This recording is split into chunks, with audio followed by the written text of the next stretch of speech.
When Commando Cody, Sky Marshal of the Universe, first hit screens in the early 1950s, it captured the imagination of a generation raised on pulp sci-fi and Cold War paranoia.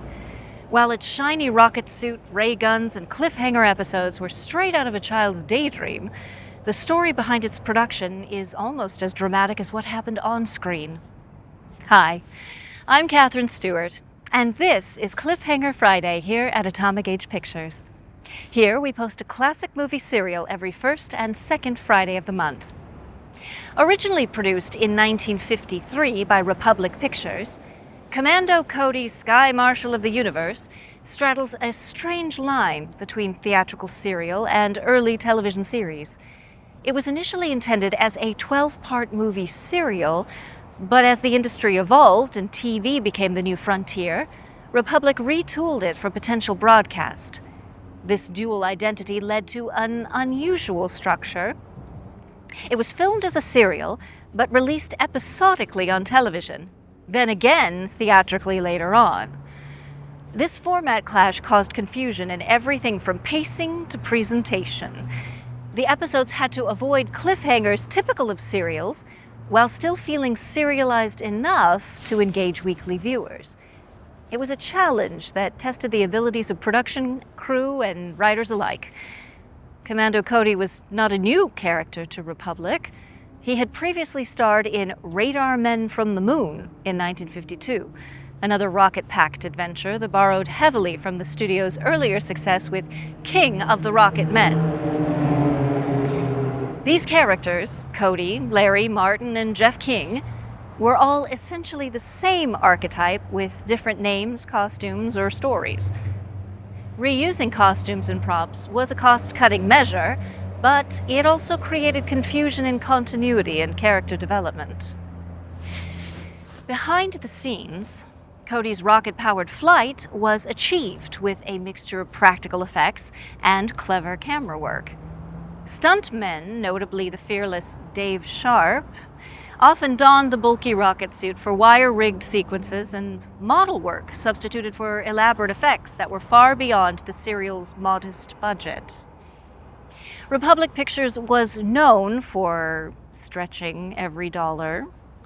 The flying sequences of Cody zipping through the sky were often accomplished using animated cutouts, wires, or repurposed footage from earlier films.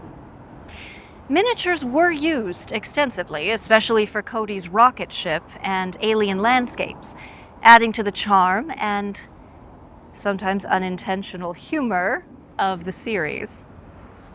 The show also reused stock footage from previous Republic serials like King of the Rocket Men and Flying Disc Man from Mars, which helped speed up production but occasionally led to continuity gaffes noticed by keen-eyed fans. Directed by Harry Keller and Fred C. Brannon, the series had a rotating cast of writers and crew who brought pulpy energy to each episode. The lead role of Commando Cody was played by George Wallace, who embodied the square-jawed hero archetype of the time. Supporting actors like Aileen Town and William Shallert brought gravitas to what could easily have been one-dimensional roles. The creative team faced tight schedules and limited resources, often filming on leftover sets and under strict time constraints. Yet, their resourcefulness turned limitations into a style all its own, one that emphasized action, invention, and the spectacle of sci-fi adventuring. Though not a mainstream hit, Commando Cody's Sky Marshal of the Universe carved a niche in pop culture history. It influenced later works, most notably George Lucas, who cited old Republic serials as direct inspiration for Star Wars. Cody's iconic rocket pack and helmet became staples of retrofuturism, echoing through decades of science fiction. Today, the series is seen as a charming relic of early genre storytelling, a bridge between the theatrical serials of the 1930s and the televised sci-fi boom of the 1950s. Its behind-the-scenes story is one of ambition, improvisation, and the enduring power of imagination, even when the budget is low and the wires are visible. Before we get started, please like and subscribe, and check out our second channel, Atomic Age Originals, where we post our own original films. Now, grab your helmet and your rocket pack for Commando Cody, Sky Marshal of the Universe.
Miss Gilbert and Mr. Richards to see Commando Cody. Yes, sir. Just a minute, please.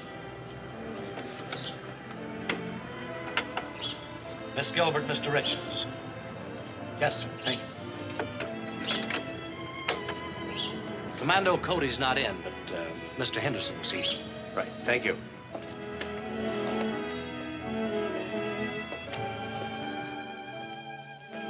Does Mr. Henderson work here, too?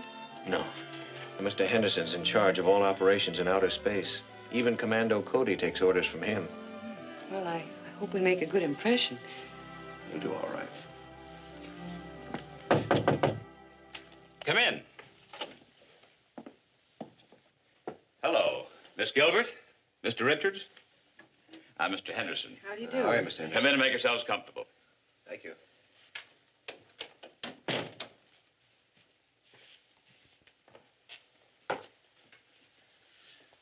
I've looked over your records and recommendations. They're entirely satisfactory.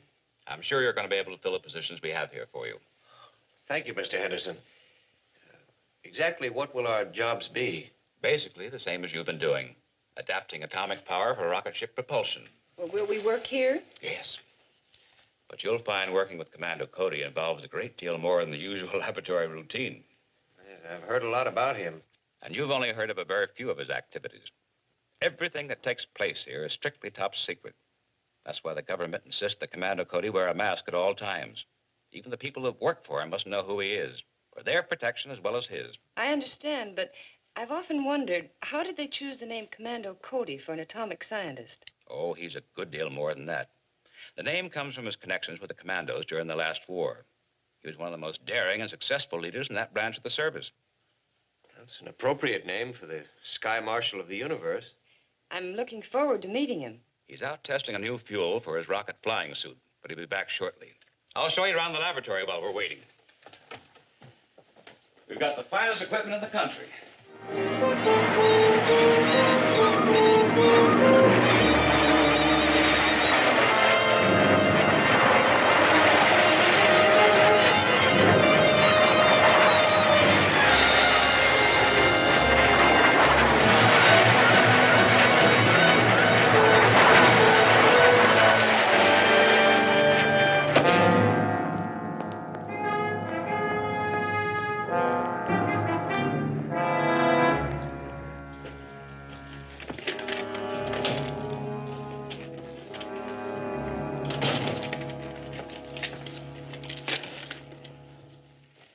These are your new assistants, Commando, Miss Joan Gilbert, Ted Richards. Commander Cody. Miss Gilbert. You too. To Richards. Commander Cody. Their credentials have passed the Security Council.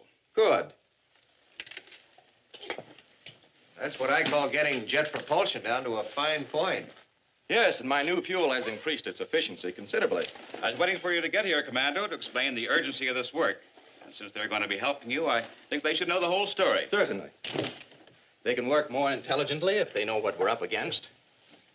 Of course, you've heard rumors and stories of mysterious missiles striking the Earth last winter. Yes, but I understood that was just a few meteors and another group of those imaginary flying saucers. That's what we wanted the public to believe. But actually, there were missiles fired at Earth by a powerful enemy from outer space. Are the missiles still coming in? No, Commando Cody has devised a means of encircling the Earth's upper atmosphere with a blanket of radioactive cosmic dust. Beg your pardon? I won't go into detail now, but any missile or rocket flying through this cosmic dust blanket becomes so hot that it burns up before it can reach Earth. Do you have any idea who this enemy is or where he's located? No, he's the unknown factor in our problem. However, we feel sure that he's based on one of the planets in our own solar system, so I've been instructed to take the offensive against him. Our first step will be to build an atomic-powered rocket ship capable of reaching any of the neighboring planets. Have you designed the rocket yet? Yes, and I'm reasonably sure it'll be practical. The technical problems will be worked out here in the lab. The actual rocket will be built somewhere else. And secretly. I cannot stress that enough. We can't risk throwing the whole world into a panic. Besides, there's also the danger of possible enemy agents already on Earth. I'm certain that I've been shadowed on several occasions. I promise you we'll take every precaution. I'm sure you will. And of course, the government will give you every possible protection. Well, goodbye and good luck. Goodbye, Mr. Henderson. Goodbye. Thank you, Mr. Henderson.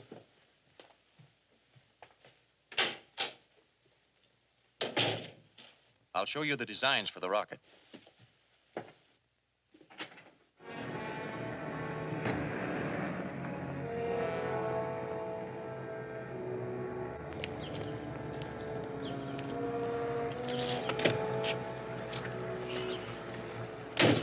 Do we keep trailing him? No, I better report in. Henderson just left Commando's place. He was in there for about an hour. A man and a woman went in first and then Commando. Are they still there? Yes. When they leave, break in and try to find out what's going on. I suspect that Henderson is starting Commando out on some new project which may again interfere with our plans. See if you can find out how our bombardment of Earth was stopped. This information would be of great value. We'll try it.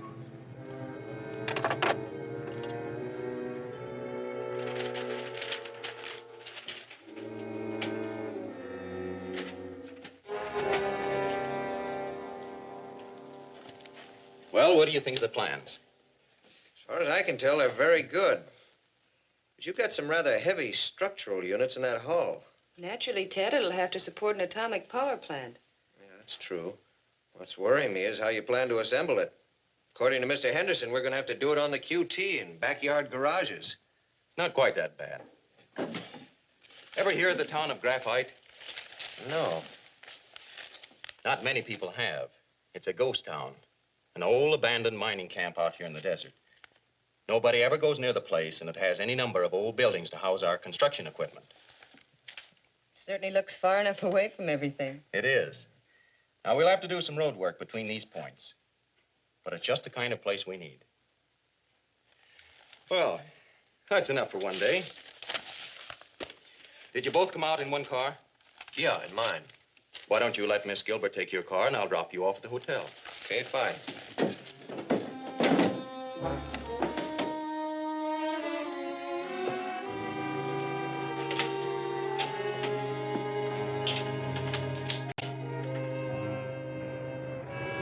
Here they come.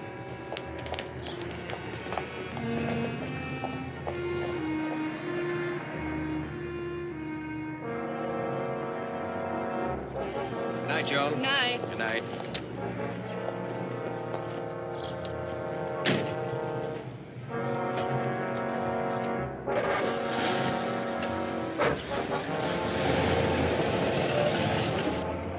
My car's down here.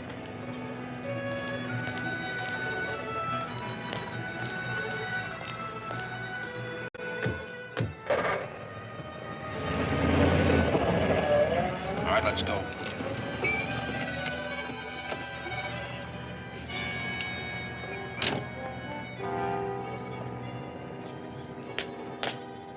Good evening. Is this the Morton Laboratory?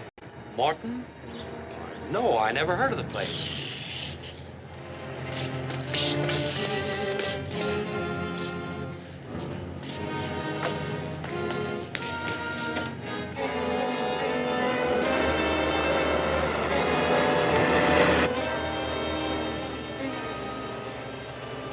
Hey, what's that flashing light?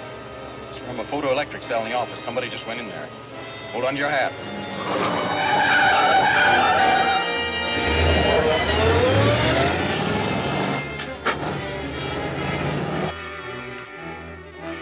Somebody drew a line across here to a place called Graphite. Yeah.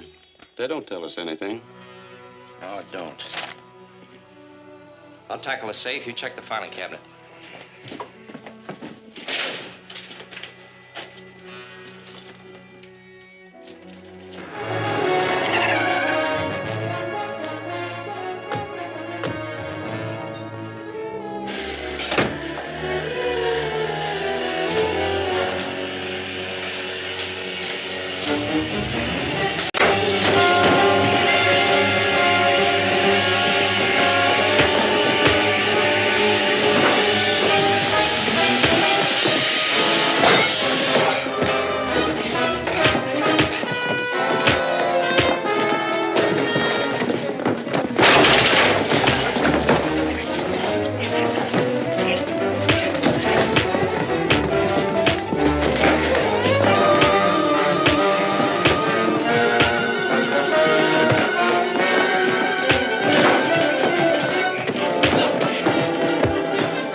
Closet.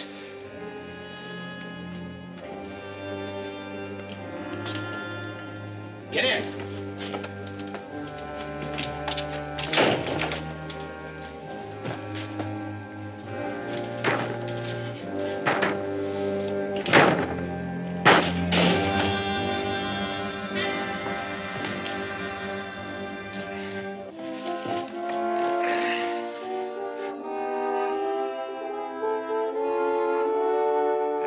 So we never did get into the safe. Wasn't there anything in the office itself? Not unless that map of the town of Graphite meant something. It could. They might have found some new ore deposits, or they might be planning some other project there. I'll report to the ruler.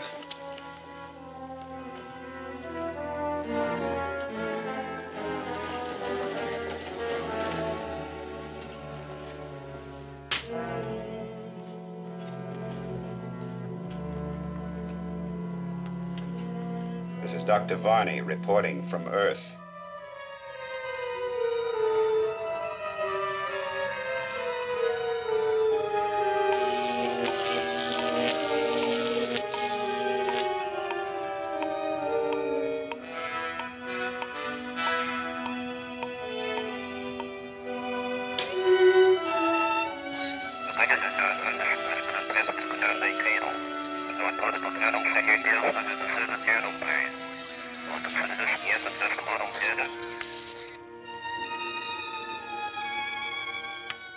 Dr. Varney reporting from Earth. The government man Henderson has been in touch with Commando Cody, and they appear to be planning some operation in a deserted mining town. Do you consider this worth investigating further? Definitely. Any project Henderson and Commander Cody are involved in is very likely to be directed against us. That cosmic ray blanket Commander Cody built has seriously delayed our plans to use Earth as a staging area for the conquest of other planets. Cody is our most dangerous obstacle, so watch every move he makes.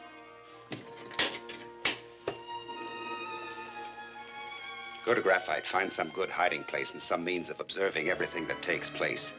If there are any signs of activity, let me know at once. Right. You think they found anything? No, we're probably all right this time. But I'll feel a lot happier when we get moved out to Graphite. Well, we can't expect to be entirely safe even there, Ted. After we start moving the materials and supplies in quantities, we must move with the utmost caution. We can't keep people from spotting the truckloads of gear we need. Having everything possible prefabricated at various plants will simplify matters. Then we can move it out there all at once and make the final assembly in a hurry. Does that mean that we'll be working on graphite rather than here? A little of both. So we'll need some means of communicating. Excuse me. You can tell people these are official badges you wear when you work for me. Actually, they are two-way radios with a special wavelength assigned for my use only. Got medals already. You're liable to earn them before we finish with this job.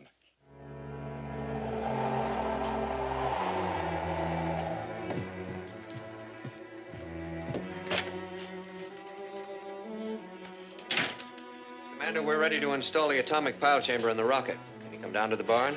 Okay, Ted, let's go.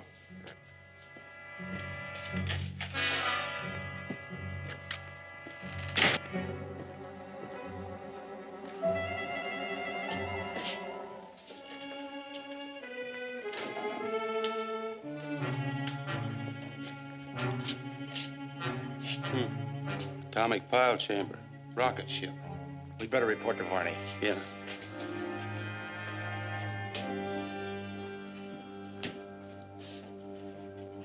This is Varney reporting from Earth. My men have found out that Commando Cody is building a rocket ship, probably for interplanetary travel. We must keep Commander Cody earthbound. Destroy his rocket ship at once.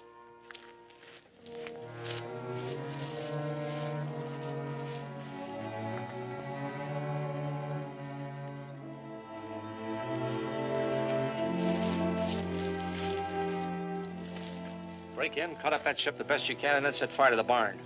Stay here and cover me. Hello, Joan. I tried to bring you some hot food from town, but I'm afraid it isn't very good now. Beats coffee and sandwiches anyway. Boy, we've been... Hey, Commando, someone's in the barn.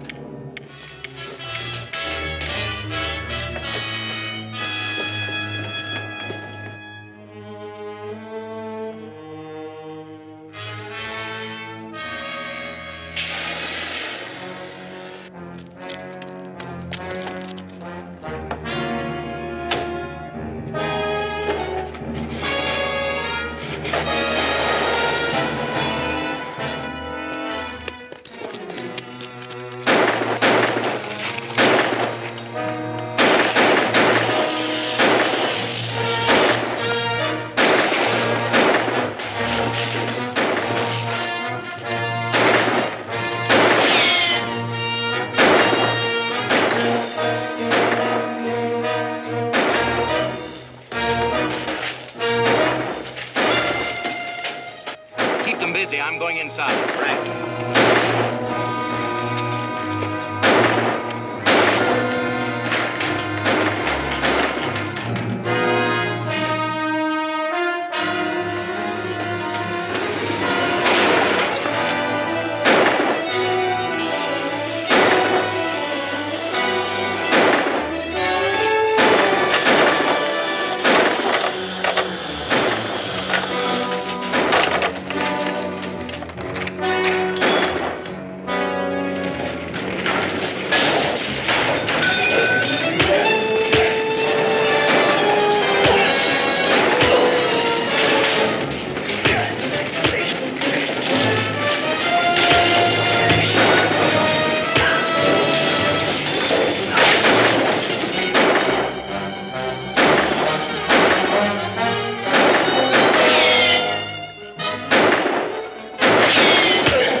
Your little old seeing eye alarm sure saved us that time. We're not out of the woods yet. Let's get out to the barn and clean up that mess. When you report to Mr. Henderson tonight, tell him we'll still get the rocket out Thursday. All right. Good night, Joe. Night. Night.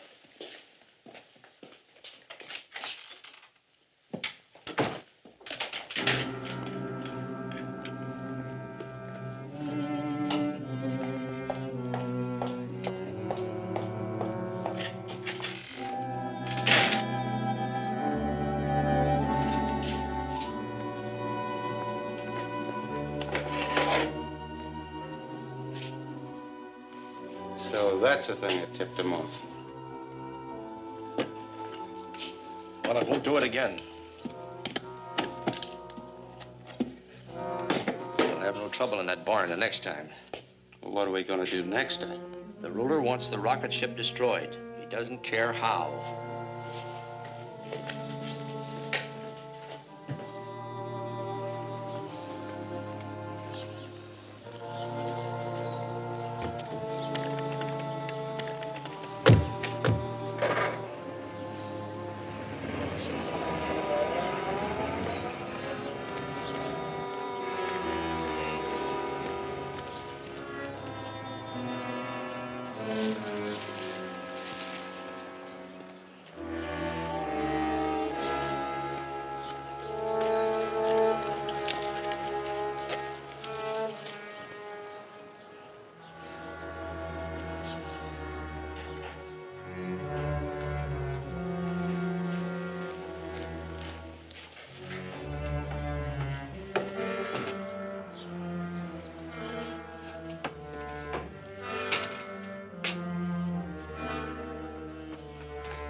Well, that's that.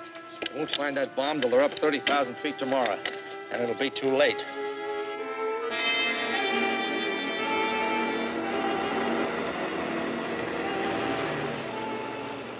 Calling post 1. Calling post 1. Post number 1. This is Commando Cody. We're coming in. Clear us through to the rocket. Yes, sir. Calling post number 2. Calling post number 2.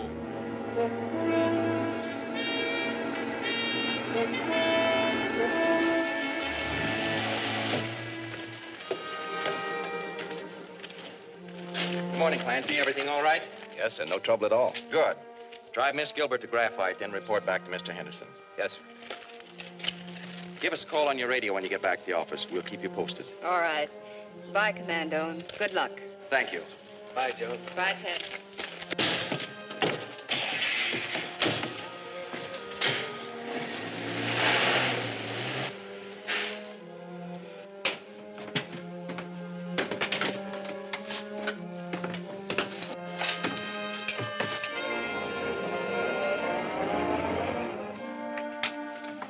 Fire pilot jets.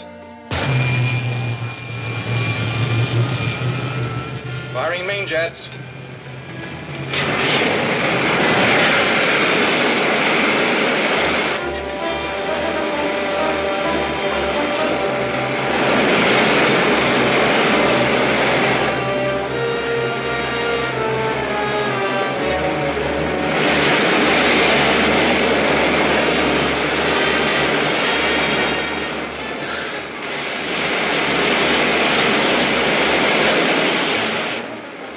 So far. Let's cruise around easy for a while, then we'll try for some altitude. Right.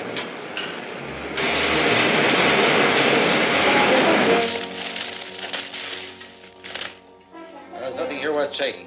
Let's go.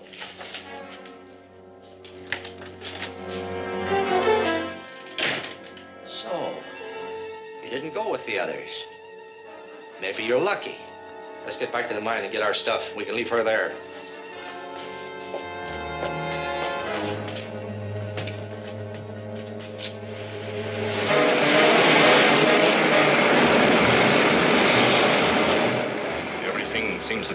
together.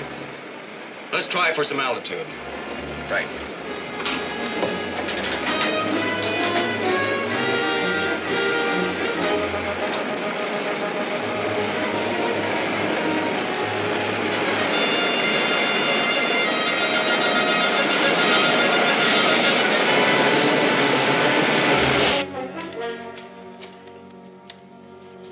What makes you think you can get away with this? We're doing all right so far, aren't we?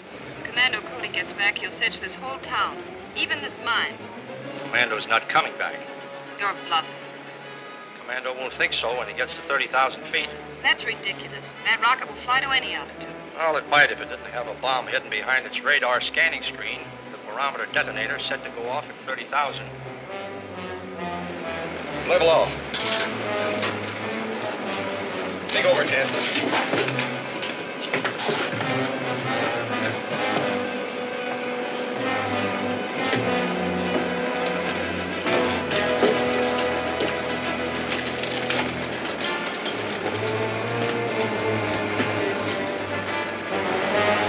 Take her back to the field. I'm going to fly down and find Joan. Right, Commando.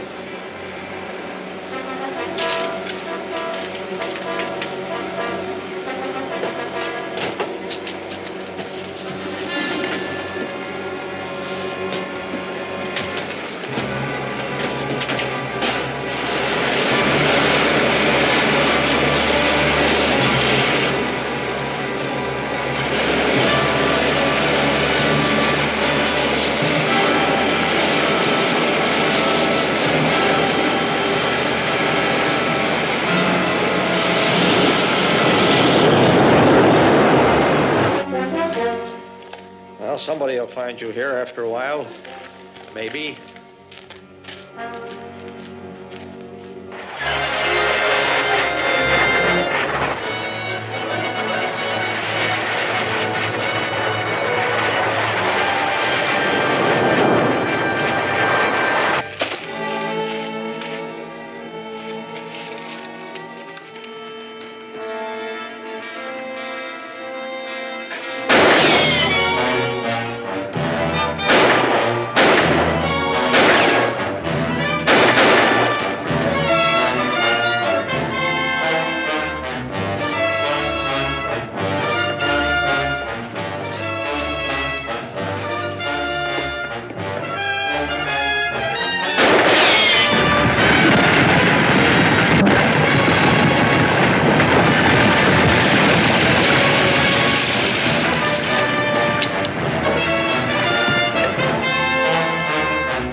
Commando, is the rocket safe? Yes, Joan.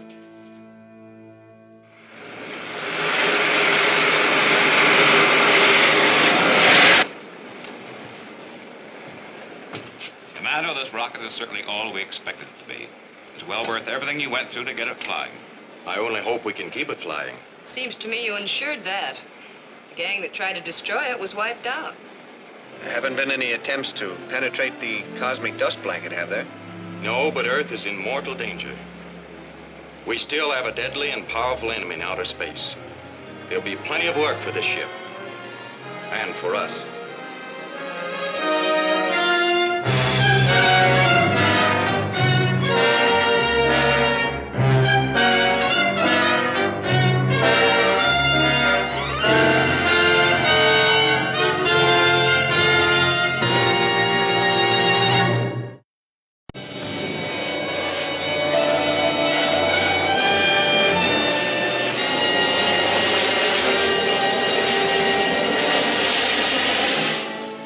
Station 37G, 37G. The unidentified missile is still coming in. Present bearing from this station, 218, 218. Course 136, 136. Altitude 83,000, 83,000. Land right close to here. What's the latest report? Still coming in, sir.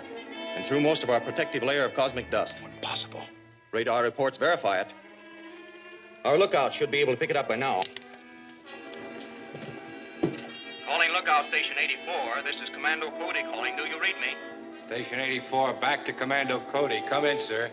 Can you pick up that missile? Not yet, sir. I've been...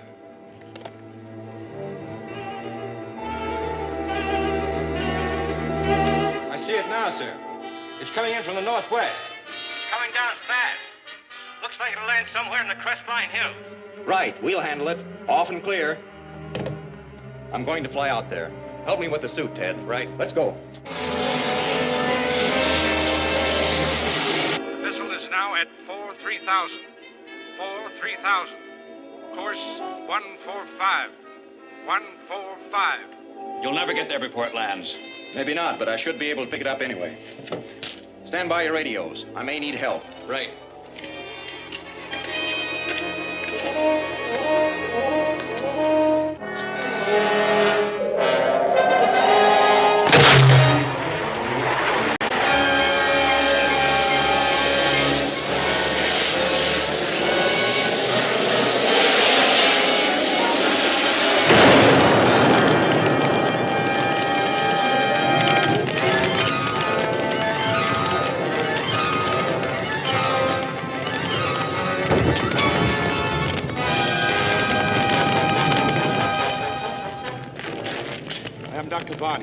You're exactly on schedule. Our ruler assured me his timing would be exact. I'm Lenato. Put on this coat. We don't want to attract unwelcome attention.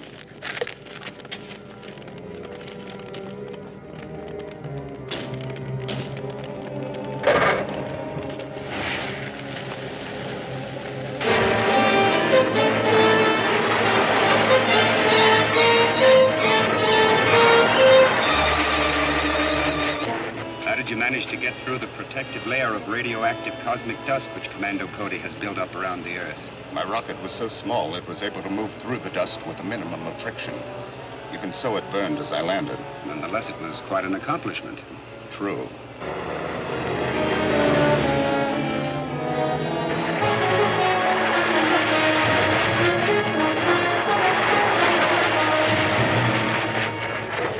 Our plans include the conquest of the entire planetary system. Since Commando Cody's cosmic dust blanket has prevented our reduction of this planet by the usual guided missile bombardment, we must have a rocket fleet capable of blasting its way through your atmosphere. And we can do that with this.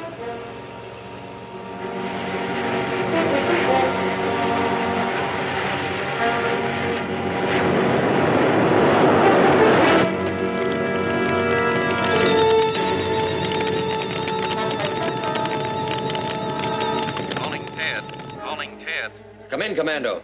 Did you find it? What's left of it? It's a very small rocket on fire now. Pick up a fire truck and get out here as soon as you can. Just stay on the Crestline Road until you see the fire. Right.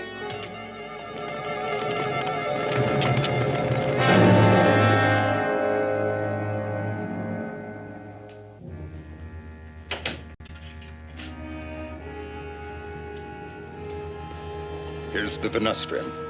It must be a very remarkable element. It is somewhat similar to your uranium.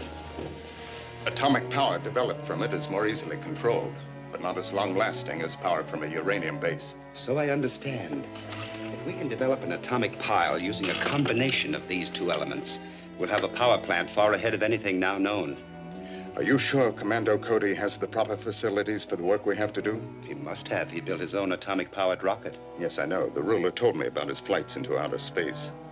Besides being Sky Marshal of the universe, he must be a most gifted scientist. Undoubtedly.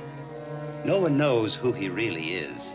For reasons of personal security, he hides his identity behind a mask, even while working with his own assistants. Have you been able to arrange an interview with him? Yes. I had to secure forged credentials for the both of us. Commando appeared interested, and I'm sure if we gain his confidence, he'll let us work with him. Good.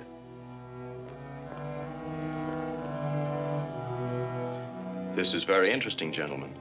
Would you mind telling me what this material is? It's a new element never before found on Earth. We extracted it from a meteor we discovered in the desert east of Graphite. You made a very important discovery, gentlemen. And we certainly appreciate your bringing it to us. Thank you. We would like very much to follow through with the adaptation of this new element. Do you think it would be possible for us to work with you? Our work here is strictly top secret. However, it's up to Mr. Henderson. He's in charge of the interplanetary security. It's irregular, but your credentials appear to be satisfactory. And the usual security checkup would take months. Since these men will be working with their own material, I don't believe there should be any objection.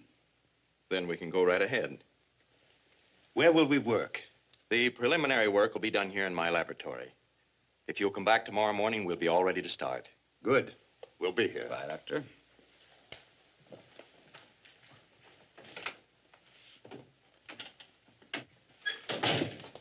Joan, put this in the safe. Anything new on that rocket that landed last night? Not yet.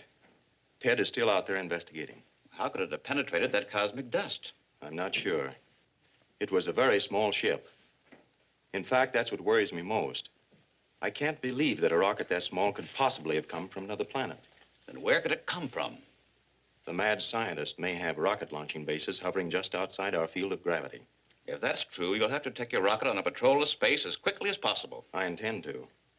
But first, I want to try Dr. Varney's new element in our atomic pile. If it works, it will greatly increase our speed and range of operation.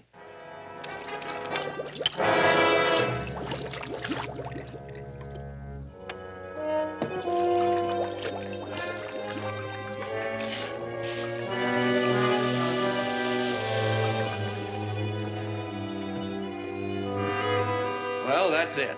Now all we gotta do is see if it works. Well, there's no reason why it shouldn't. The test flight is set for tomorrow morning. I'll pick you up at 10 o'clock. We'll be ready. Goodbye. Goodbye.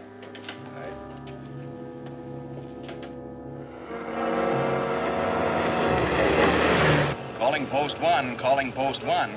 Post number 1. This is Commando Cody. We're coming in. Clear us with the other post. Yes, sir. Calling post number 2. You certainly keep the rocket well guarded. Yes, no one could possibly get near it without being cleared by one of us.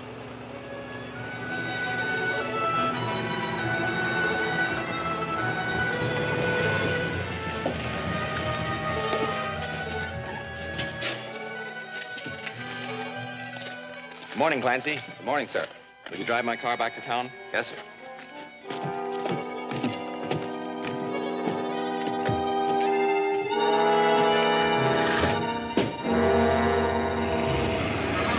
Strap yourselves in tightly. The acceleration will be sharp at takeoff.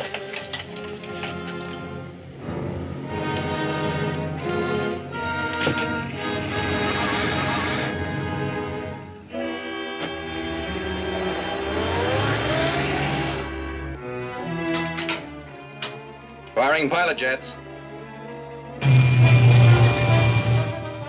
Fire main jets.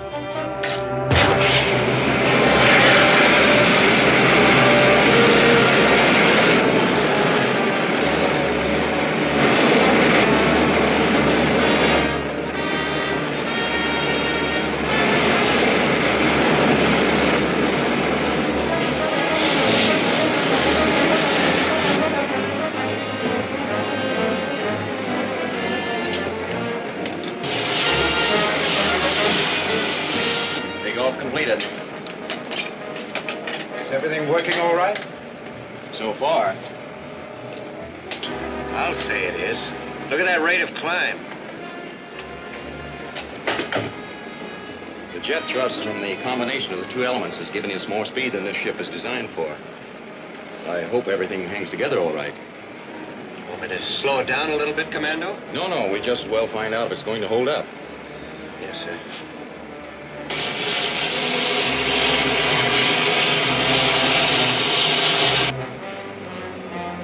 We're entering the cosmic dust curtain.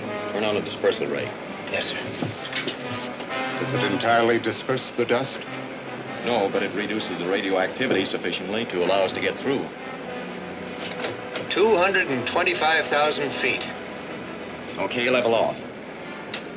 We'll just cruise around easy for a while. Yes, sir.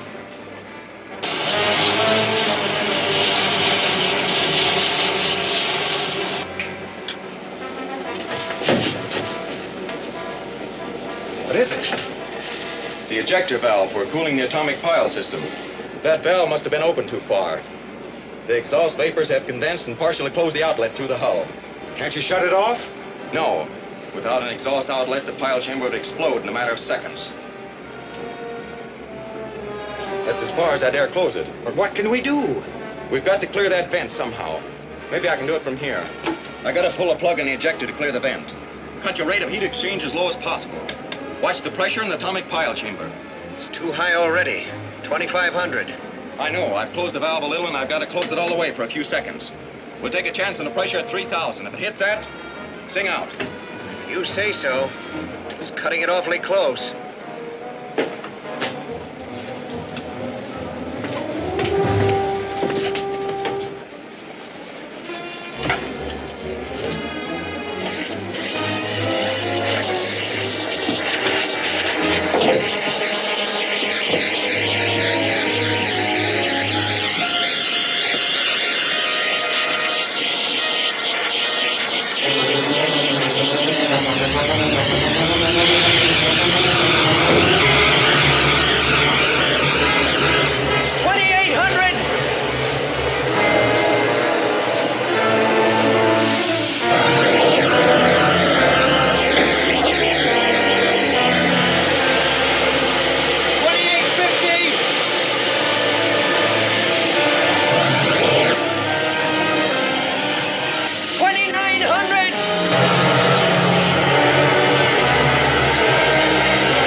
Is almost twice as much as it was from uranium alone.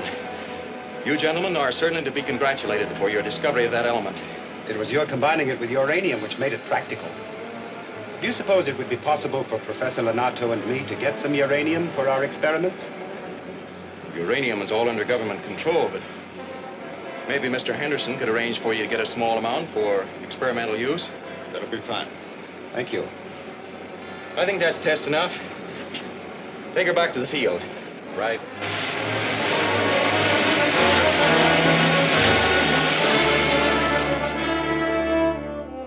All right. Make your arrangements at once. It was an expensive bit of bribery, but that man is a trusted employee at the refinery. He will have no difficulty in getting us all the uranium we need. Good. Our mission is practically accomplished. Come. We'll report to the ruler. Very well.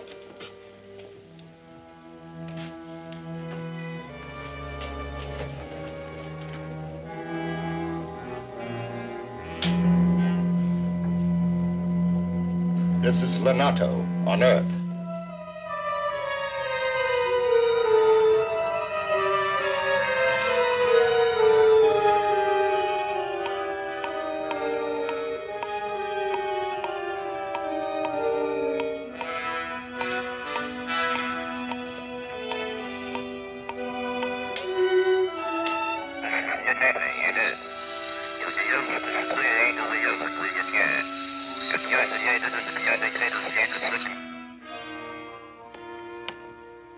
This is Lenato on Earth. We've arranged to secure all the uranium you require. I plan to load it into Commando Cody's rocket ship and take off tomorrow. Excellent. The theft of the rocket ship will enable us to build ships modeled on his and capable of passing through the cosmic dust blanket that protects Earth. There is still the problem of getting past the guards around Commando's rocket. I have a plan to overcome that difficulty.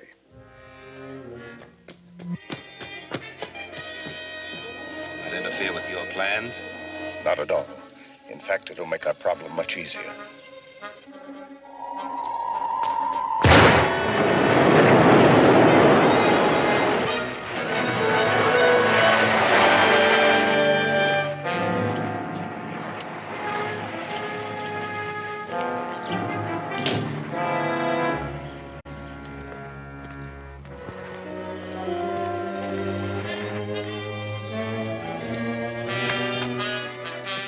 RuSO2 plus H2SO4. You. Dr. Varney, Professor Lenato, how are you? Commander Cody just left. Yes, I know. But you will do very nicely. Come with us. But I don't understand. You don't need to. All we ask is your assistance in getting past the guards on Commando's rocket ship. Come at once, please.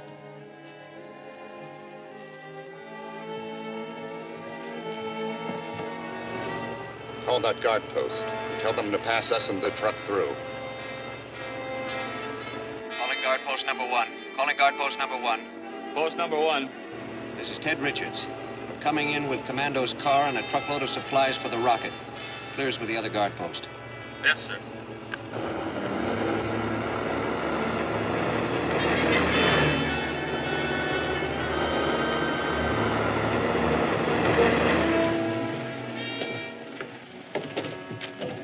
Morning, Miss Richards. Morning. Take it easy, Clancy. Get in the rear seat.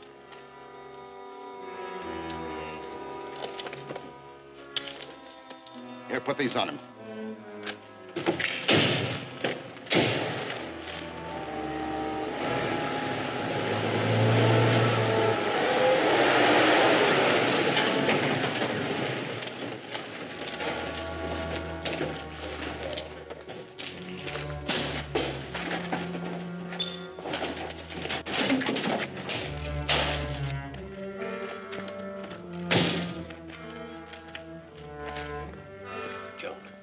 See if you can turn my insignia radio on to sending.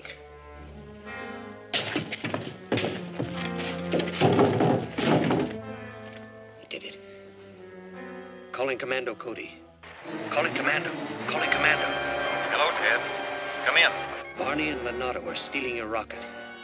They have us handcuffed here in the car at the airfield. They're loading something into the rocket. Looks like they're about to take off.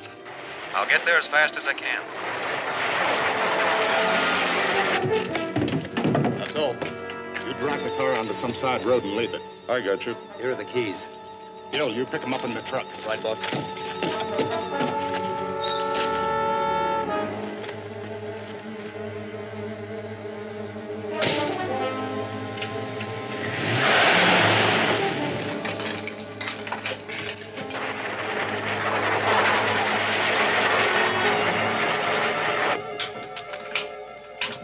Firing pilot jet. Firing pilot jet.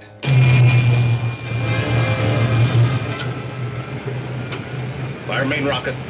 Main rocket.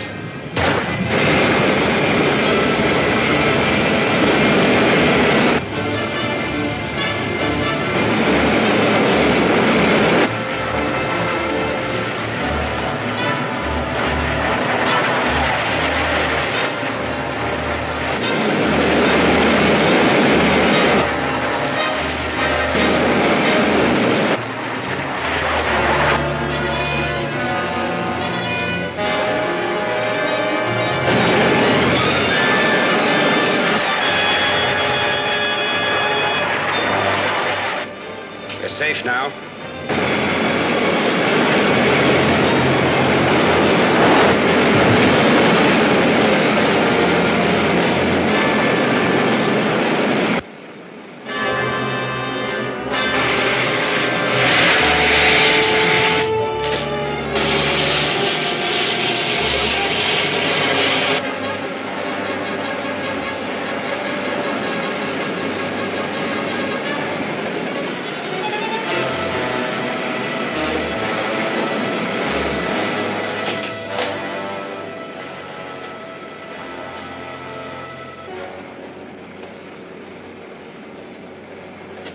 Everything is functioning perfectly.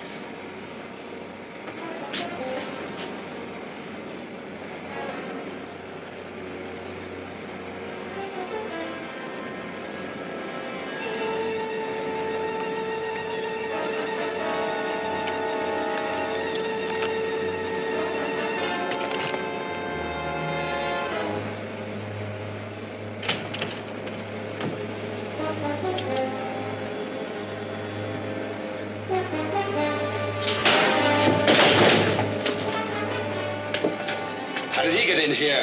Must have flown to the top of the ship and come in through the decompression chamber hatch.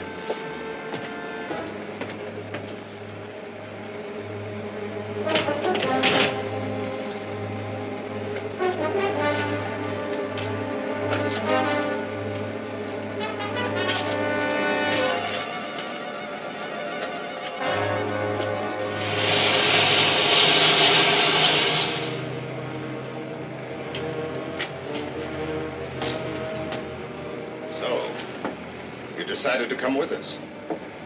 Where are you going? Back to my own planet, with all the uranium we need for our own rocket fleet. Perhaps you really would prefer to go with us. It would be of considerable help to us in piloting this ship and in building power plants for our own rocket fleet. And what if I refuse? We will simply throw you overboard when we're out of Earth's field of gravity. You won't fall. You will simply float around in space from now on. You don't give me much choice. I can't be of much help to you with my hands tied. You can manage. Just keep an eye on things and let us know what needs to be done.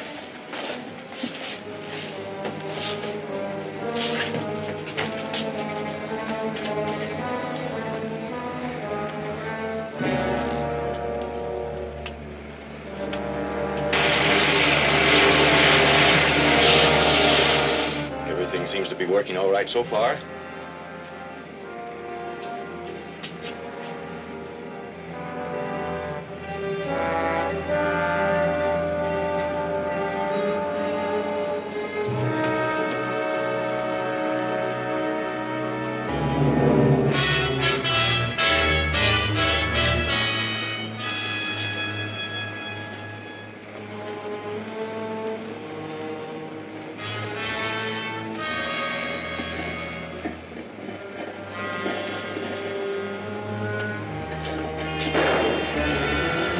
Chamber exhaust is leaking again.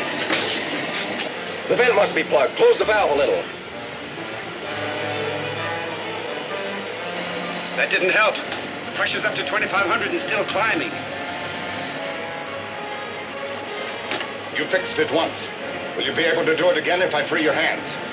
I can do it better from the outside with my flying suit on. No, we can't trust you that far. I'm afraid we'll have to.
Pressure's going down.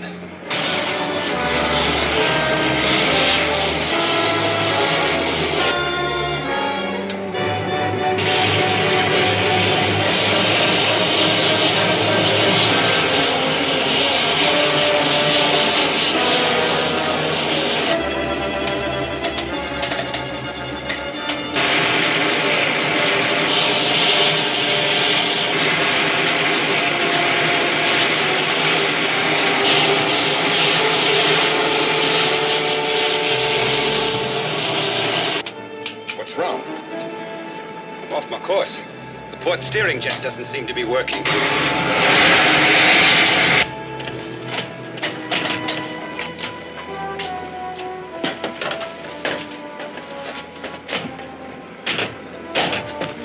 port steering jet isn't working. I know, I just put it out. All you can do is circle around in space until I decide to start that jet again. Very well. What are your terms? That you return to Earth as my prisoners. It's either that or circle around in space, and as you say, from now on. You win. Your own guns, too.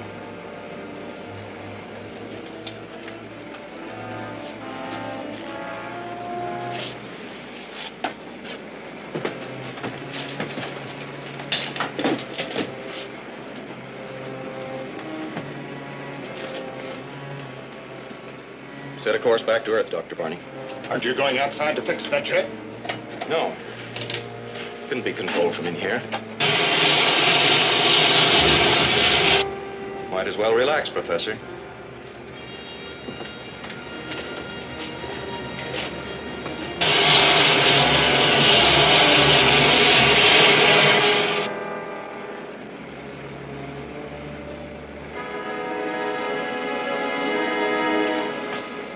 Take the other controls, Professor. We're almost in.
Did you ever find out what planet Leonardo came from?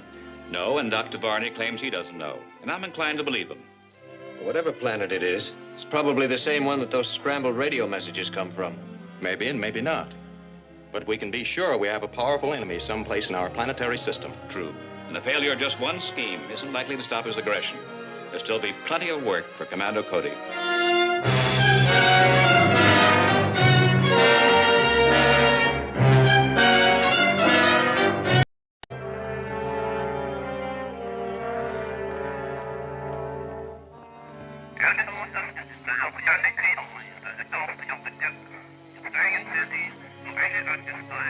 Bearing 289 degrees, distance infinite. Well, Commando Cody, what do you make of it? There's no doubt about it, Mr. Henderson. These are radio signals between some distant planet and a mysterious receiver here on Earth. I would say that our enemy from outer space is preparing to step up his activities against Earth.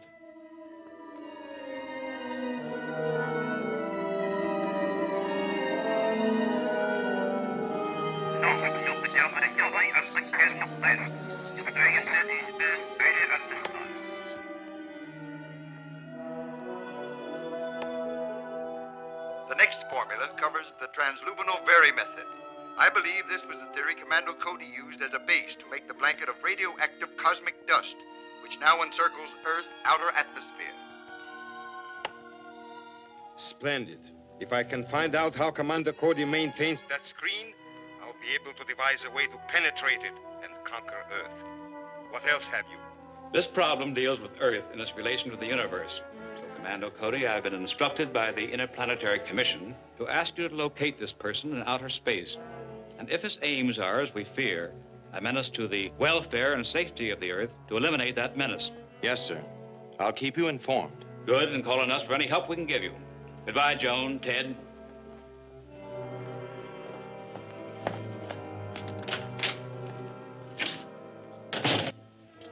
That's quite an order, Commando. But absolutely necessary, Ted. This atomic ball I just analyzed passed through our cosmic dust blanket. Fortunately, it was rendered harmless by radioactivity. Otherwise, every person would have been paralyzed within a 5-mile radius of where it struck. Now, we don't know which planet's involved. But we do know from the strength of the signals returning from Earth that our mysterious receiver must be near here. That should give us a starting point. You mean by using triangulation to locate the radio? With a slight variation. Joan, set up a triangulation station here in the office. Ted, get out this high ground as soon as possible. I'll put on my flight suit and cruise around this general area, carrying a small direction receiver. We'll make a rough triangulation, just enough to locate the beam. Then I'll fly directly down the beam to the location of our mysterious receiver.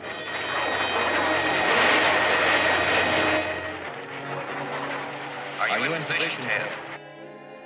Yes, Commando. I got a bearing on the signals. It's 63 degrees. Did you get that, Joan? Yes, Commando. You're about 6 miles due west of the intersection point. Good. Get moving, Ted. I'll call you again as soon as I locate the beam. On my way, Commando.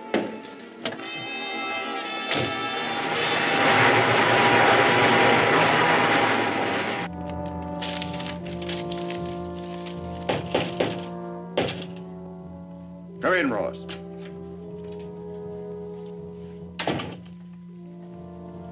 I'll be with you in a moment.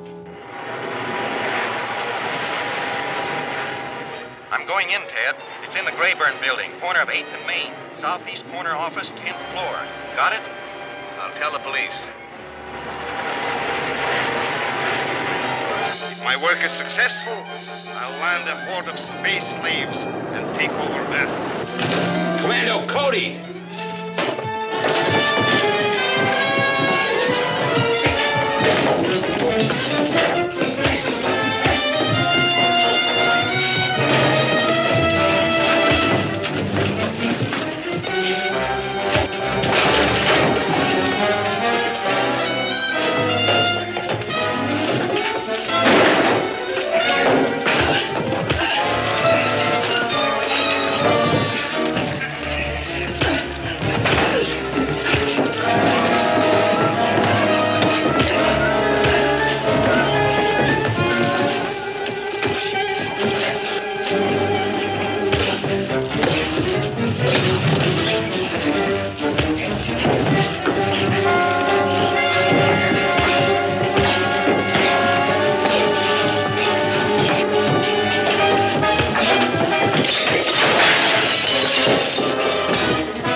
Police.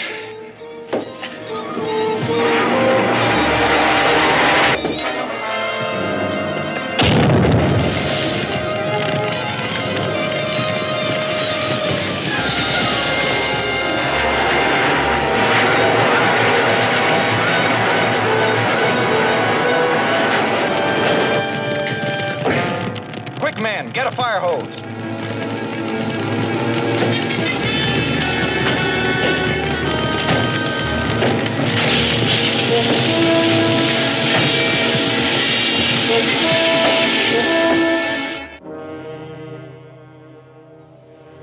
Hey, what's the idea of the guard? That should be quite obvious, Ross. Commando Cody's activities are of a highly secret nature. That makes it a little rough on us, doesn't it, Hardy? The ruler has invented many things. This little device, the vococeptor, should give us the information we desire, regardless of Commando Cody's guards. So it's obvious from these records and the equipment found in Hardy's office that he headed an extensive spy ring and was transmitting information to a person called the Ruler, now on the planet Venus. Venus? Are you sure? Listen to this. Excellent, Hardy. The metals indicated in the transluminal Very method are to be found on Venus. I'll go there at once and break down the formula in the mine shop. If my work is successful, I'll land a horde of space slaves and take over Earth. There's no question about it. If the Ruler works out the transluminal Very formula, he can attack Earth. What is the range of your rocket ship, Commando? Practically unlimited. By using my system of concentrated uranium to create a continuous atomic pile, I can reach even Venus and return. That's the answer I'd hoped you'd give, Commando. Well, I hate to. We'll take off tomorrow morning. The hopes of...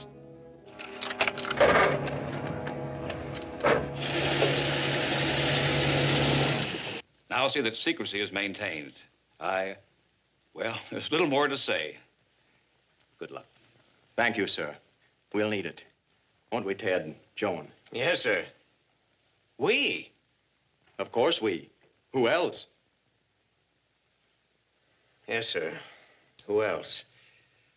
Well, I hope I see you again sometime, Mr. Henderson. Good luck.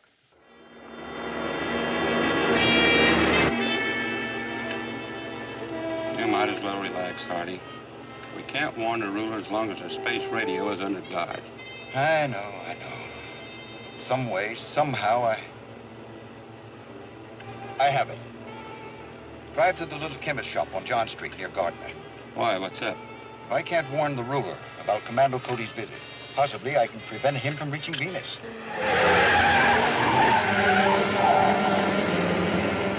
The cosmic dust blanket, which protects Earth from invasion by outer spaceships, is radioactive. I'll get a special metal my chemist friend has developed, which is sensitive to radioactivity. We'll place this metal in the rocket's propulsion tube. As the ship passes through the cosmic blanket, the metal will melt, plugging the jet vents, causing a flameout. That's right, and it'll work too, except for one thing. What's that? That rocket ship is heavily guarded. How are we going to get past them? Nothing is impossible, Ross. Hurry now. Yeah, all right.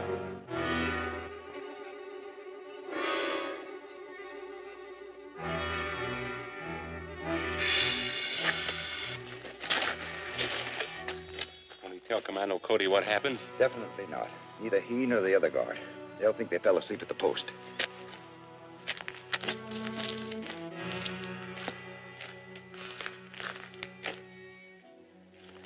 Now remember to place this exactly as I explained to you. All right. Work quietly. The guard's inside. In you go.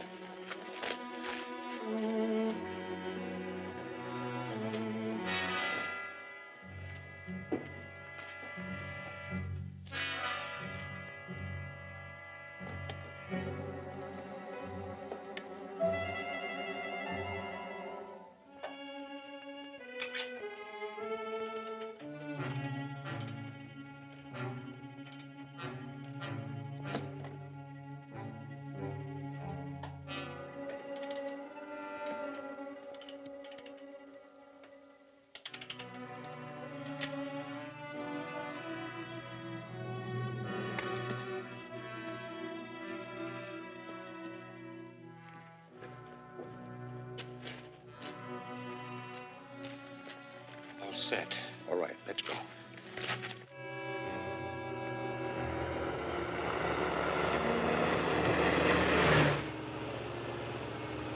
Calling post 1. Calling post 1. Post number 1.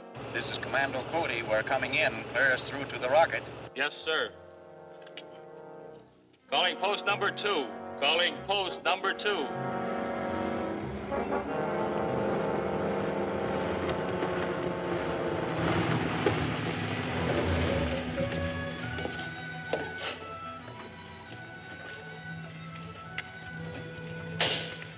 Good morning, Clancy. Good morning, sir. You can drive the car back to town. We'll radio when we want you to meet us. Sure, Commando. Have a good trip, sir. Thanks.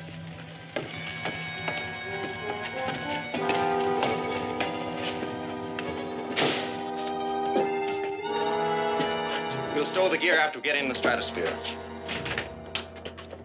Okay.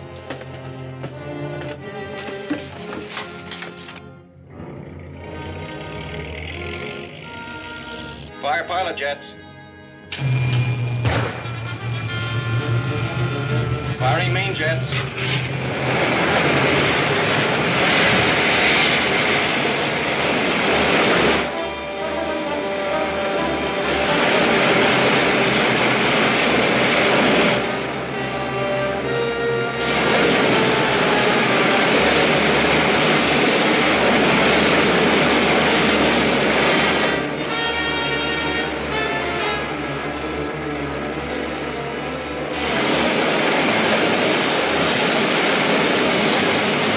Everything is working perfectly. Take over, Ted. Set a course direct for Venus. Yes, sir. Venus it is.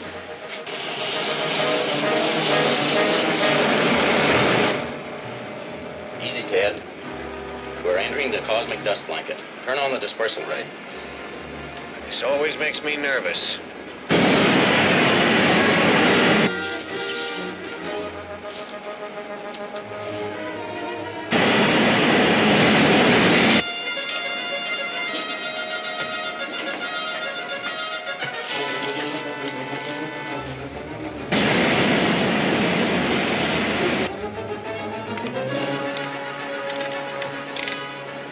Commando, something's wrong. We're down to half speed. The atomic pile checks normal. We're almost through the cosmic dust curtain. Flame out. The jet vents must be plugged. Everything else checks normal. Hold on, I'm going to try to blast it clear.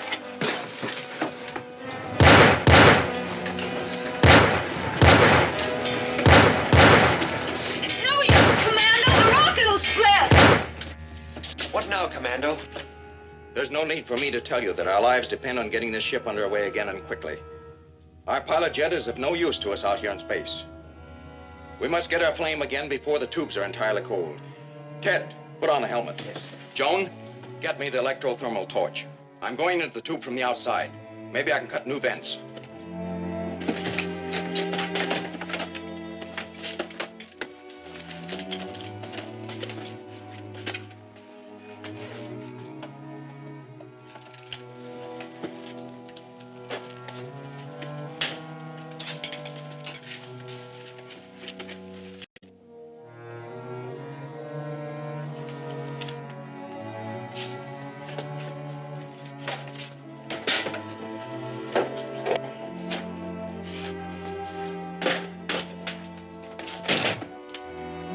Put that line around me.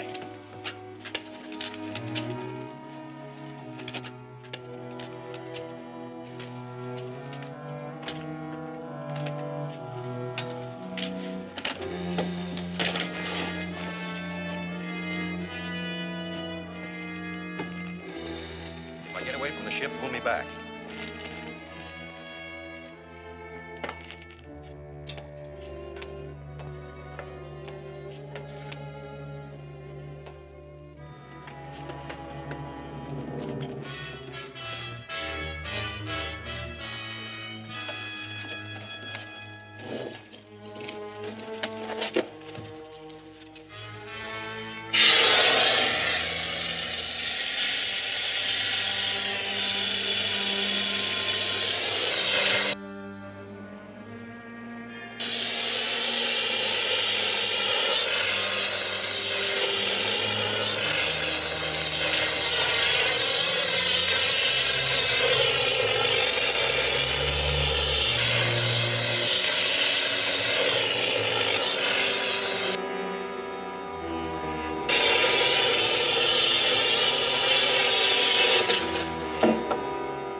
Stations.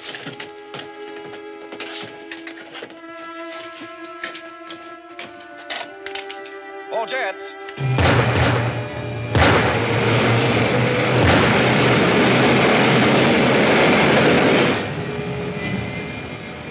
All jets work. Set the mechanical pilot, Ted. We better see if we're dangerously radioactive and decontaminate ourselves.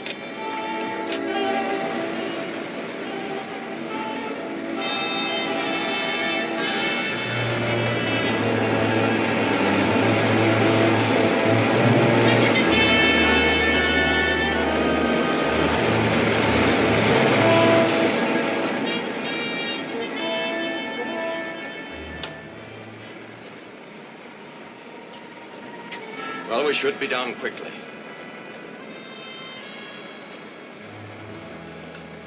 Want to see what Venus looks like? After coming this far, I should say so. Bleak-looking place. Very. Fly over at about 5,000.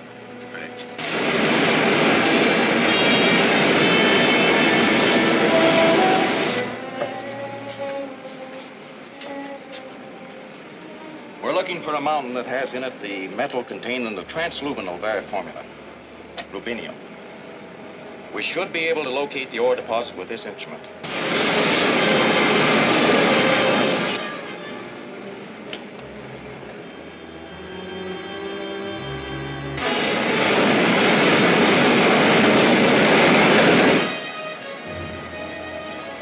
There. That looks like it. Veer to the right, Ted.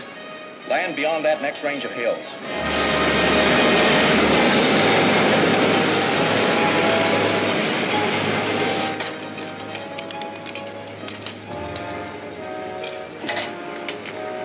Prepare for landing.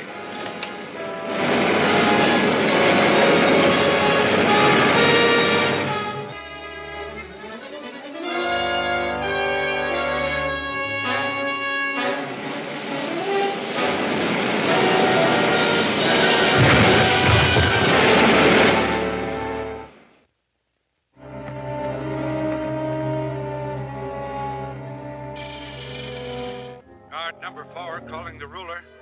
Guard number 4 calling the ruler.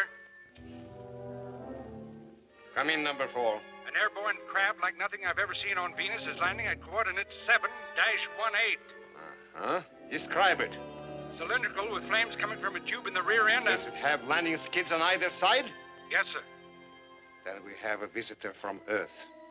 A very distinguished visitor. Commando Cody, Sky Marshal of the universe. Keep constant watch and report every move. Yes, sir.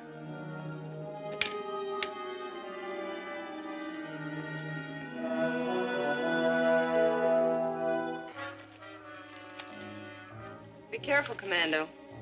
An atomic blast can subdue considerable opposition. Turn on your radios. I'll keep in touch with you.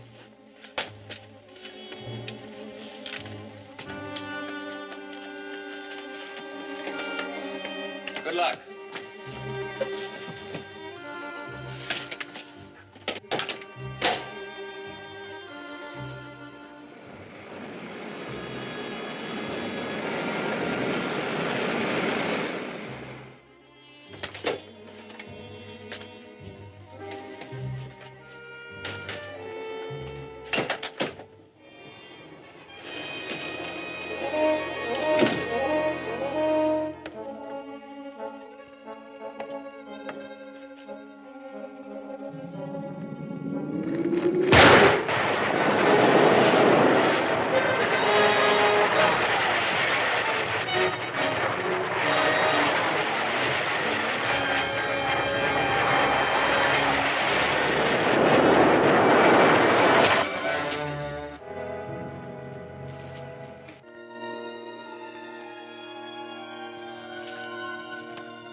Enter, Commando Cody.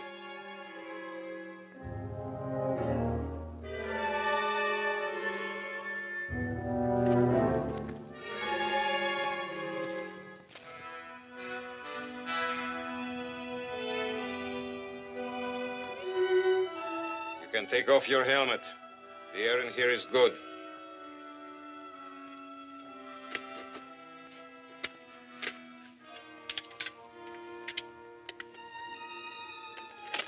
So, Commander Cody, Sky Marshal of the universe. As one scientist to another, I must congratulate you. You have conquered space, a great achievement for an Earthman. You speak English? I speak all languages equally well. One day I will rule the universe. I must be able to communicate with my subjects. Apparently you already have men on Earth, subject to your commands. And on other planets. I'll use Earth's vast production facilities to supply me with weapons I need to conquer the universe. Atomic weapons? Of course. But far superior to anything you have ever seen. Come.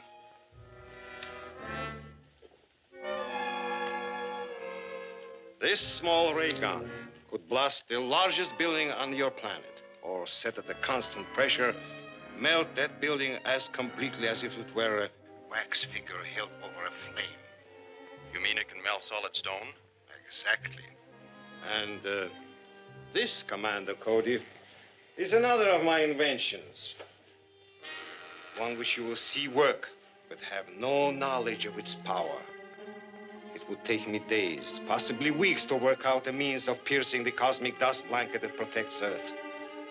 But you have that knowledge, Commander Cody.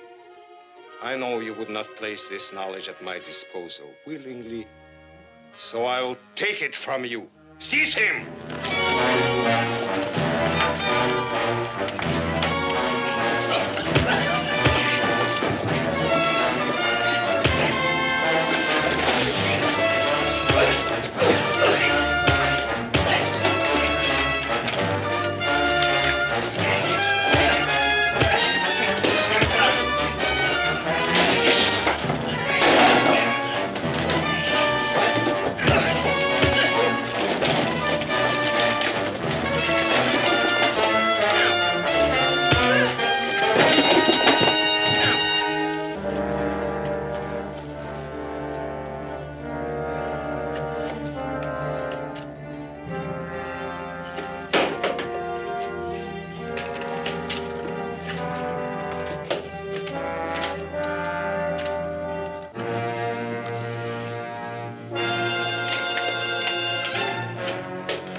Guards! Commander Cody has escaped. Send a car after him.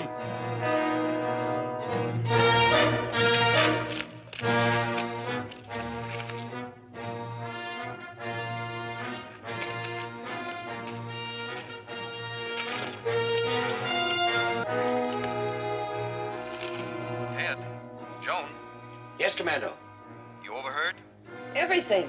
What a horrible plan. Are you all right, Commando? For the moment, at least. I have one of their ray guns.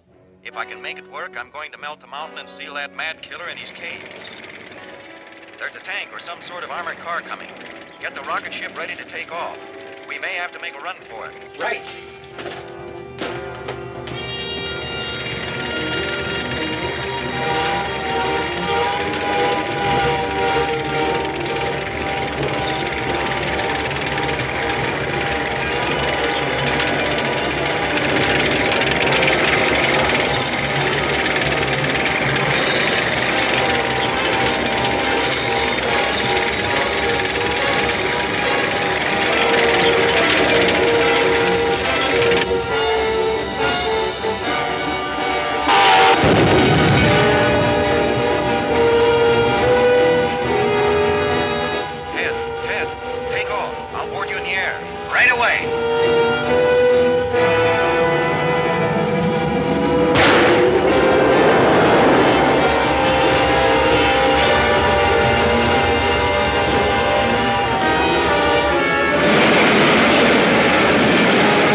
Pick her up, fast.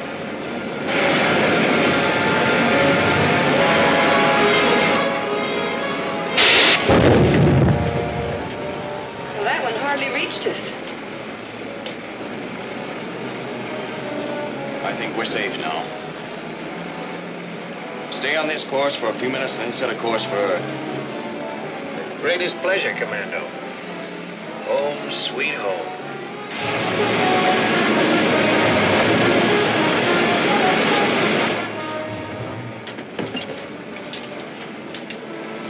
You know, that ray gun is a horrible weapon. I only hope the secret of its construction was buried along with the madman who invented it. If your madman was buried. But Ted, he must be. We saw the mountain melt under the gun's rays. Well, we can't be sure we've heard the last from the mad ruler of outer space. But we can be sure we've stopped his experiments with the transluminal very method. At least the safety of the world is no longer in immediate danger from that direction. Well, that's what Mr. Henderson ordered. Yep, mission accomplished. As I said before... I know. It's home sweet home. Right.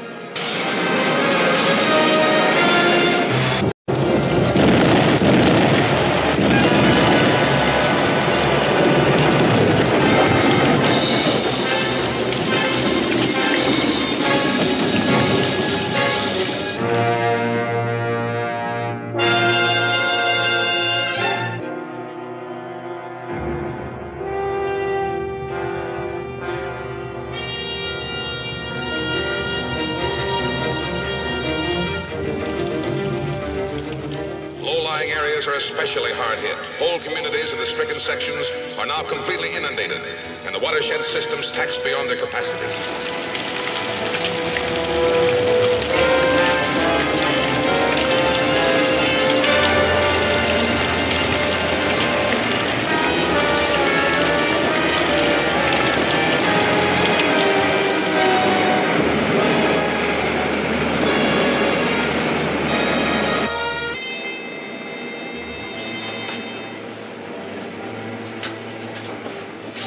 Check your pressure graph. 890 over 66.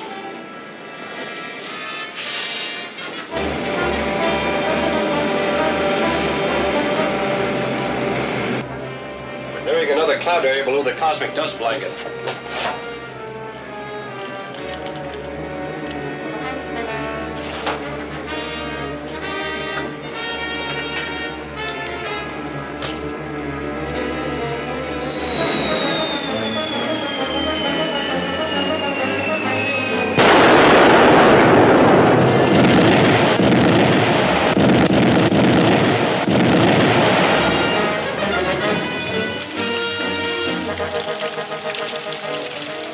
Communication facilities are badly disrupted. Detailed reports are impossible to obtain. But we do know that high winds are accompanying the heavy downpour in some areas, and that the torrential rains are continuing in an ever-increasing pattern, adding to the widespread damage.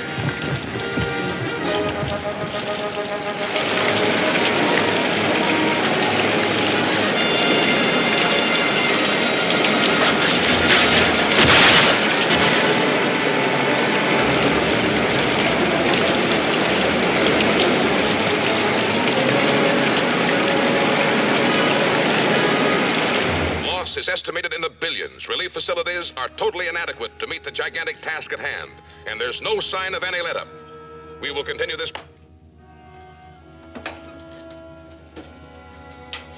Commando Cody to radar control. Are you still following that unidentified ship? Yes, sir. It's holding steady on course 265, now about 20,000 feet above the cosmic dust blanket. What's its latest position? Now over coordinates 176 north, 432 west. Thanks. Call me when you make the next fix. Very well, sir.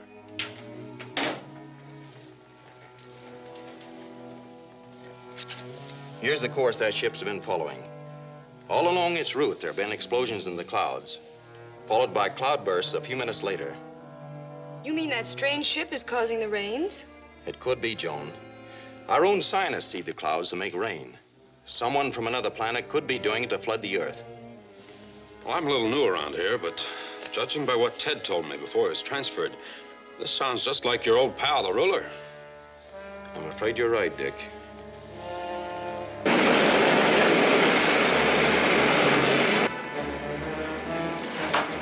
How many more? 3. Then we're to wait for Earth's answer to the ruler's ultimatum.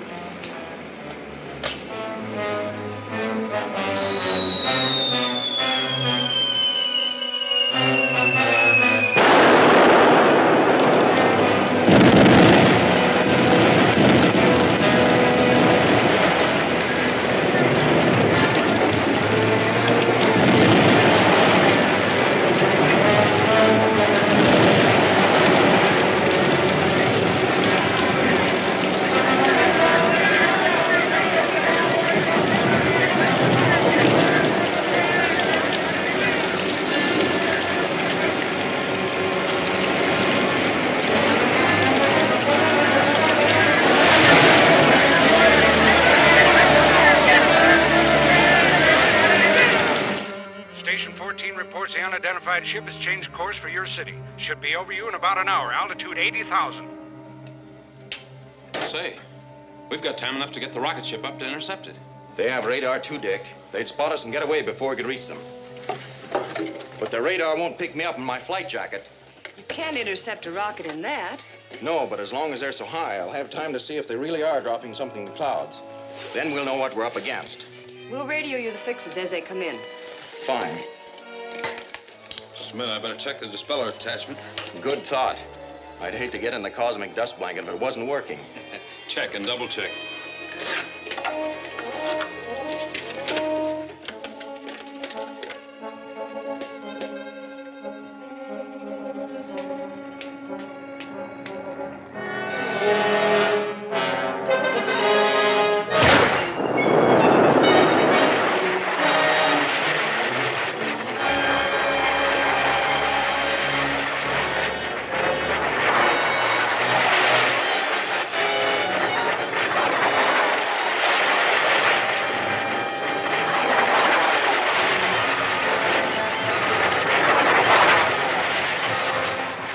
As of 1406 was 212 north, 318 west. 212, 318. That puts it right here. Calling Commando Cody. Calling Commando Cody. Come in, Dick. The rocket's in a 175-degree course. From the last report, it should pass 3 miles west of you in about 4 or 5 minutes. Good. There she is now. It's one of the ruler's ships, all right.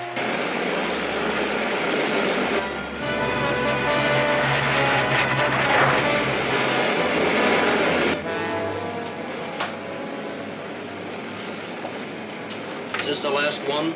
Yes. Unless we're ordered to drop more.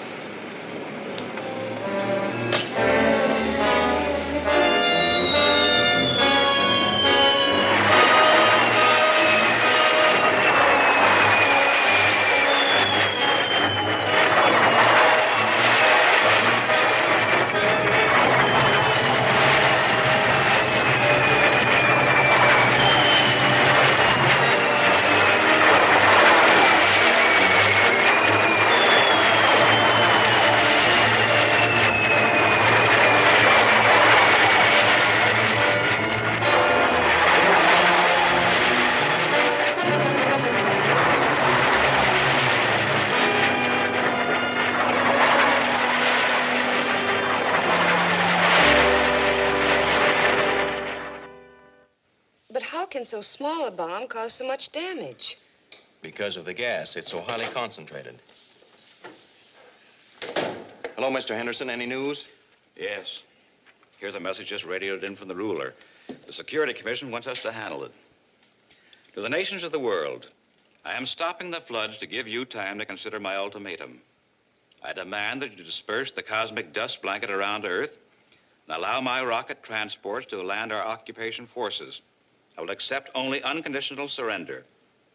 Unless you accept these terms within 24 hours, your entire civilization will be swept into the sea.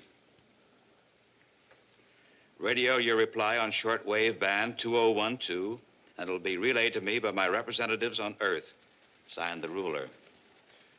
Were they able to locate the station that sent the message? No, it must have been sent in a moving transmitter, probably in a car. But it's fantastic. Can the ruler really cause a flood like that? I'm afraid so. This bomb is loaded with a radioactive gas, which is released when it explodes. And then when the gas mixes with the water vapor in the clouds, they turn into rain. What can we do about it? There's a neutralizer for any chemical reaction if there's time to work it out. But we only have 24 hours. Maybe we can stretch it a little. Tell the ruler that it may take several days to contact the governments of all nations. Say that our communication lines have been flooded out. Yeah, it might work.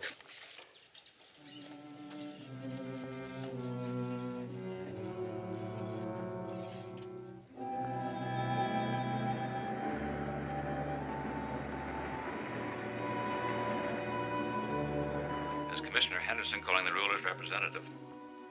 The ruler's ultimatum has been received, but due to flood damage of our communication system, it'll be impossible to consult all the nations in the time limit set. We request at least 4 days to prepare our answer. I repeat, this is Commissioner Henderson calling the ruler's representative.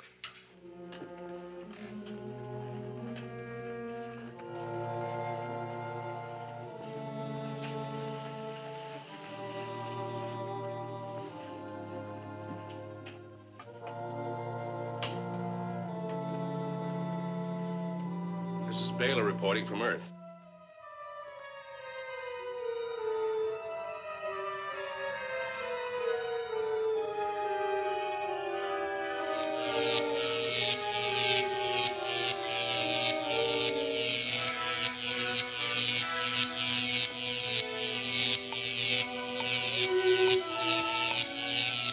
Take that.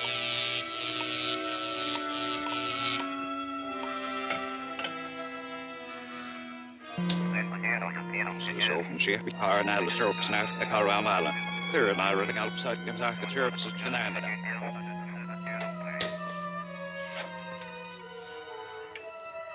This is Baylor reporting from Earth. Henderson has received your ultimatum. He says he'll need 4 days to contact the other nations before he can draft his reply.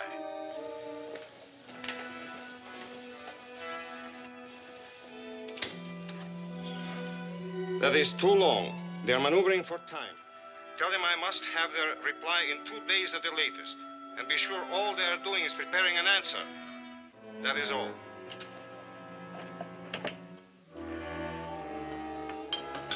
How are we going to find out what they're doing? The only way I know of is to keep a check on Cody. Take your car and radio Henderson, then come back here. By that time, I'll figure out a way to spy on Mr. Sky Marshal. Be right back.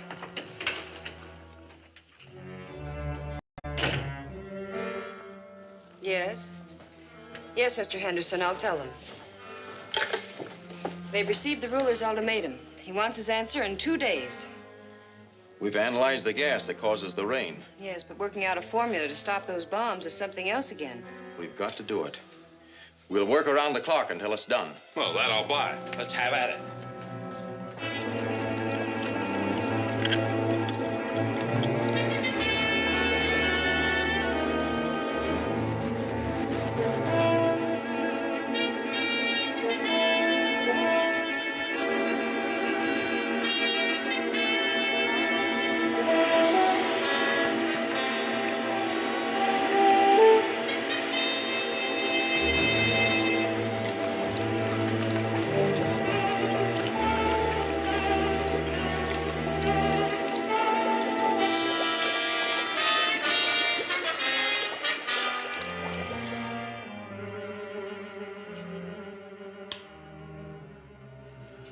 This vococeptor will pick up sounds through the walls of any building. Give it to old Chris, the apple peddler. They're used to seeing him around. Tell him to get as close as he can to Commando's office and tune it in on the building. Right.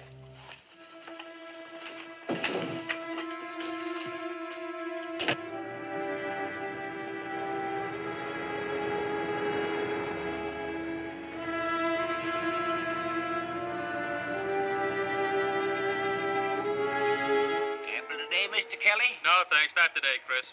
Mr. Mike?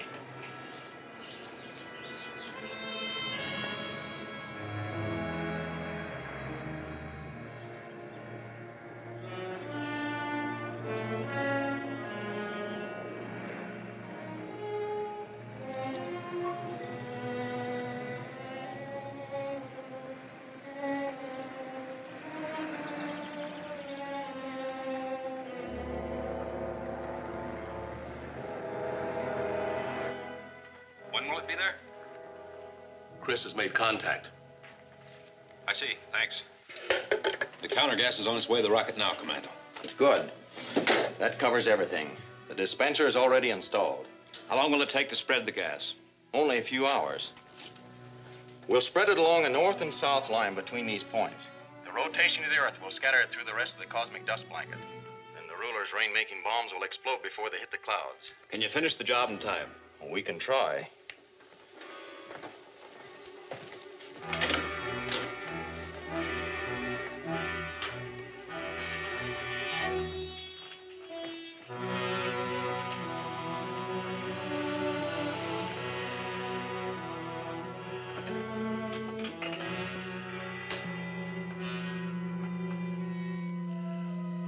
Baylor reporting from Earth.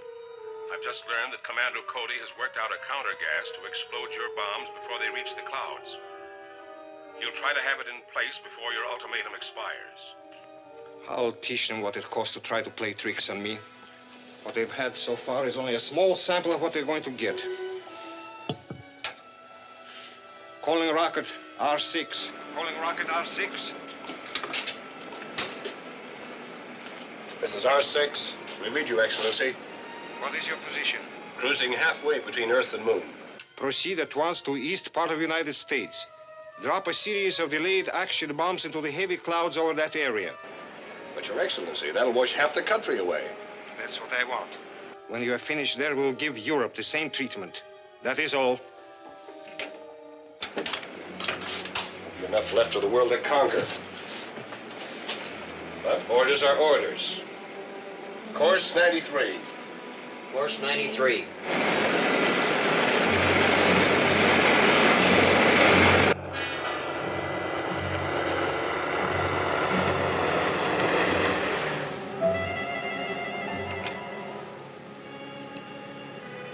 Calling post number 1. Calling post number 1. Post number 1. This is Commando Cody. We're entering the rocket area. Clear us with the other post. Yes, sir. Calling post number 2. Calling post number 2.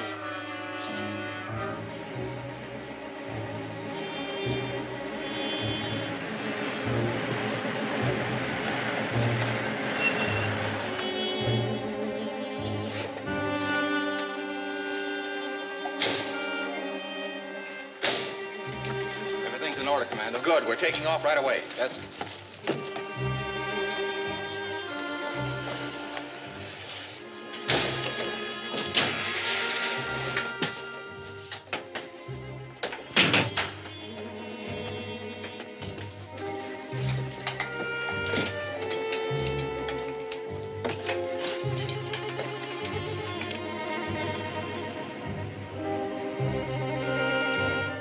Fire pilot jet.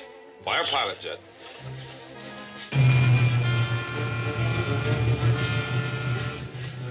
Fire main jets. Fire main jet.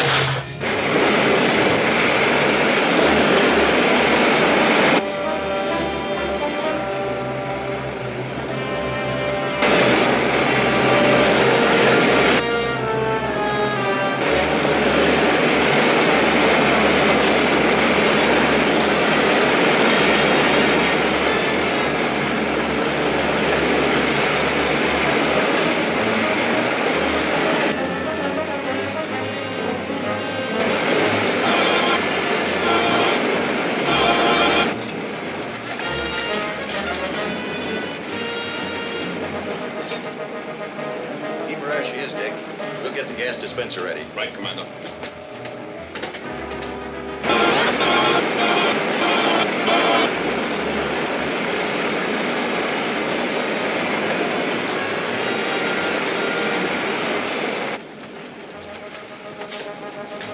We're through the cosmic dust blanket.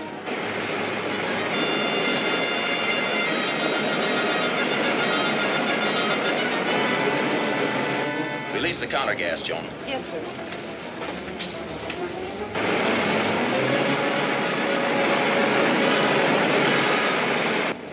It's working all right? So far. Keep her due north. Due north.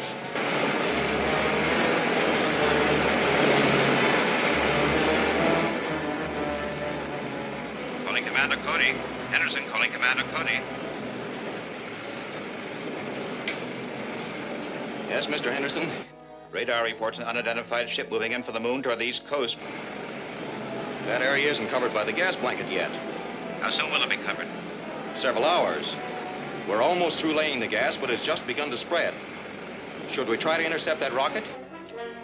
No. No, you better finish dispensing the counter gas. I'll keep you informed on all radar contacts. Very well, sir. Give her all she'll take, Dick. We gotta get through this job in a hurry. Full speed. Plus.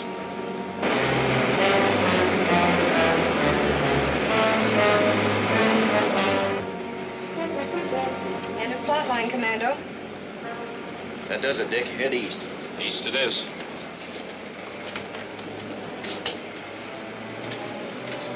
Calling Calling Commander Cody. Calling Commander Cody. Yes, Mr. Anderson. Radar reports the enemy rocket now nearing the eastern seaboard, vicinity of New York. Is there any chance the gas blanket has reached that far yet? No chance at all. But we've finished spreading the gas, and we'll try to intercept the rocket. Hope you make it. Course for New York is 9-3. 9-3. If radar can fix the course of that rocket this soon, it'll be over its target before we can get there. Yes, but we may be able to knock it down before it does much damage.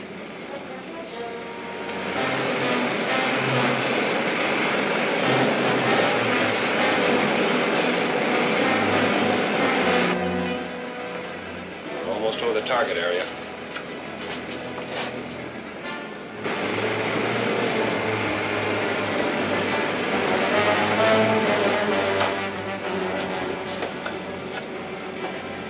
Target.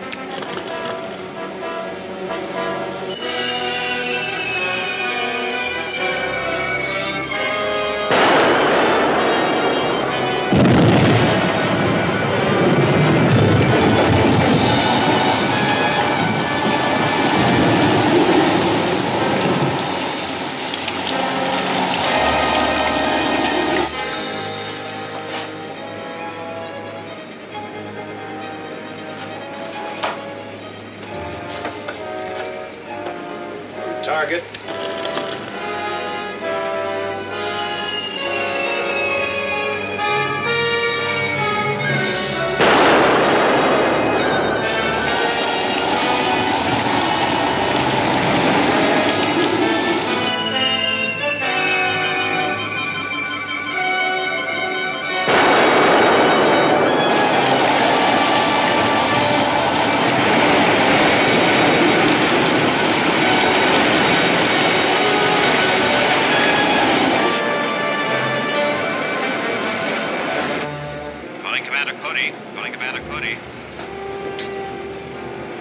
Come in, Mr. Henderson. It's a terrific cloudburst over New York. There are reports of a tidal wave moving in. What's the last radar fix on the enemy ship? Flying due north from the center of the storm area, now about over central New Hampshire. We'll make contact with him in about 2 minutes. Make it as fast as you can, or the entire eastern seaboard will be wiped out. Yes, sir.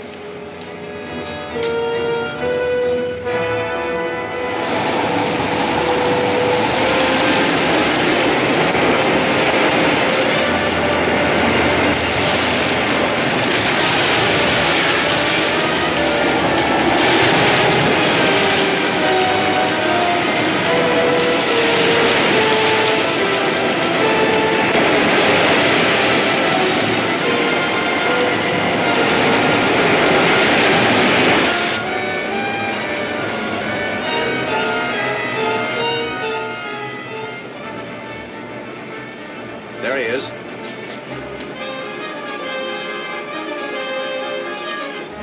Keep closing in on him. Right, Commander.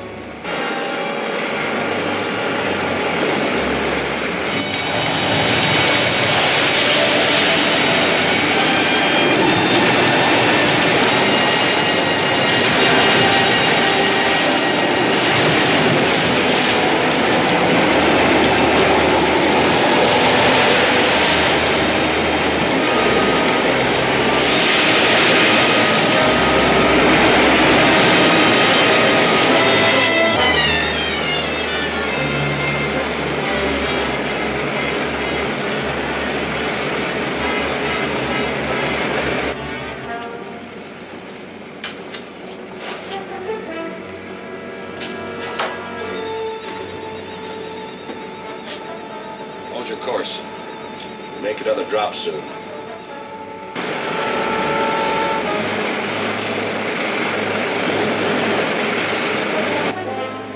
I'll check the ray gun generator.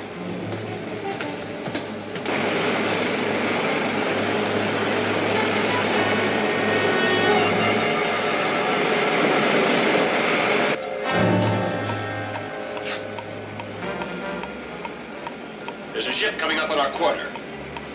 I'll use the gun.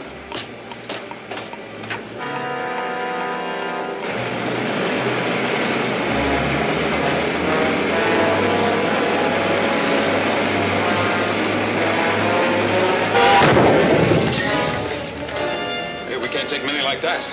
Stand by for ray gun fire. Standing by. Left 15. Left 15. Elevate 12. Elevate 12. On target, steady. Steady she is. Keep firing!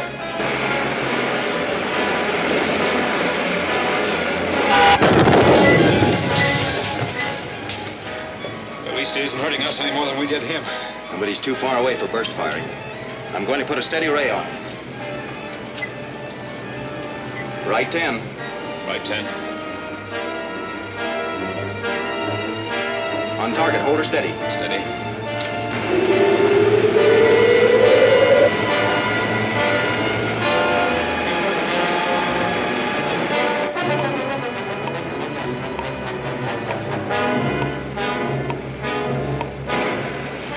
They've got a continuous ray on us. It'll melt the ship. Fire again.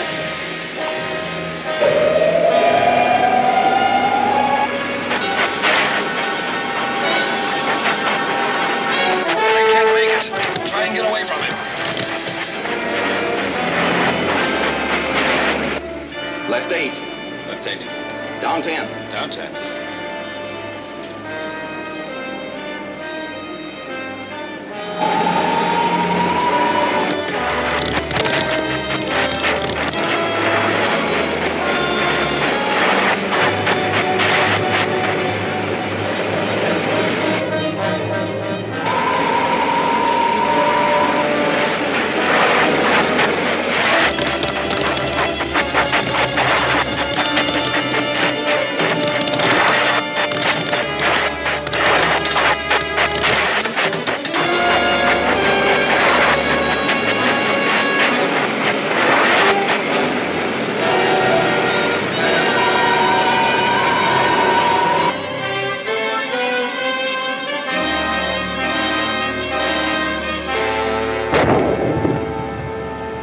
That did it.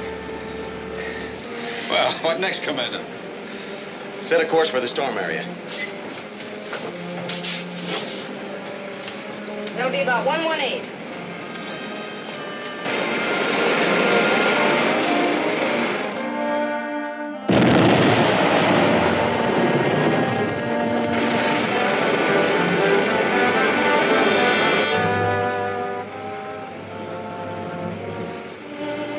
The counter gas is working. Good. Now the storm will clear. It's about time. You can say that again.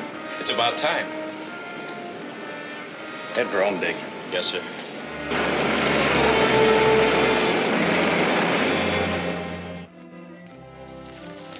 Have you a final estimate of the damage? No, but it might have been much worse. Fortunately, the countergas kept the destruction localized. Well, at least there's one satisfaction. There'll be no more floods. Can we count on that, Commando? Well, I think so, Dick. Ah, that's what I call good news. Boy, have I been uncomfortable.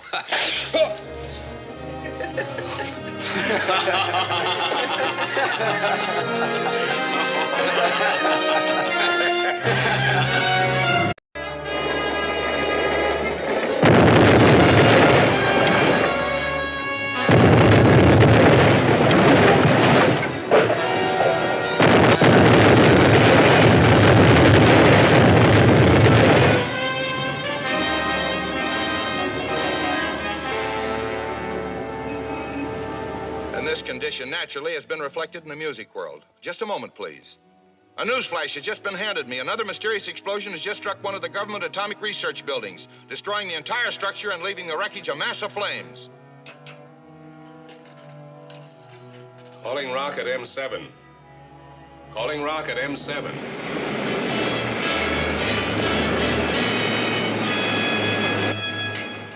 M7 to Baylor, we read you. Your last blast was exactly on target. Fine. It'll take 3 or 4 hours to recharge the ray gun. Then we'll be ready for another strike. I'll call the ruler and find out where he wants you to hit next. Yes, Baylor.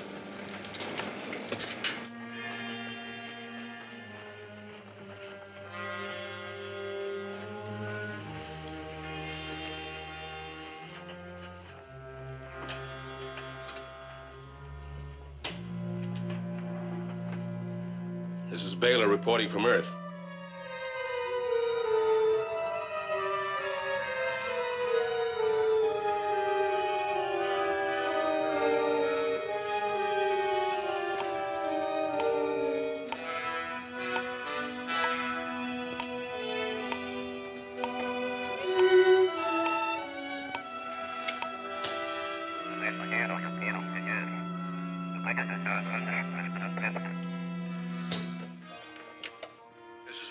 reporting from Earth. Rocket M7 is ready for the next target.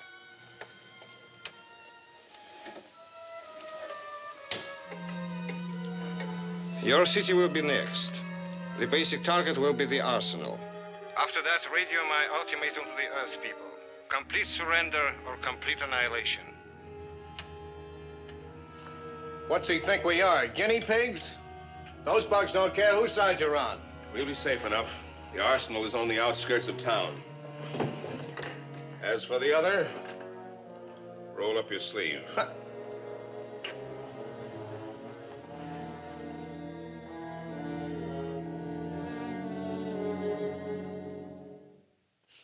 Yeah, I'll hang on. Keep checking, will you, please? That's all for now. Station 18, azimuth 178, elevation 85. Station 20, azimuth 218, elevation 89. That's all.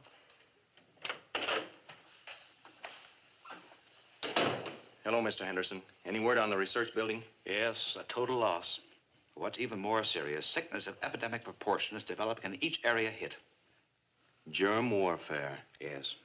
And the committee's sure this is the ruler's work. That's a safe guess. Look at this. Our detector stations have been checking on the flashes of radioactivity before each blast, and they make a regular pattern. Now, let's extend that pattern. And we end at a point over this city. That would kill millions. But how are they getting through the cosmic dust blanket? It should explode a bomb. My guess is they're using some new kind of atomic ray to blast a hole in the blanket. Then a germ projectile could get through to Earth. Any more reports, Dick? No, it's all quiet.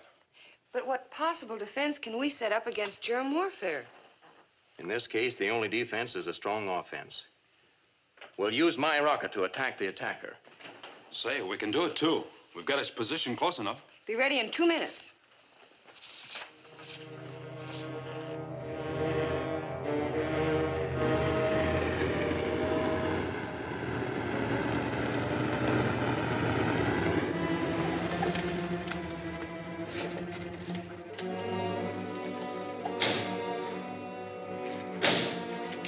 Everything's in order, Commando. Good. We're taking off right away. Yes, sir.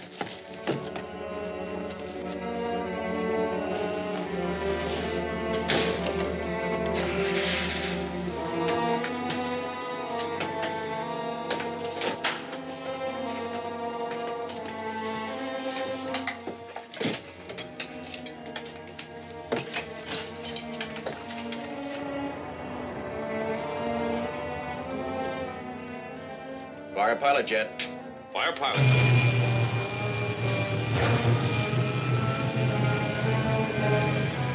Fire main jets. Fire main jets.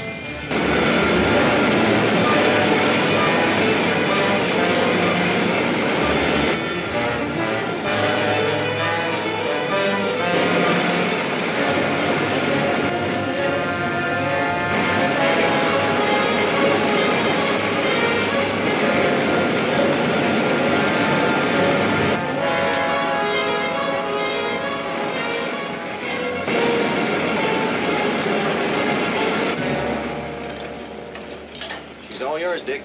Yes, sir.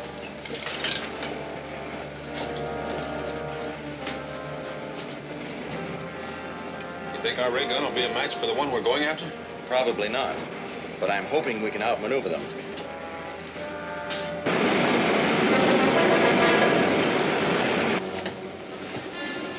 Altitude 60,000, Commando. We're nearing the dust blanket, Dick. Turn on the dispersal ray. Check, Commando. Check the Nova drive, Joan.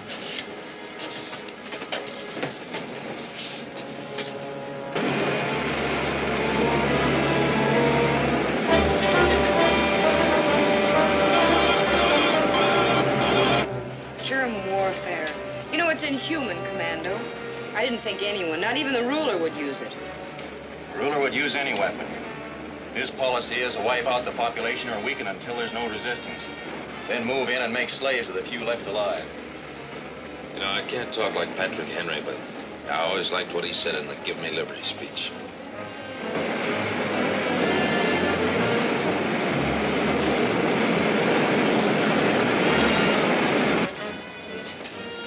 Level off. We'll see what we can pick up. Leveling off.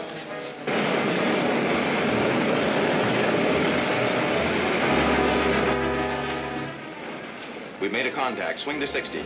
60. What type rocket is it? Can't make it out yet. Switch to the infinity lens. That's good. Are we on the right course? Almost. Battle stations.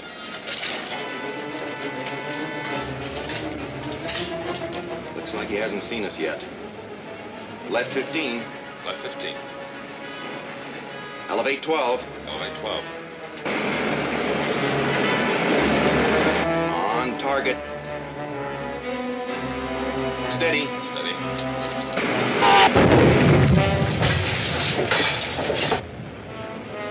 Another ship's after us. Man the ray gun. But it's not up to full charge yet. Use short bursts. Might be enough to stop him. Hurry!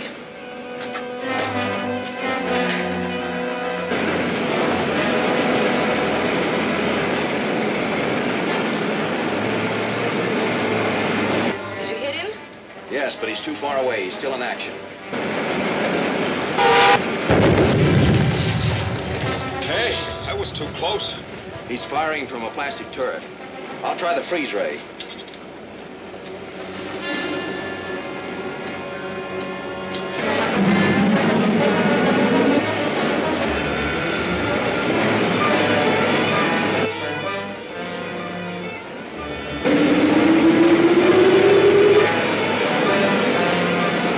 The turret's clouded. I can't see to shoot. Maybe we can outspeed him. That did it. He's on the run. Let's close in and finish him quick. Hold it, Dick. I want to try to capture that rocket in one piece. Climb above him. Up 20.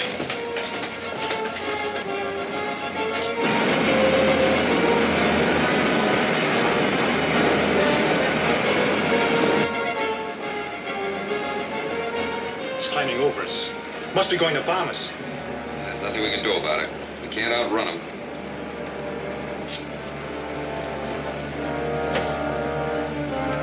Get me a block of fusing metal, Joan. Yes, sir.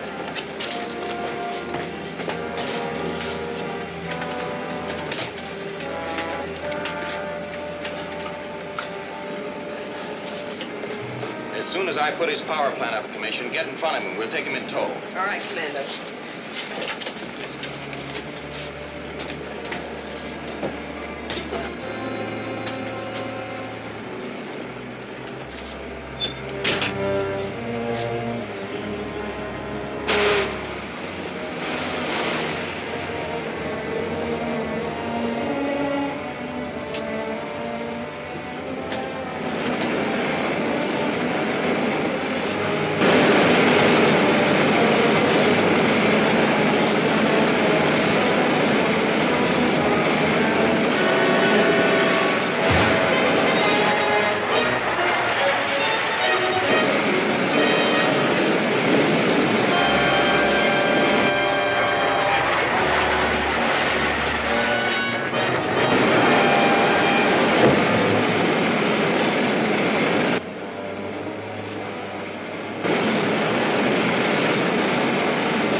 Chamber is leaking. Something's wrong. Pressure's going up fast.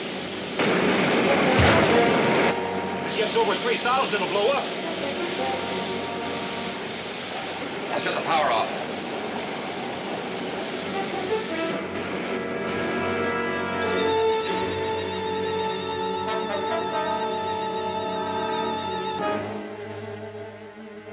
That helped. The pressure's going down. Well, what do we do now? Nothing. Just float here in space until the Earth people decide what they want to do next.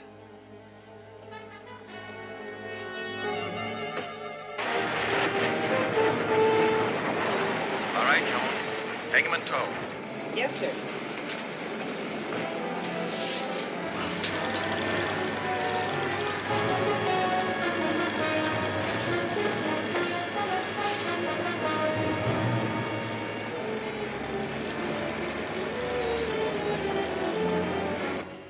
We're moving again. And on a different course. That other rocket must have a magnetic drag ray. Yeah. He'll probably tow us down to Earth.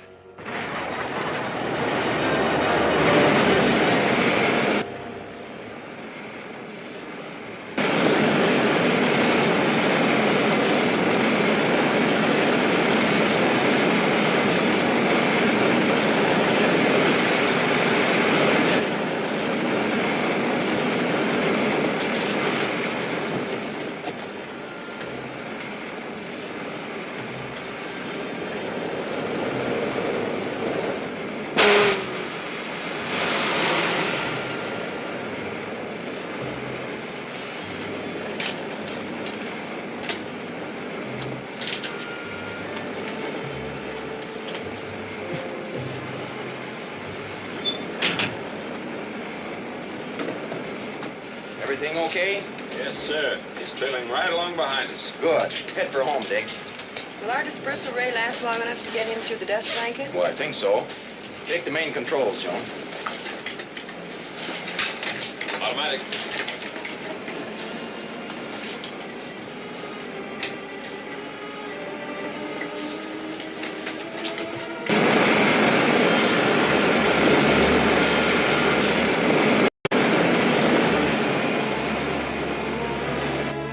Here, help me.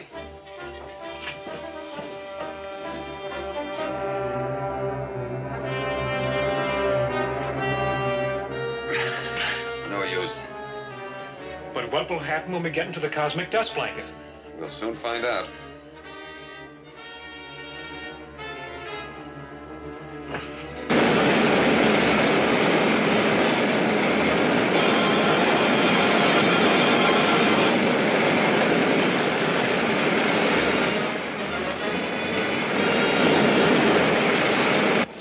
Land in the usual place, Joan. Yes, Commando. How do you feel about it? Well, it is my first solo landing, you know. You'll do all right. Give us a little start before you set the other ship down. Joan, radio Mr. Henderson, send some men to take over the rocket. Yes, sir. Tell them we'll try to keep the crew inside until they get here.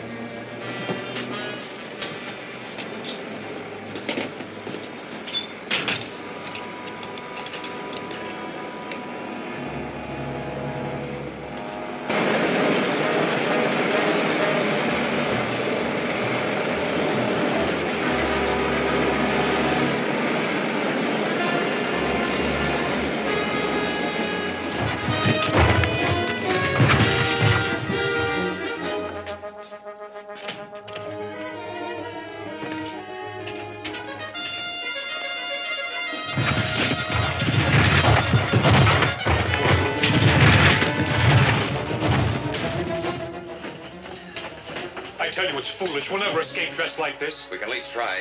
We know we'll be taken prisoner if we remain here. Wait, shouldn't we wear space helmets? Of course not. The air on Earth is good.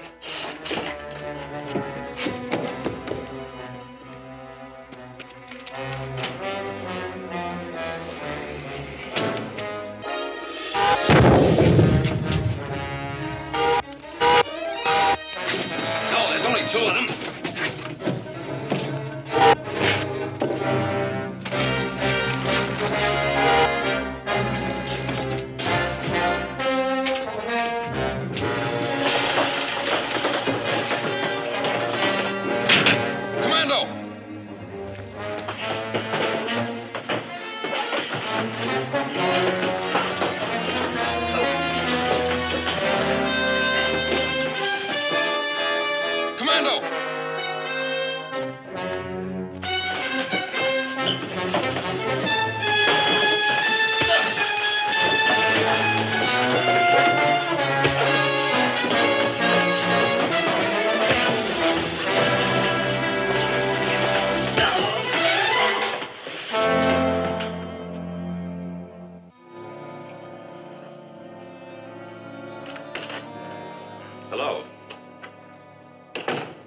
Where's Commando? Oh, there he is, sir. We've been examining the man you captured in that rocket. You find out anything? Not much. He admits belonging to the ruler's army, but nothing else. Have you had a chance to examine their rocket ship yet? Yes, and found the antitoxin for the germs they've been using. Oh, splendid. Did you, The drug companies all have samples. The local authorities will have a supply tomorrow, enough to stop the epidemic. That's great news. The best. About the ruler's rocket. There's nothing really unusual about it. It's atomic powered from a uranium pile, much like the ones we use.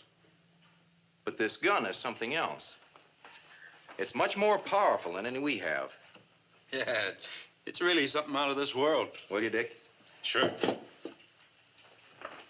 Is this the weapon they've been using? Yes, but the important part is in the power chamber. We've analyzed the contents in this power chamber.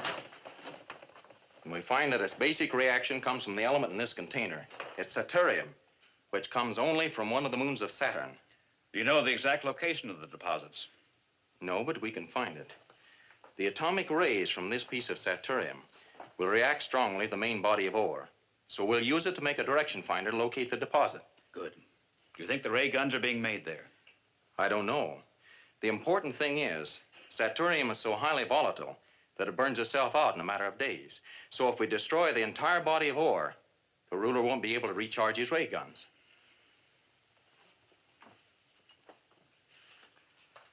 How can it be destroyed? We'll explode a bomb loaded with uranium isotopes in the ore. That'll set up a chain reaction and blow up all the Saturnium in the vein. Yes, it would work that way. Shame to destroy the Saturnium, but if we do, the ruler won't be able to make any more guns like that one. That's right. So with your permission, we'll leave for Saturn immediately, before this sample loses its power. Certainly, Commando.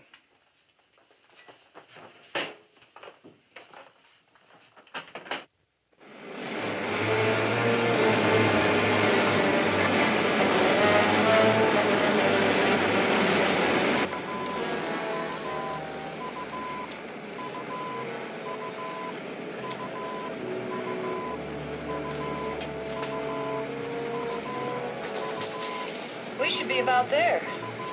We are there. It's almost dead ahead. The Saturnium indicator's reacting steadily now. Line up the scanner, Joan.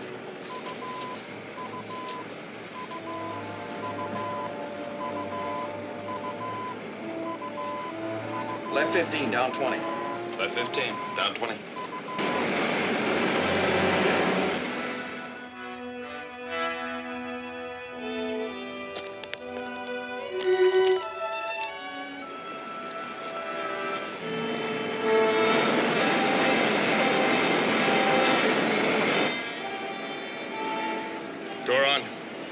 This is Traitor.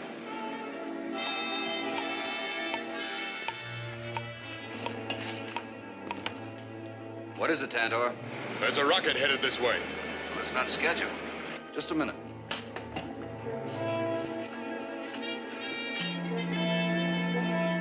Calling the ruler.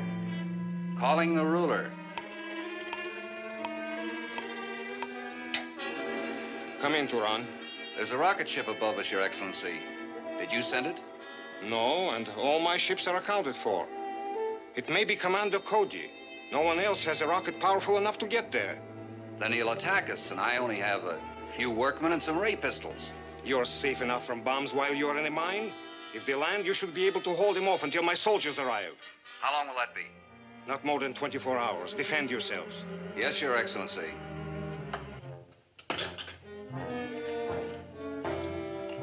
Traitor. Yes, Turan. If the rocket ship tries to land, let me know at once. Yes, sir.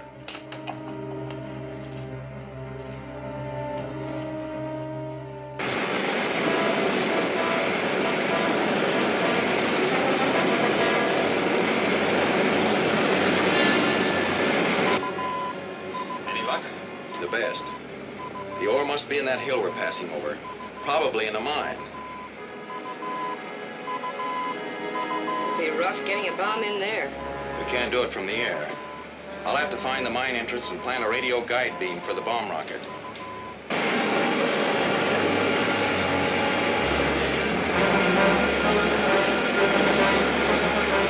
Land in that valley just ahead, Dick. Yes, sir. We're practically down.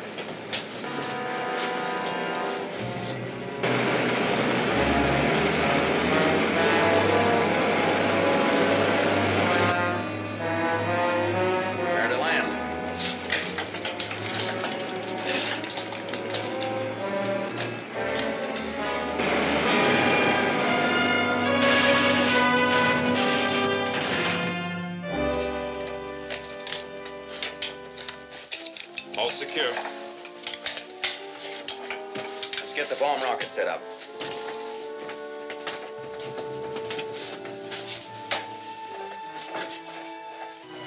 The rockets landed in the valley just opposite my position. They'll have to use the cliff road to get to the mine. Pick up the men working on the crusher and set a trap for them. Very well. Keep working.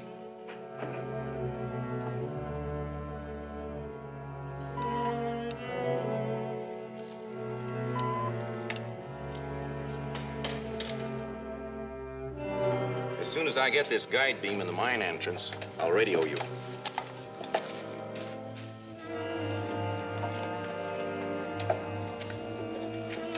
It'll take the bomb rocket at least 20 seconds to get to the mine, so count the seconds for me after it takes off.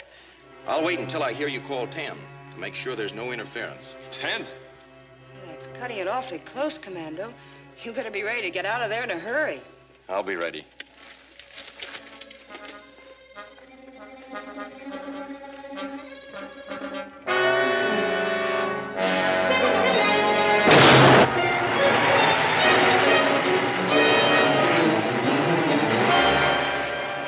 What is that? I don't know, but we better find out. You men stay here.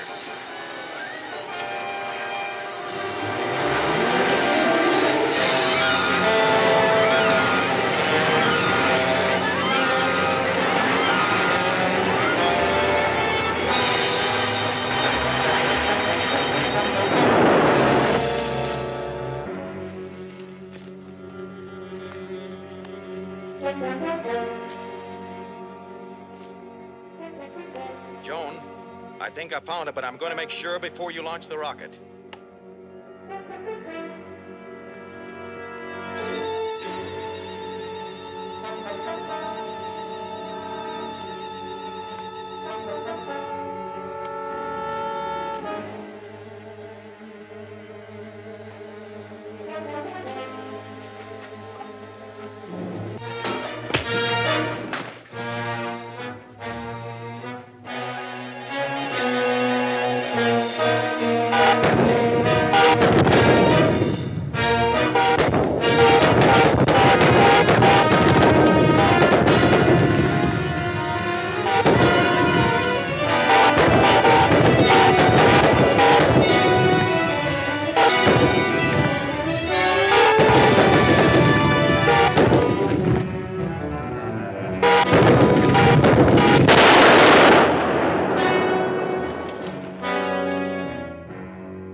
Joan.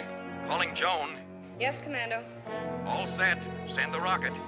Right away. Let it go, Dick.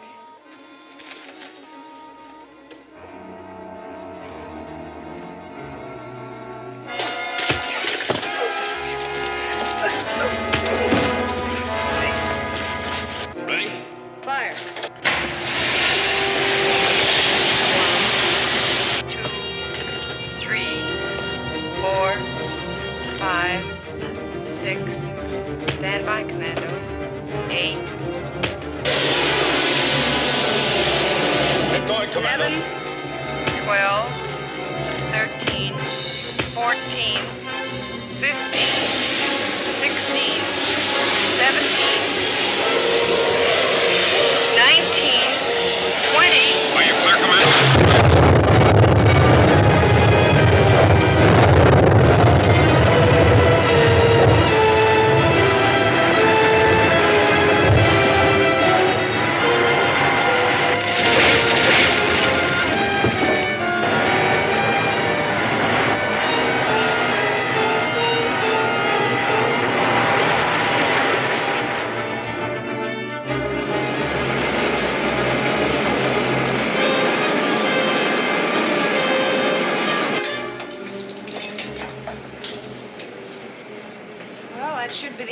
germ warfare.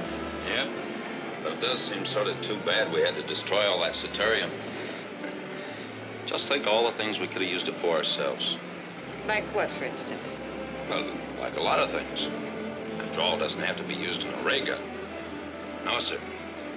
If we could find out how to neutralize the isotopes and control the reactions to formulate a chain sequence at minus normal, you'd have a good start. Dick, can you say that again? Huh? Why, I don't think I can.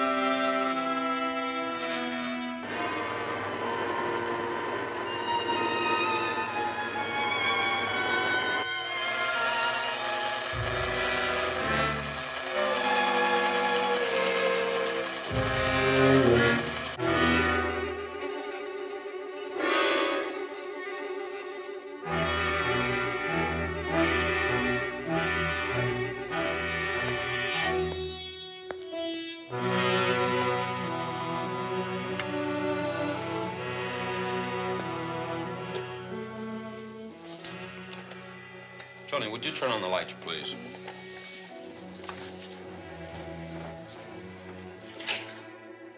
It's getting dark early today. Clouds, probably. Still 3 hours till sunset. Well, it isn't clouds. It's perfectly clear. Commando, look at the sun.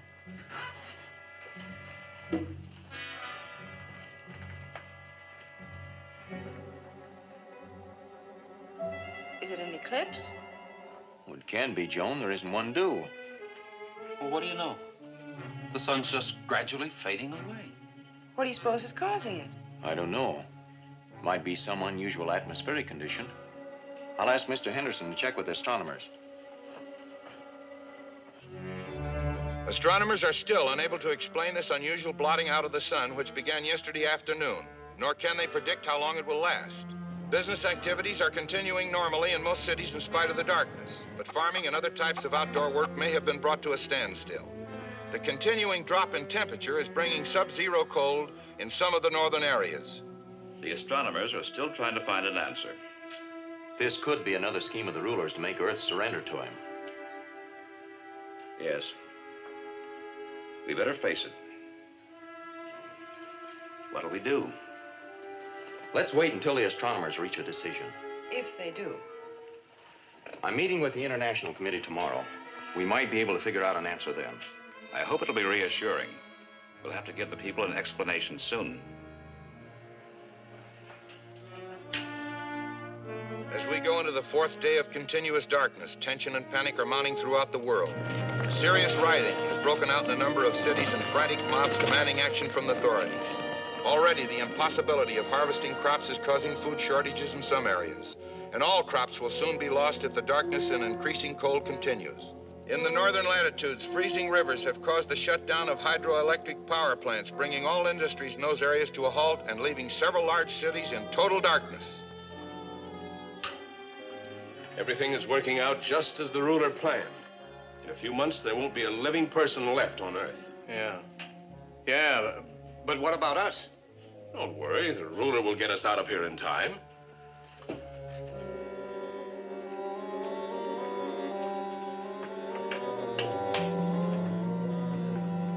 This is Baylor reporting from Earth.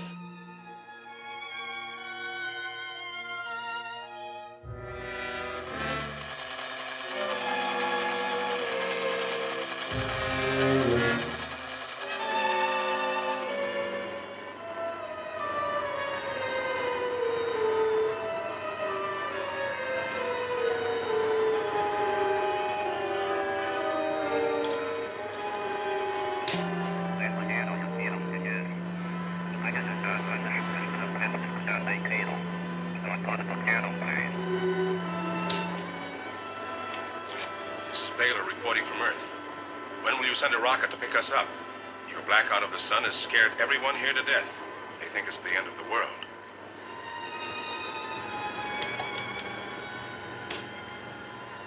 It is the end of their world. I'm going to wipe out your entire solar system as a warning to other planets that think they can oppose me. I'm going to send a rocket for you as soon as the cosmic dust blanket dissolves.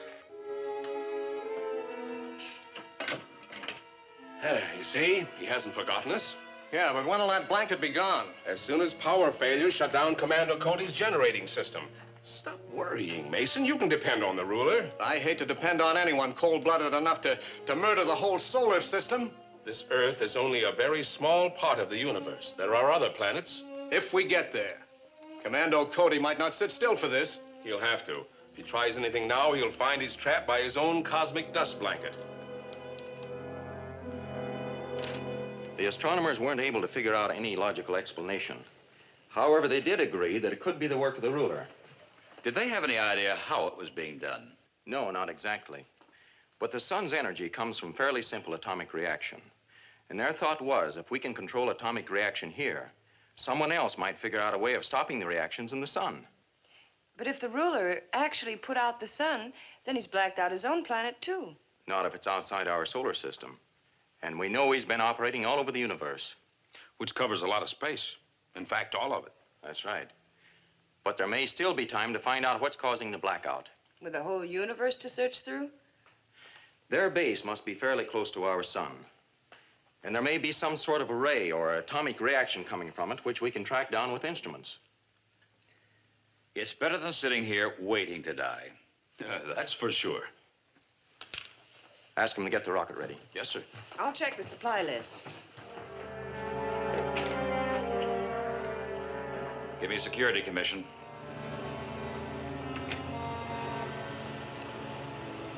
Calling post number 1. Calling post number 1. Post number 1. This is Commando Cody. We're entering the rocket area. Clear us with the other post. Yes, sir. Calling post number 2. Calling post number 2. Post number 2. Commando Cody coming in.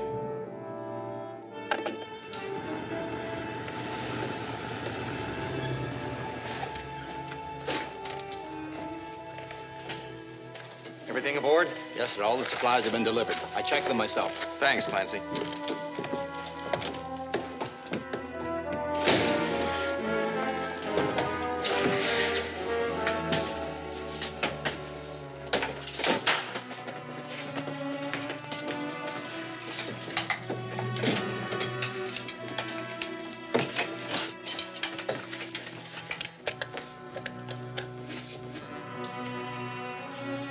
Fire pilot jet. Fire pilot jet.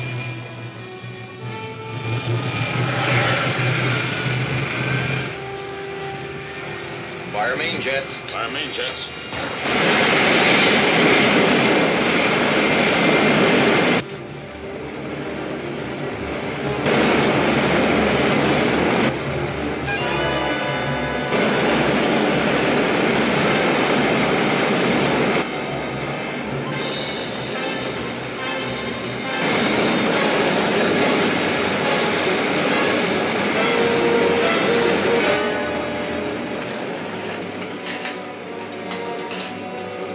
Course until we get through the cosmic dust blanket.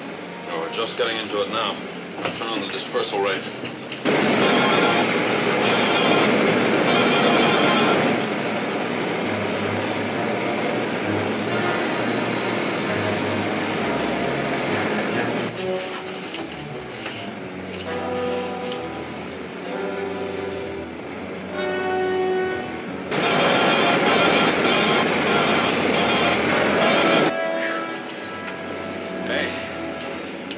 Awful hot in here.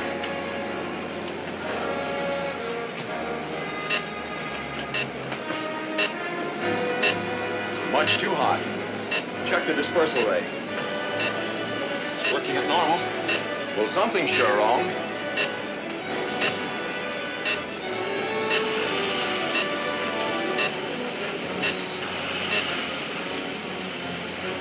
Well, the ship started to burn. Take her down, Dick, fast. Right.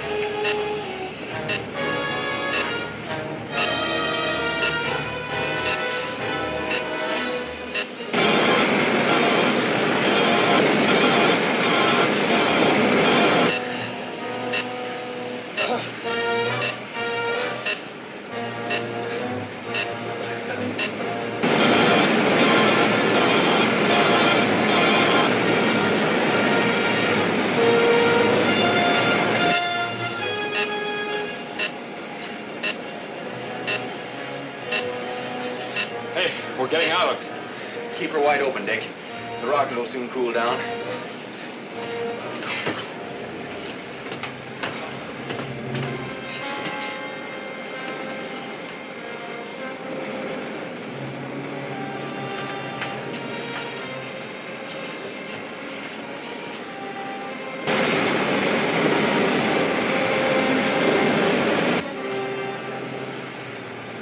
I'm all right now. What was the matter? Something must have been added to the dust blanket, which neutralized our dispersal ray. Yeah, our old pal, the ruler again. One of our dispensers could be out of order, but I doubt it. I'll radio Henderson to have dust samples collected.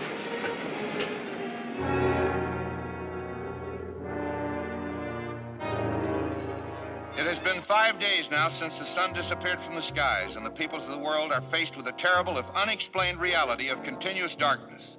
Food shortages are becoming more and more acute, as the impossibility of working the farms has stopped the flow of produce from the rural areas. The entire countryside is now bleak, lifeless, and desolated.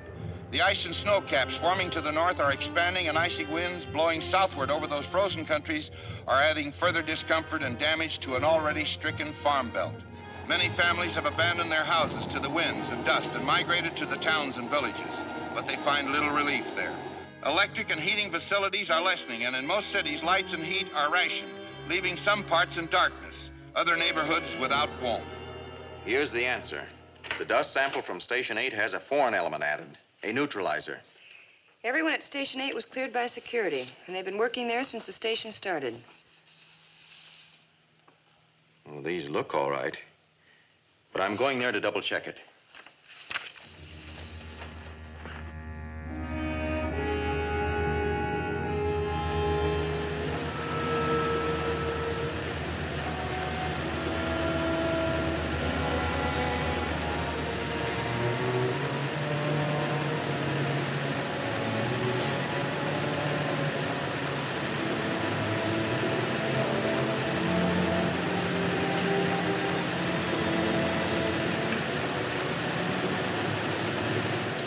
Time's almost up, Bill. Knock off. I'll stand by till your relief gets here. Thanks, boss.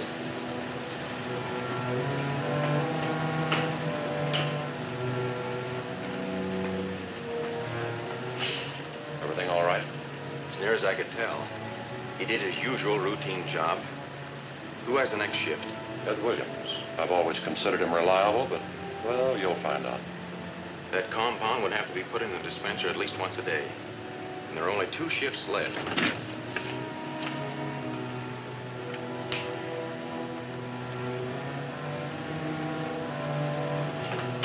Good evening, Ed. Bill had to leave early, so I took over for him. Everything seems to be doing okay. Good enough, I'll take over.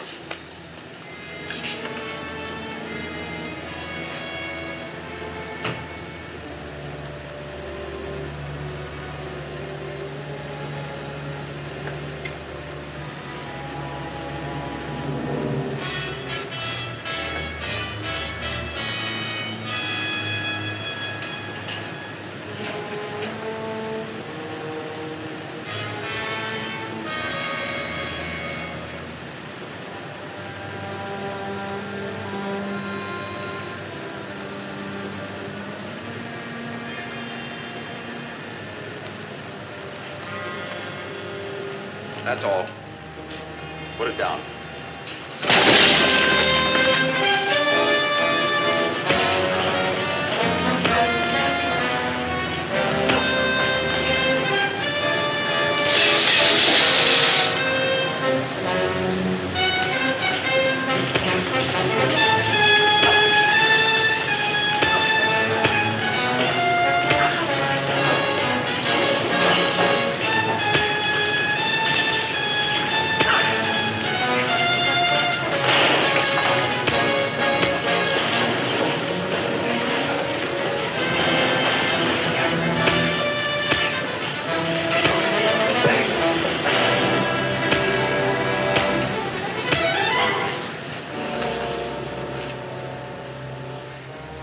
Who gave you that stuff? Your boss probably told you he'd get you off Earth before it's too late. But he'll never find you in the jail you're going to. A jail is a pretty dismal place to be staying in while you're waiting to freeze to death. All right, you win. A man named Baylor paid me to do it. Baylor escaped with most of his records, but there were still papers enough there to tell us that the ruler's putting out the sun was some type of ray machine. He has it set up on planet M27. M27? Which one is that? Here, in the first planetary system west of ours. If that's the ruler's headquarters, it'll be heavily defended. So what? We got enough miniature A-bombs to blast a whole planet if we have to. Are you sure your rocket will go that far with such a heavy load? We can make it. And we'll take off as soon as the compound's out of the dust blanket. And that'll only be a couple of hours. Well, it better not be much longer. We'll all be moving into igloos.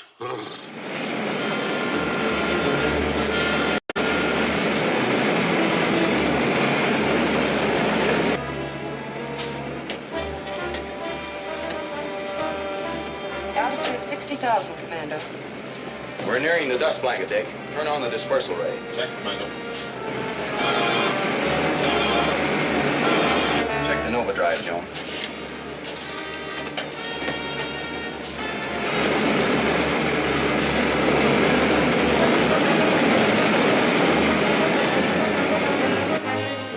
Well, we're into the dust blanket. There's no sign of heating up. We'll make it this time, all right. Come on, Joan, we'll lay out the course.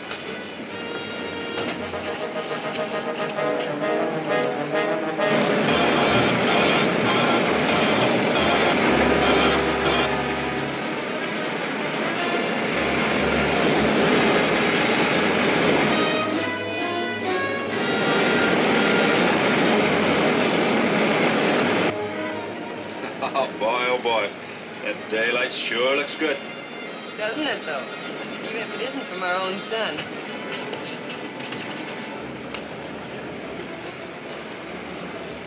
We're right on course. That's planet M22 we're passing. I'll take over, Joan.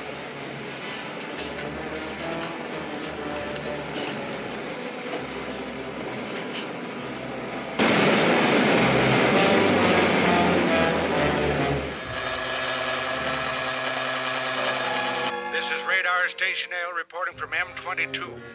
An unidentified aircraft is passing here on a course from Earth's solar system to planet M27. Very well, we'll be ready for them. You suppose it really is coming from Earth? No doubt about it. The only one in the universe who could make such a trip is Commando Cody. What about the cosmic blanket and Baylor? No, Baylor is a fool. Cody must have captured him. Then he'll bomb us. We're not He'll prepared. never get close enough to bomb us. Start a magnetic barrier ray and beam it in his direction. Yes, Your Excellency.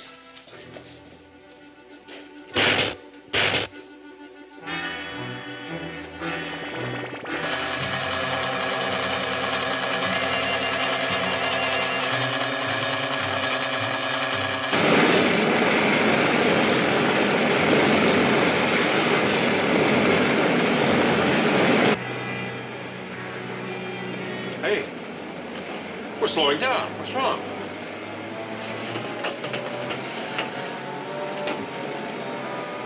Jet pressure's normal. Maybe, but we're still down to less than half speed.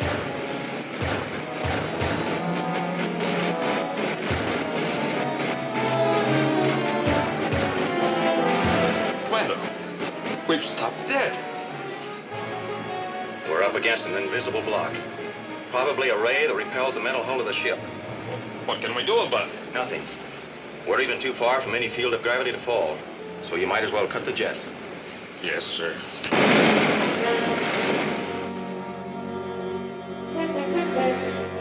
You mean all we can do is just sit here? Until someone turns off that ray. What's the sense they're not gonna do that?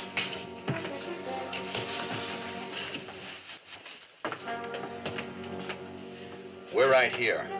That ray must be coming from planet M27, and it shouldn't affect my flight suit. I'll help you, sir. But you can't go that far. You haven't enough fuel. I can get there, all right. But I'll have to gamble on putting the ray out of commission so you can pick me up. I don't like it, sir. It's either that or stay here until we starve to death. Get me one of the small atomic bombs, Dick. Right.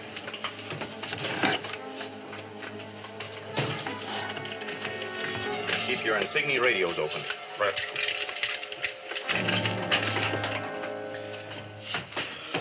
careful, sir.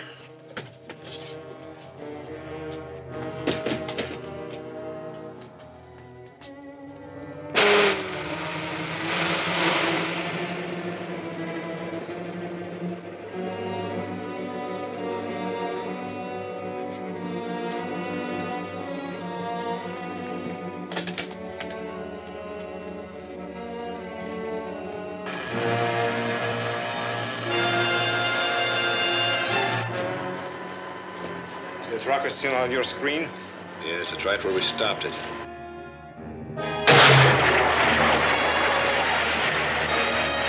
There's another small spot on the screen now. It's too small to be a rocket. Send a lookout up to the tower. Yes, Your Excellency.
Yes, Commando.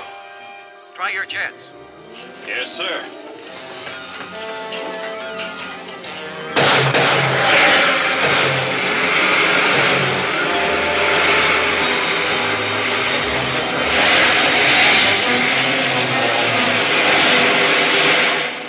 Hey, we're in business. The ship's moving again.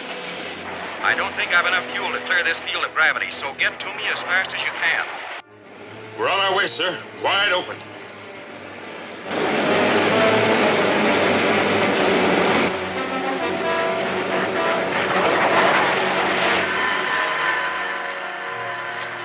The tower's completely wrecked, Your Excellency. It'll take weeks to repair it. We have only a matter of minutes. That rocket is headed this way again. We don't have a ray gun that'll stop it. I'll order the rockets on M36 to take off at once. Order your men to barricade the cave entrance. Yes, sir.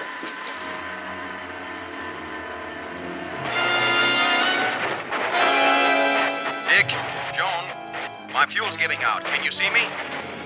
Not yet, but we're coming in as fast as we can.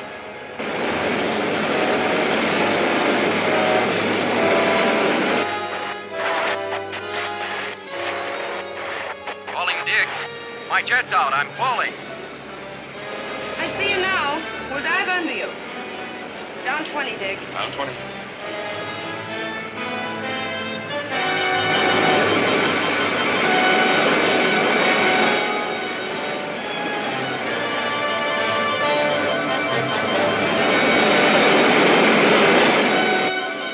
We're right under him. Dead slow.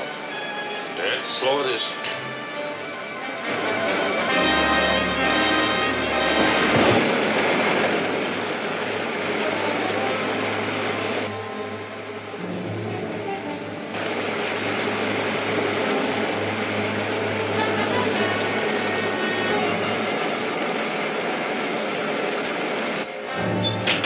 You made it. I heard the hatch slam. Ah, wait a minute. Give him time to get through the decompression chamber.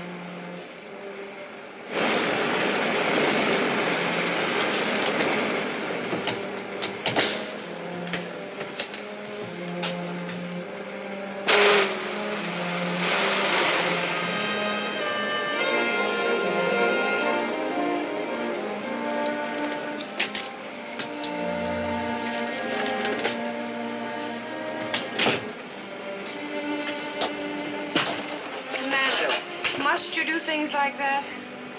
That bomb took care of the ray machine. Good going, sir. Mission accomplished. Not quite. The people who are operating that tower must be in a cave underneath it. So unless we take care of them now, they'll just rebuild the tower.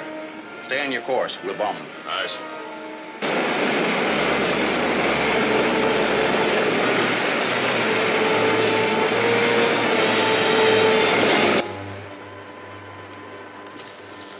It's coming over.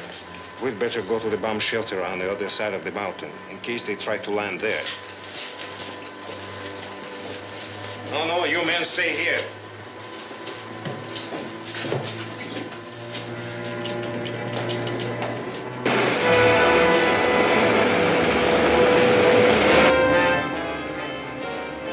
Coming in. Steady. Steady. On target.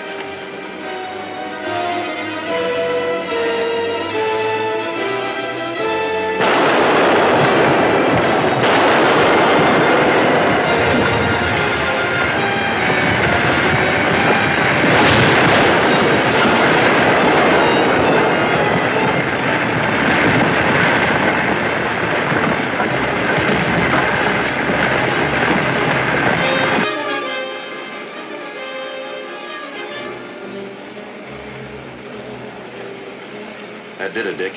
Set a course for home. My favorite course for my favorite place. Yeah, be it ever so humble. Amen. Let's see what's happening there. Great news, folks. We have just received a flash from the observatory. The sun's activity is returning to normal. A report from the eastern section tells us there is already enough light to... You know, I lost money. And I'm glad. What do you mean, Dick? Well, now I won't be needing that double-line fur coat I ordered. Oh.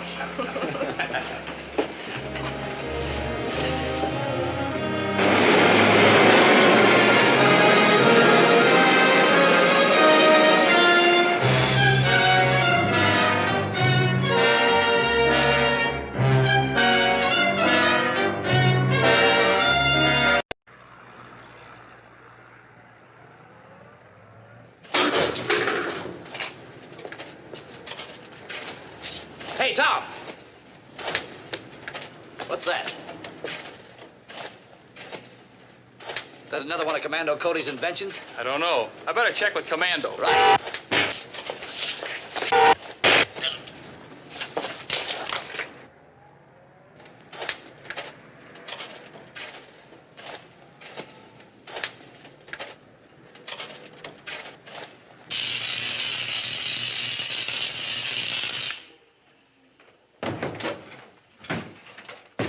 Commando, are you expecting some equipment? No. Better check with the guards. Fine. Hello, guard. Hello, guard. They don't answer.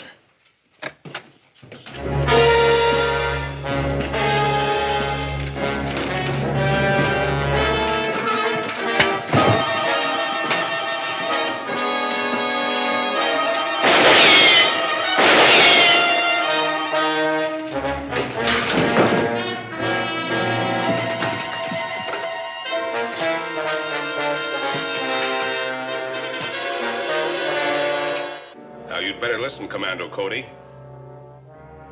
We want the plans of your rocket ship and instructions for getting through the cosmic dust blanket which you've spread around the Earth. Get the papers and give them to the robot. They're in the safe.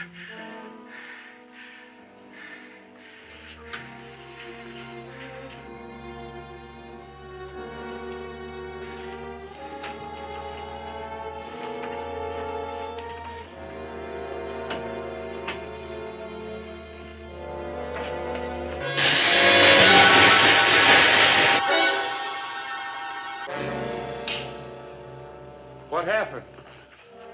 Cody must have burnt out the controls. I hate to tell the ruler about this, but I'll have to.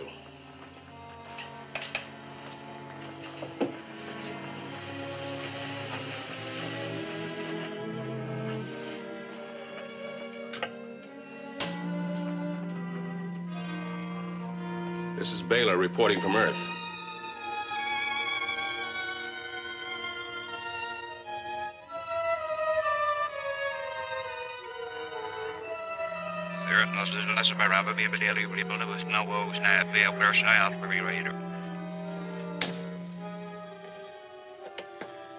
This is Baylor reporting from Earth. We couldn't get the papers or kill Commando Cody. The robot was wrecked. Then try again. I don't care how you do it, but I must know how to get through that cosmic dust blanket before I can add Earth to our other slave states. That is all.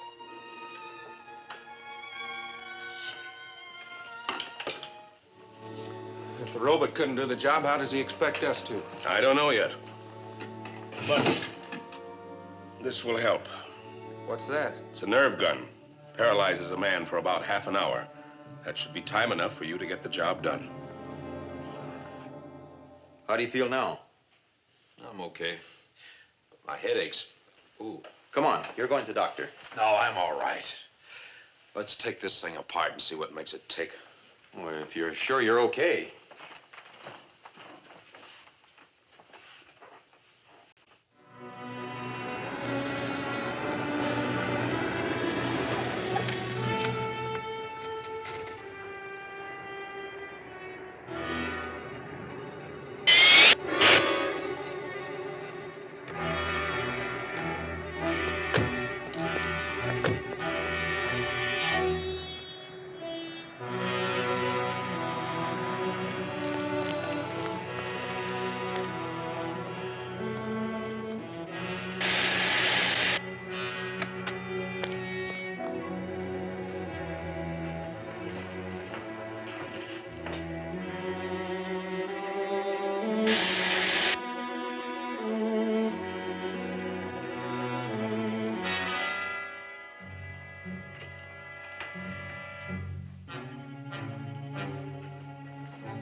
Give me the police department, quick. Hey, what goes on? Take it easy. You'll be all right in a few minutes and ready to help us. Help you? Who are you? You'll find out. Wait. What goes on? This is a machine invented by the ruler. It won't hurt you. Just make you do as you're told.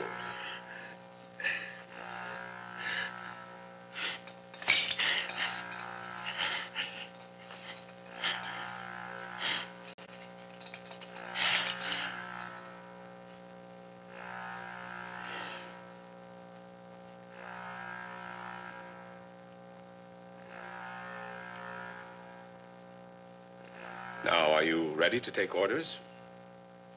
Yes, sir. You know the combination of Cody's safe? Yes. Then this will be easy for you. Go to his office tomorrow morning and tell him you drew a blank. Yes, sir.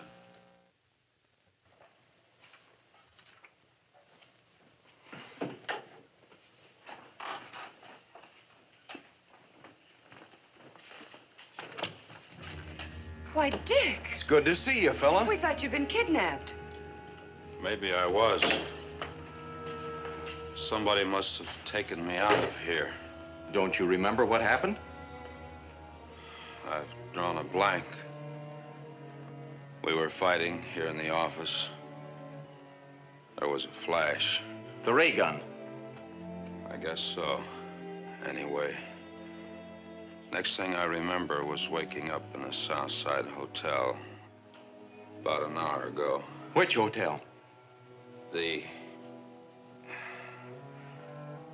Sorry, Commando, I'm a little confused. Well, that's all right, Dick. We'll run it down. Make up a list of the hotels, Joan. Don't you think they'd better wait till after the conference? Of course. We're on our way to Henderson's. You take it easy till we get back. Then we'll check on the hotels. Suits me. I don't feel like doing anything right now. Oh, I should think not. We'll be right back, Dick. See you later.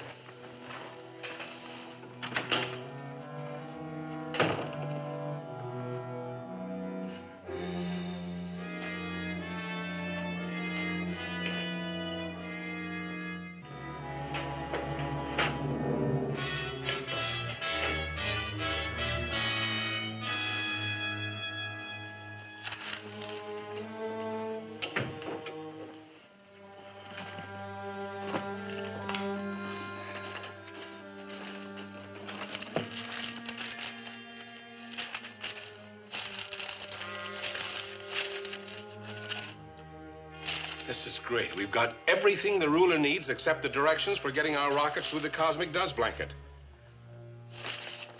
Can you tell us how to do that? I've worked on the dispeller formula, but it'd take me weeks to duplicate it. When a friendly ship wants to land, how is that done? The cosmic generating station turns on the master dispeller ray till it gets through. Can you order that done? Yes, I know Commando's code. Fine. Use this phone.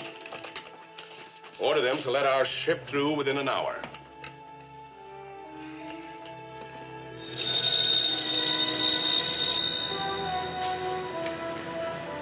Dispenser Station 8. This is Dick Preston in Commando Cody's office. We have a GX-43. Relay to clear with RS-86 for plus 60 minutes. Yes, sir. Your ship is cleared. Good. I'll tell them. Calling rocket N6. Calling rocket N6. Rocket N6, come in. You're cleared to land an hour from now. Come to the location we arranged. We'll be there on time. You're going to take Preston and these papers to the rocket. Do you know the location? Yeah.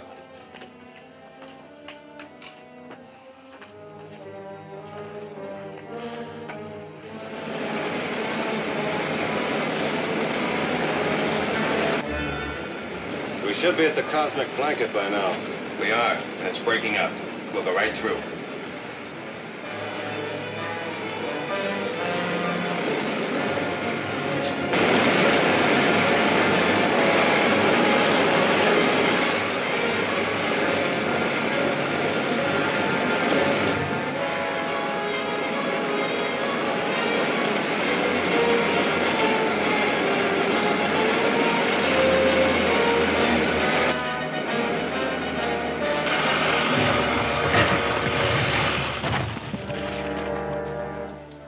Let's go.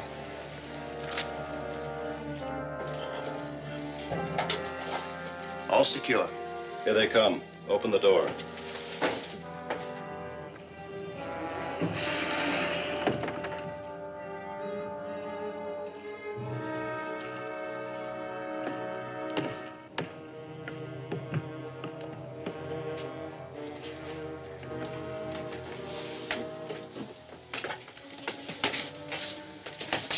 Here are the papers. Baylor said to take them to the ruler's experimental laboratory on L-36. And this man goes there, too.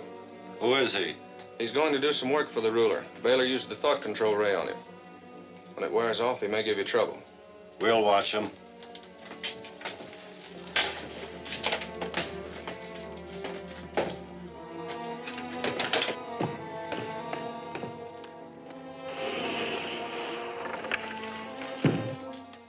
Sit there.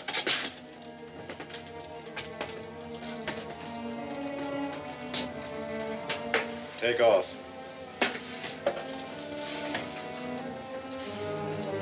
Flash number 1 bank.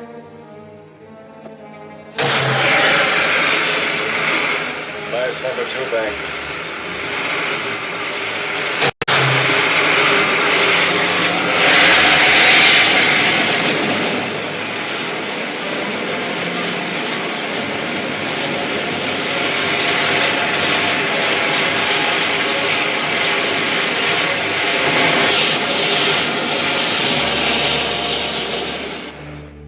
And Clancy, have the ship ready for takeoff as soon as we get there. You think you can follow that ship? We've established its course. We may be able to pick it up on radar as soon as we get out of Earth's atmosphere. If you don't, the ruler will have all our top secrets. I never thought Preston would turn traitor. I'm not sure he has. Oh, how can you doubt it? The superintendent of the dispensing station is positive it was Preston who ordered the ruler's ship let through. And he was the only other person who knew both the landing code and the combination of that safe, wasn't he? Yes, but there must be an explanation. I know Dick. I've worked with him. I know how he thinks. Now listen, Commando, make no mistake. Preston is a traitor. He's as dangerous as the ruler himself, more dangerous. And when you overtake that rocket, you got to blast it from the skies, whether Preston's on it or not. I understand my position.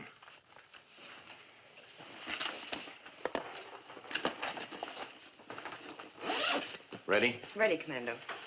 I'll keep you posted by radio.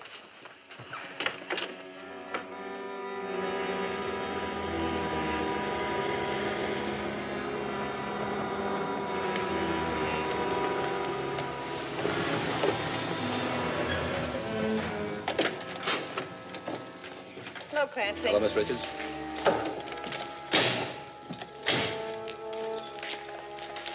Supplies all aboard, Clancy? Yes, sir. Everything's ready. Thanks.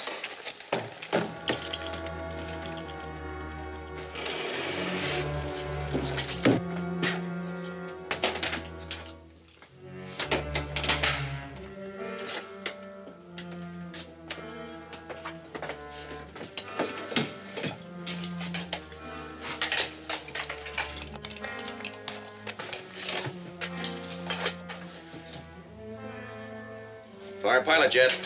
Fire pilot jet. Fire main jets. Fire main jets.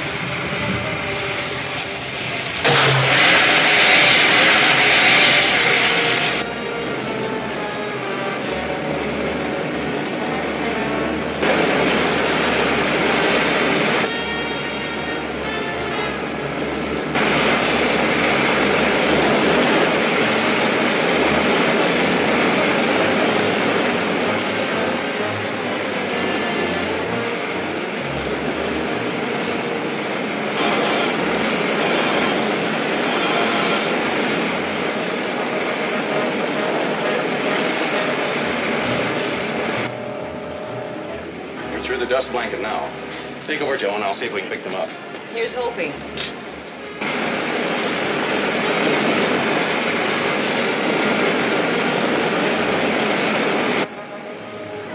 Any luck, Commando?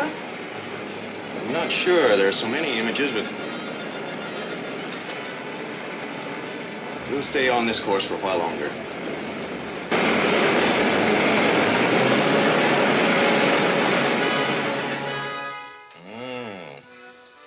Yes. Oh, yes. Oh, I appreciate your getting these papers for me, Preston. And I hope you will continue to be helpful. Not while I'm in my right mind. Ah, that's the point.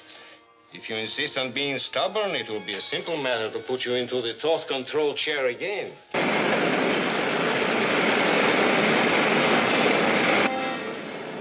It's no use. We might as well go back. Set the automatic pilot and we'll lay out the course. You will do what I tell you. But I admit I would rather have you in your normal mind. You could work better and faster. Would you expect me to do the same kind of work I was doing for Commando Cody? Well, more or less.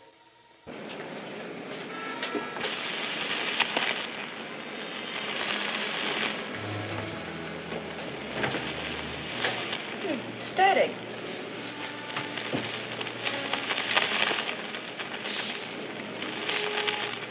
There's no static in space. It's not an easy decision to make. After all, I am an Earthman. And I've always admired Commando Cody. It does sound like static, but let's hook yours up to the big set.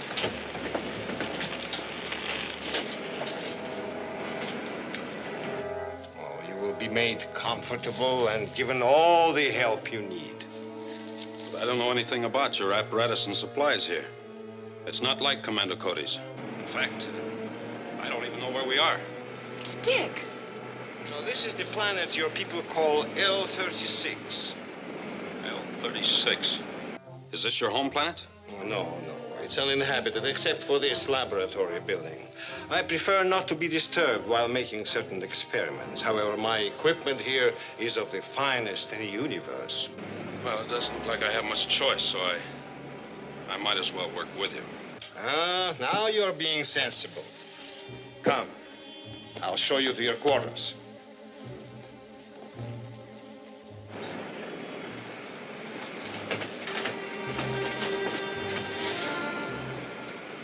There's L-36. It's a very small planet. Yes, so we shouldn't have any trouble locating the only building on it.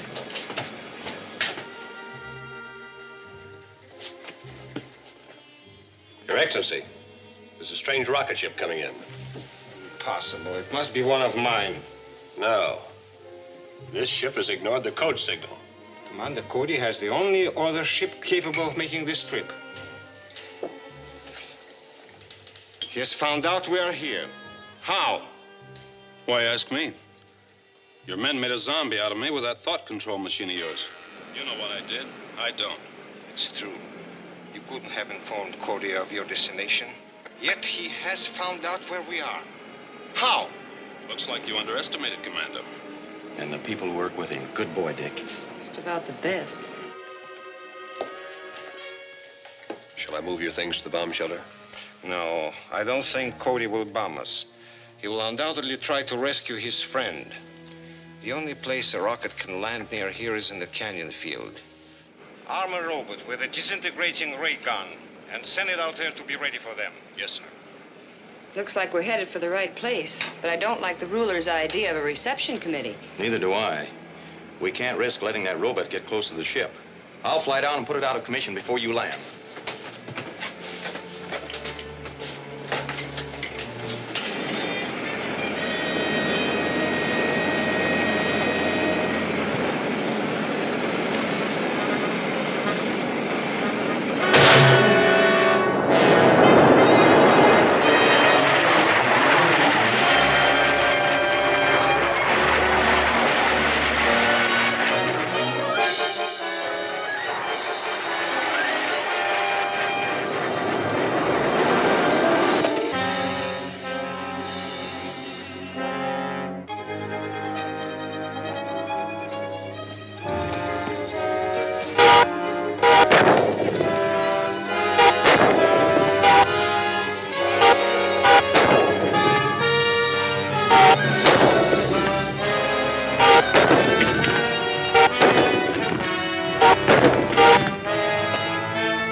Joan.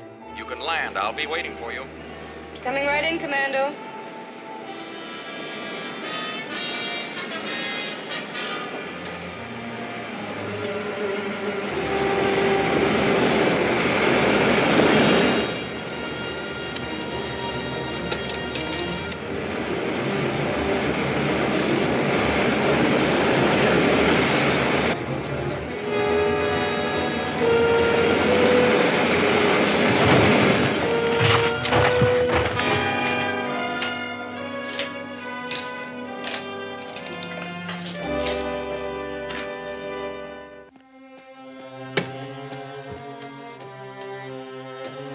And you'll spot the building on the control scanner when the robot gets close by, so you can guide it by what you see there.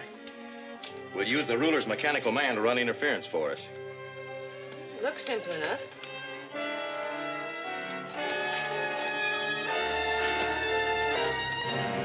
You're doing fine. Get it into the building any way you can. Then I'll land and go in right behind it.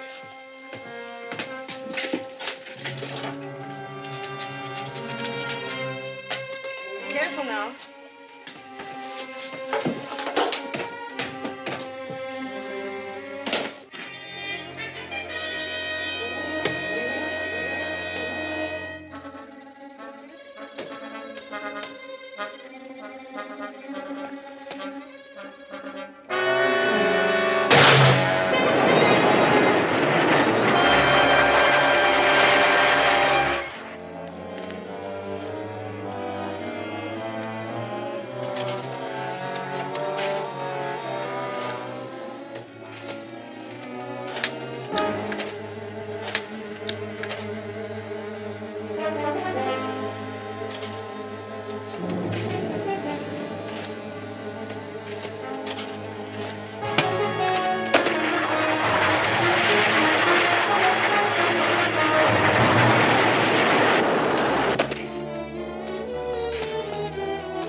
To the underground bomb shelter. He's got more robots down there.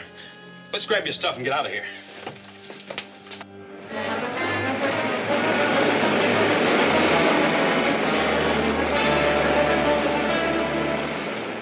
Everything's here.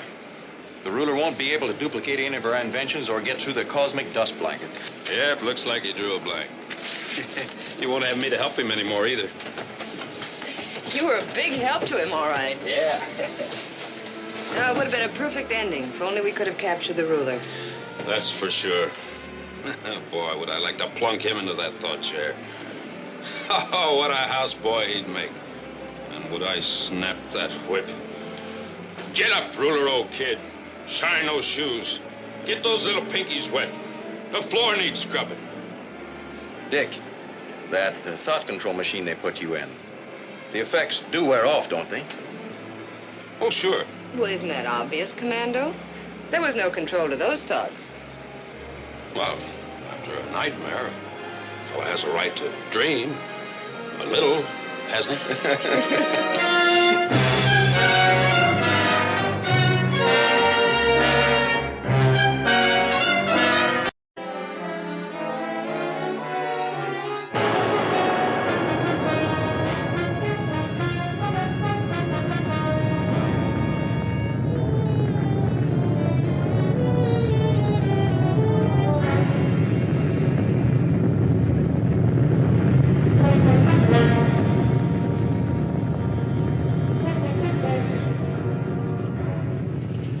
What does it mean, Commando?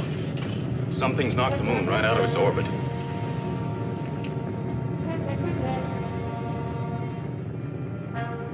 Say, seems to be slowing down.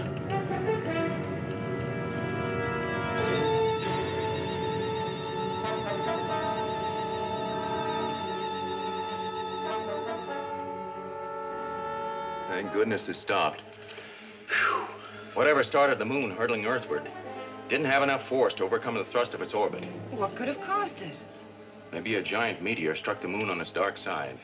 Well, in any event, I guess Earth is safe for the time being.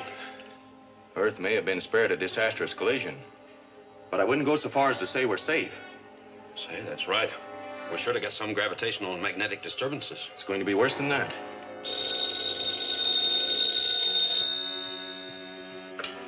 Commando Cody's office. It's Mr. Henderson for you, Commando. Yes, Mr. Henderson. Yes, we saw the whole thing. Well, it's too early to say, sir. But if serious low-pressure areas develop, we can expect some of the worst storms in history. Yes, sir, the forecast will be ready for you by the time you get here. Get the observatory. I want the exact coordinates on the moon's position. Break out the world weather maps for the past 24 hours. Yes, sir.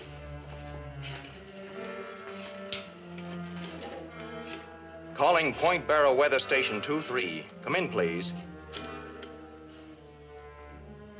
Hello, observatory. Commando Cody wants the exact coordinates on the moon's new position. This is Commando Cody 2-3. What's your present barometric reading? Weather Station 2-3 to Commando Cody. The Arnstadt reading is 2.4 and falling rapidly. Mark and locate that, Dick. Thank you, 2-3. Over and out.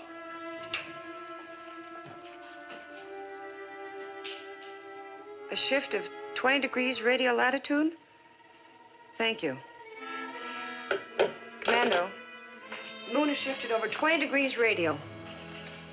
That comes out to 60,000 miles. You mean the moon has suddenly shifted its position 60,000 miles closer to Earth? Approximately a fourth of its overall distance. You know, Point Barrow Station 2-3 hasn't had an Arnstadt reading that low in months. And I'm afraid it's going to get lower. Contact Station 1-4 on Terra del Fuego and get their reading. Del Fuego will be the first area hit. Calling Terra del Fuego, Station 1-4. Come in, please. Weather Station 1-4, come in, please. Weather Station 1-4, come in, please. They don't answer. Then the storms have reached there.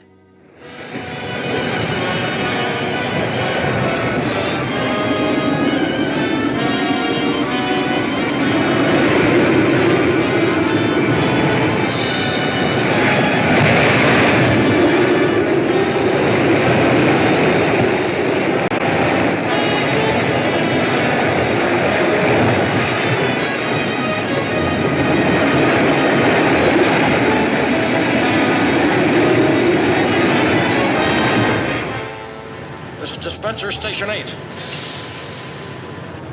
I've got to speak with Commando Cody at once. It's for you, Commando. Cody speaking. Sir, the storm's overloading our primary dispenser circuit. I've got to cut them out. But you can't shut them off. Those circuits are the only way we have of maintaining our atmosphere. I'll be right down. What's wrong, Commando? Trouble at the cosmic dust generating station. I ordered them all to operate at full capacity to try to overcome the atmospheric condition caused by the moon shift. There must be something we can do. There is. You and Dick take the rocket up to the dust blanket level and stand by to relay information to me. How can I help, Commando? Stay here and act as filter control for all calls, if you will, Mr. Henderson. I'll do that.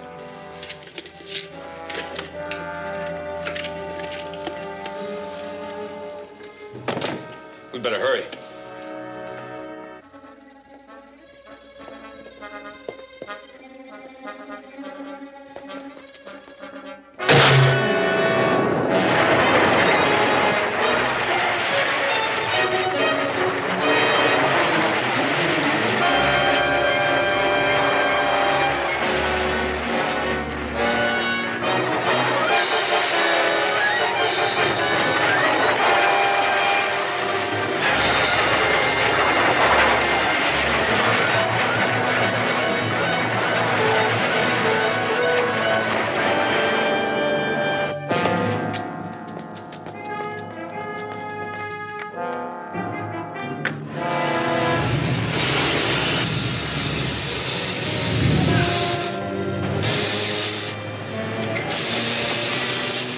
What happened since you called? 2 of the primary dispenser units have burned out. The others are carrying a load, but they're red hot. We'll have to rewire the Z circuit. That means shutting down for at least an hour. We'll do it without shutting down. But that's impossible. There's a 500,000 volts in those circuits. If we close down, windstorms would rip us apart. Bring all the repair equipment you have from the supply room. Hurry. Calling Dick and Joan. Calling Dick and Joan. This is Joan, Commando. Where are you now? Just entering the rocket area. Good. Call me again just after takeoff. Right, Commando.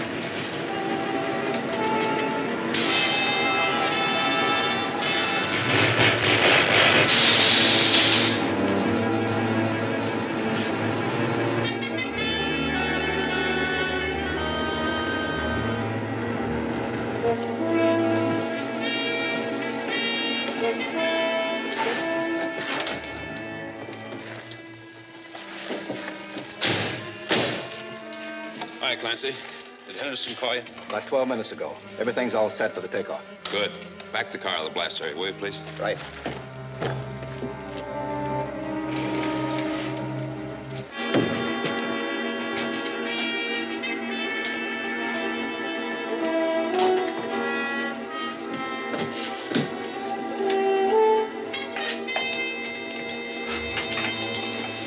Nervous? Not a bit. I've watched you and Commando do it 100 times. Good. Fire pilot jet. Fire pilot jet.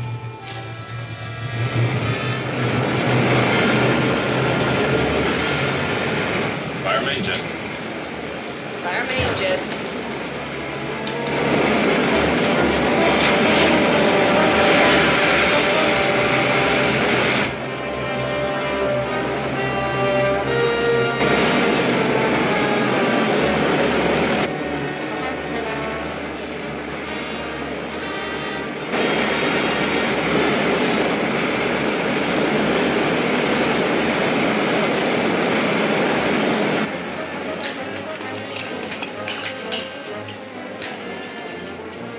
Calling Commando Cody. Report, Joan. We finished takeoff and we're climbing at a rate of about 3 elevons per second. What's the atmospheric pressure outside the hull? Dick says it's an Arnstadt reading of 5. You're in a high pressure area. Level off and head for the nearest storm center. Right, Commando. Hand me a boulder clamp.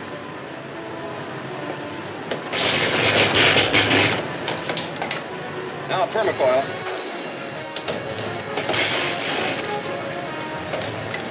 Wire cutters.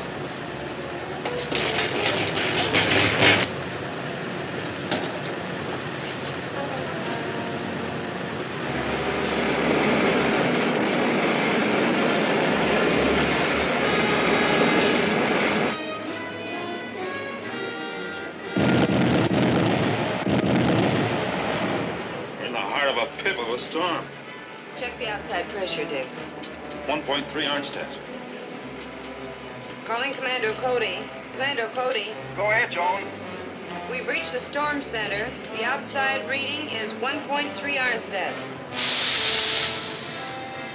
That means there's a weak spot in the dust blanket right above you.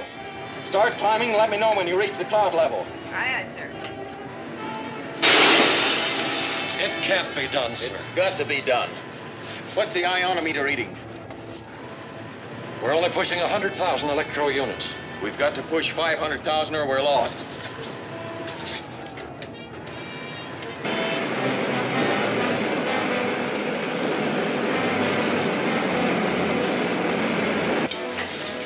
Well, that was good co-piloting, John. Hold her steady as she goes until we're through the cosmic dust layer. Isn't it about time to turn on the dispersal ray? Right. Turn it on.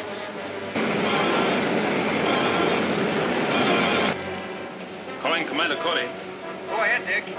We're passing through the dust blanket now, sir. What's the iron stat reading? It's dropped to 1.2, sir. Stand by, Dick.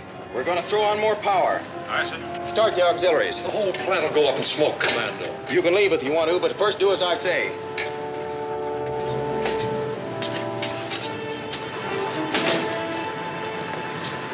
This plant was never designed to carry a load like that.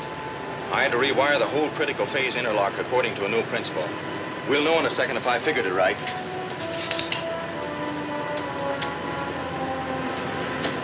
We're pushing 250,000 electro units. And still going up. Calling Dick and Joan. Calling Dick and Joan. This is Dick, sir. What's your iron stat reading? 4.9, still going up, sir. Good, that's practically normal. Take the rocket up above the dust blanket. I'm coming up to join you. We'll go have a look at the moon. Aye, sir. I don't know how you did it, Commando. We shouldn't have any more trouble now.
Make a 9 in, Joan.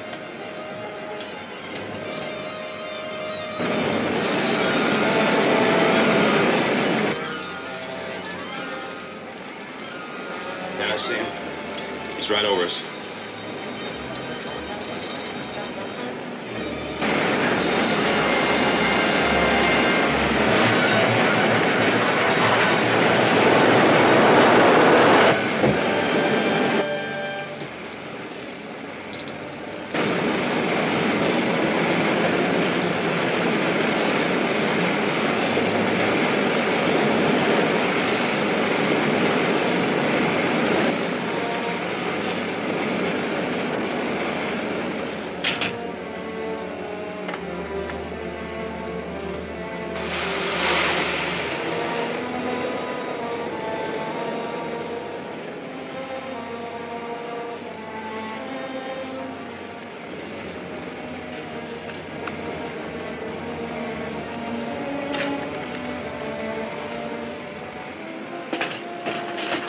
Good navigating, Joan. Thanks. Center of the moon with the crosshairs in the scanner, Dick. Good enough. Port 73 degrees, Joan. 73 degrees. Up a hair. Here it is. Put on automatic. We've got our sights on the moon. The loss of pressure caused a rift in the cosmic dust blanket, which resulted in a tremendous updraft of air. Then, as the storms were at their worst and damage reached millions of dollars, from all over the world, reports came flooding in. The furious weather was abating.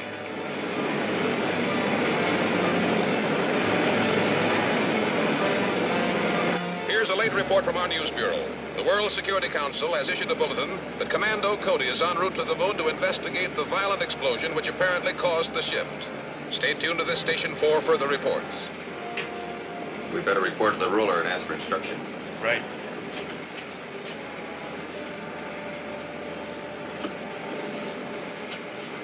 Rocket ship RG-12 calling the ruler.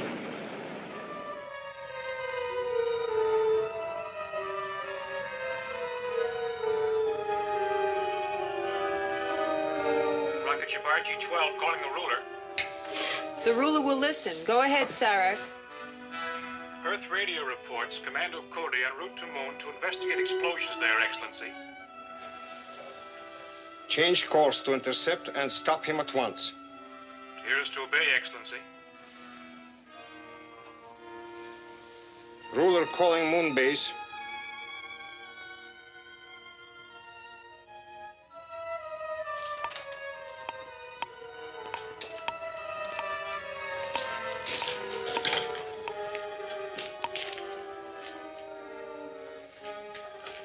Krug speaking, Your Excellency.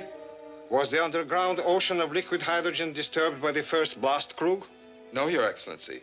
The capsular force field kept everything intact during the space jump. Has enough hydrogen sipped back into the huge air domes under the moon's craters to permit a second blast? Yes, Excellency. We're preparing one as of right now. How far did the moon travel? Approximately 60,000 miles nearer Earth. We can safely estimate Earth will be completely destroyed following the fourth and final blast. I trust you've made plans to remove us before then. Of course. The same rocket ships that picked up my agents on Earth will stop by for you. Now get on with the second blast. Yes, Excellency.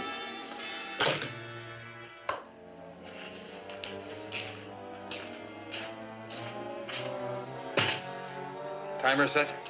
All set. I'll turn on the capsular force field so that the moon will stay in one piece. You go to the contra inertia room and get ready.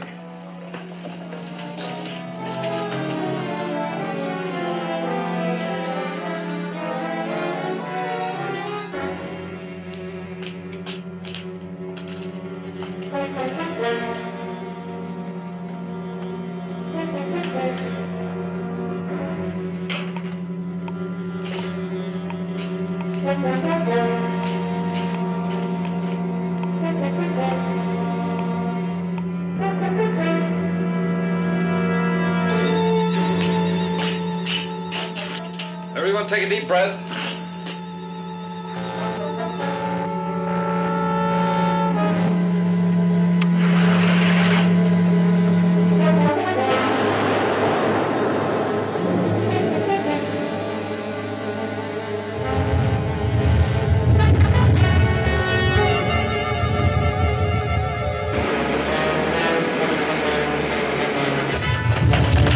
What was that? Jumping neutrons. Look at the moon.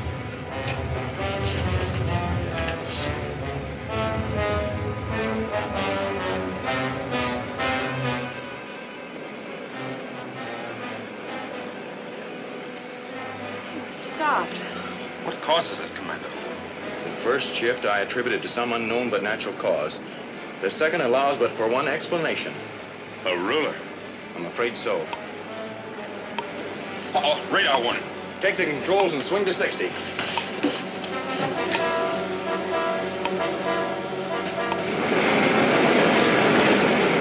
Switch to the infinity lens. That's good. It's one of the ruler's rockets, all right. Are we on the right course? Almost. Battle stations.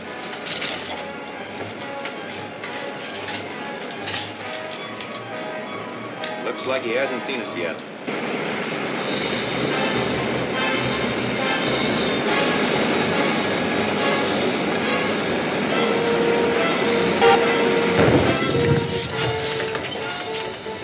His gun has a greater range than ours.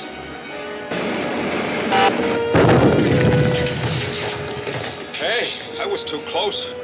He's firing from a plastic turret. I'll try the freeze ray.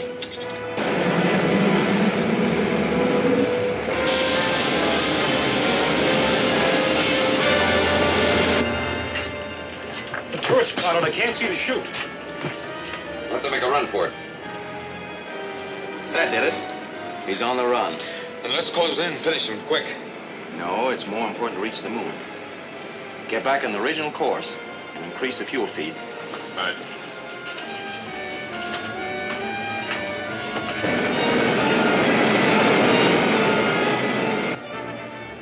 I'll call the moon base and warn them.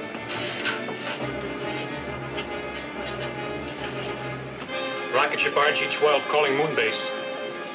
Put it on automatic, Dick. We'll circle toward the dark side later. Say, how are we going to locate the ruler's base? That's where this comes in. It's a highly sensitive thermodetector, capable of registering the body heat of human beings at great distances. What about your own body heat? Oh, this is directional. Say, is there anything that you can't put together?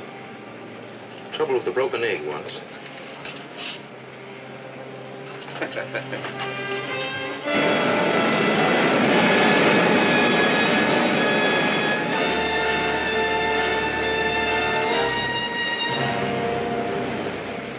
Hold her right there on course, John. Stay at this altitude. I'll check back by insignia radio.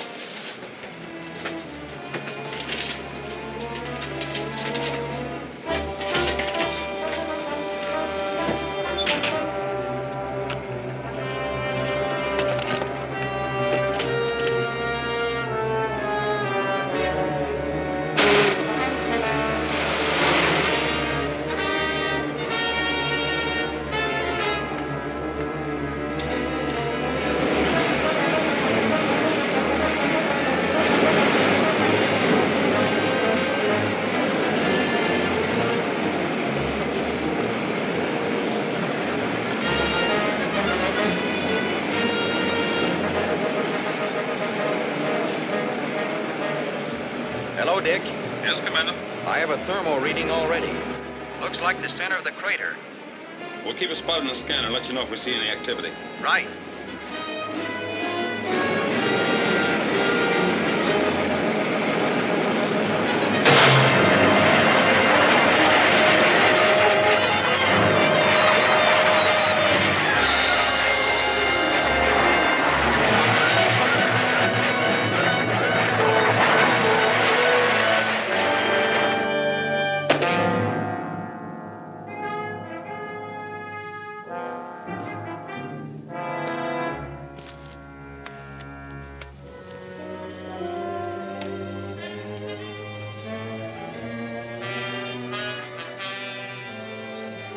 Commando to Dick.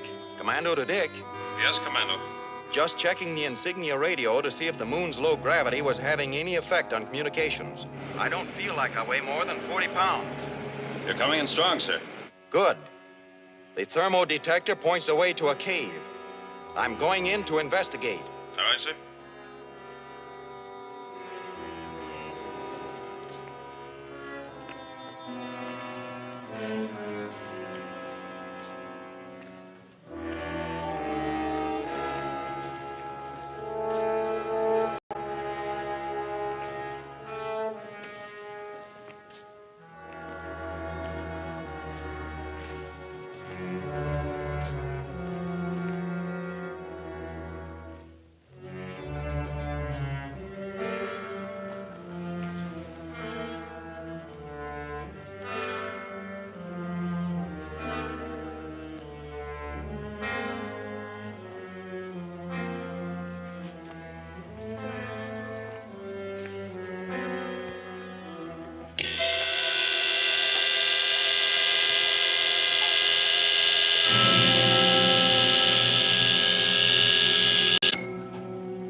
Chain him up before he regains consciousness.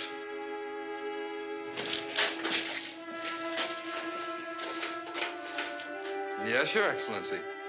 Thanks to the warning from RG-12, we were able to paralyze Commando Cody with a shock ray and capture him without any difficulty.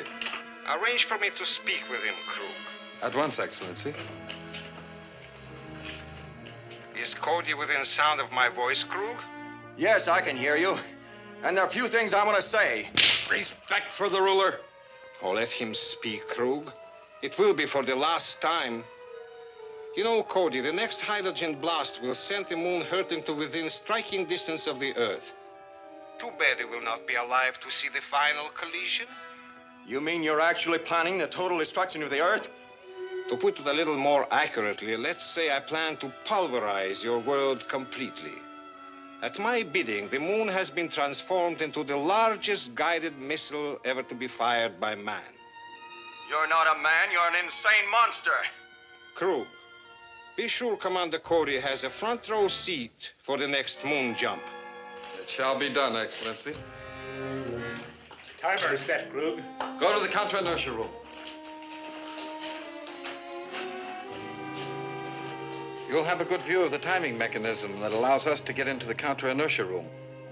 When this sweep hand reaches zero, it releases the detonator charge into the underground ocean of hydrogen, and your imagination can fill in the rest. I'll intensify the artificial gravity control for this cave. That way your body will develop more G's when the big jump comes. Nobody can survive a blast like that, and you know it. Nor will your friends in the rocket ship. The thousands of flames shooting out of the extinct craters will vaporize them instantly. The timing device has a few short moments to go. I hope you enjoy your trip, Commando.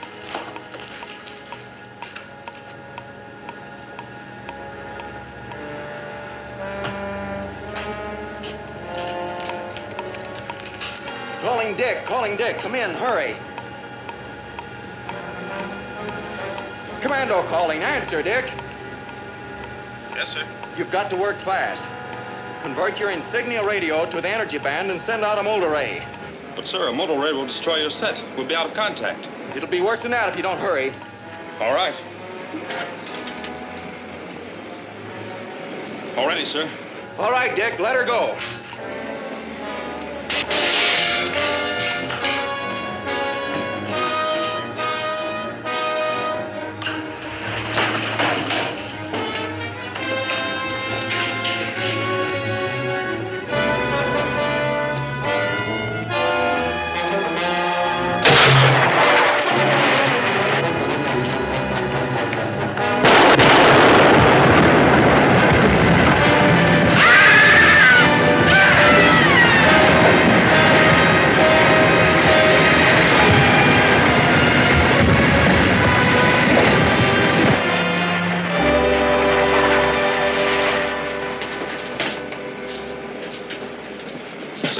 Down there. There was quite an explosion visible on the scanner. Not 1/1,000,000th part of the explosion there might have been. Set a course for home, Joan. Yes, sir. What about the moon? And the ruler's men? Will there be any more explosions? Hey, one question at a time. First, the moon will slowly return to its original orbit around the Earth. Am I glad to hear that? Second, there aren't any of the ruler's men left alive on the moon. A detonator bomb exploded and flooded their cavern base with liquid hydrogen. They'll remain in a deep freeze for the rest of eternity. And there'll be no more explosions. Ah.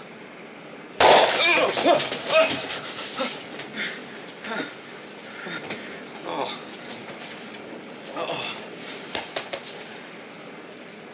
I see the light.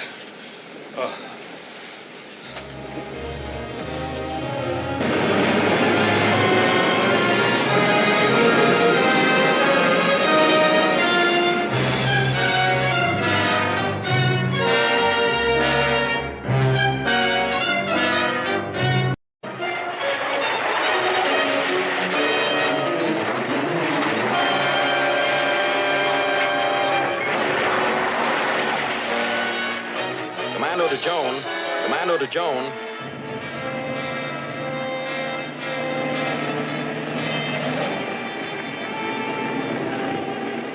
I'm right over you now at approximately 4,000 feet. You're coming through perfectly, Commando. No fading, no interference, no Doppler effect. I'm going to change course. Start counting. 1, 2... 7, 8... Good, Joan. Looks like we screened out most of the trouble. Dick? Yes, Commando. Take the Mars pack turnoff when you get to it. We'll check for dead ground areas. Right. I'm going upstairs. I'll call you when I reach 50,000. Over and out. Over and out, Commando. No wonder Commando Cody keeps the insignia radio a secret. There's hardly anything it won't do. Yep. He's practically got all the bugs out of it now. Somebody's coming, and fast.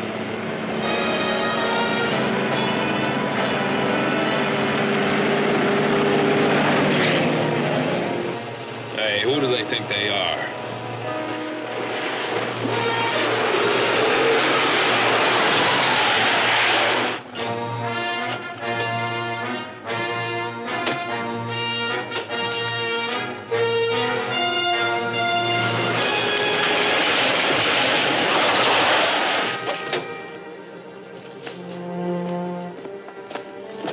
Climb out. All right, hurry it up. Hey, what's the big idea? If you fellows are looking for loose change, you're wasting your time. The young lady and I pay everything by check. You can save the flip talk, kid. We're after information, not money. Information? Such as the secret frequency call of Commando Cody's private set. No one but Cody himself knows that. Check the dial position on the shortwave set in the car.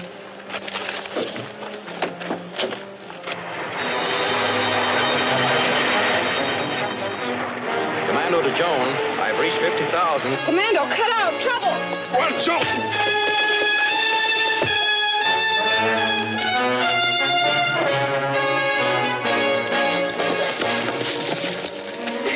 Commando, help!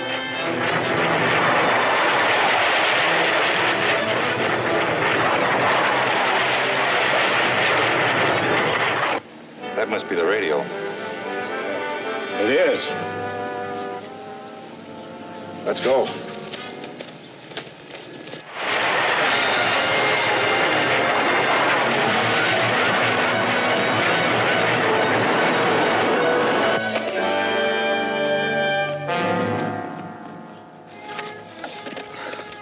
Where's Joan? Commando! I'm sorry, Commando. They took the radio. Well, that's all right, Joan. I'll get you another one. Calling wonder what- Commando Cody. Hey, that's one of them now. This is Commando. Go ahead. Stand by. In 2 hours, you will receive a personal message from the ruler. That's all, Commando Cody. The ruler? See, that means more trouble for Earth. I wonder what gruesome plan he's got up his sleeve this time. Maybe we can pick up a directional fix on them. Let's get back to the office before that message comes in.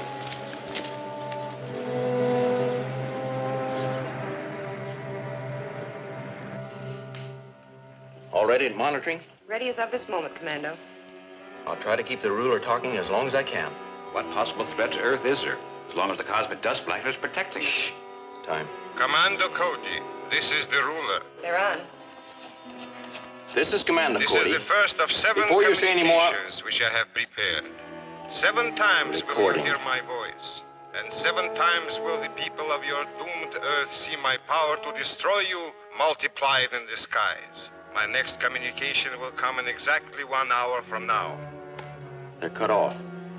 Recording or not, let's find out where they came from. Hello, monitoring. Report, please. Looks like it was a moving point, Commando. Direction 123 southwest. 123 southwest. Variable 3 seconds of arc during signal. 3 seconds of arc. Right. The recording was being transmitted from a moving vehicle traveling south on the mountain highway. How about a roadblock? There's too much traffic on that road. It'd be worse than searching for a needle in the haystack. Any further instructions for monitoring? Tell them to stand by to try again in an hour. We'll try again an hour from now. I wonder what the ruler could have meant when he said the doomed Earth would see his power to destroy us multiplied in the sky. Commando, look how bright it's become outside.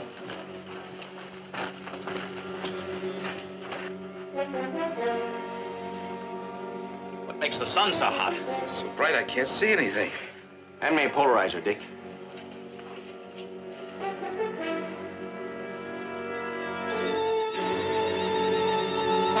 Take a look, Dick. Shades of bikini. But what do you see? Speak up, man. There are 2 suns in the sky. You're right, there are 2 suns. But how can that be possible? But anything as big as the sun can't be duplicated just like that. What does this mean, Commando? It means serious skin burns for one thing, if we don't get out of the direct rays.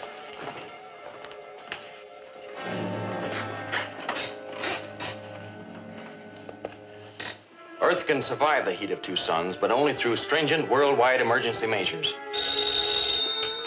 Yes. It's for you, Mr. Henderson, Security Commission. Henderson speaking. Yes, we know. Commando says there is a chance. Here, I'll let you speak to him. Commando speaking. Yes, sir. I recommend worldwide water rationing immediately. Prepare for floods north of the 42nd parallel due to melting polar ice caps. As temperatures rise throughout the world, expect widespread grass and forest fires. People must be told to stay off the streets and indoors.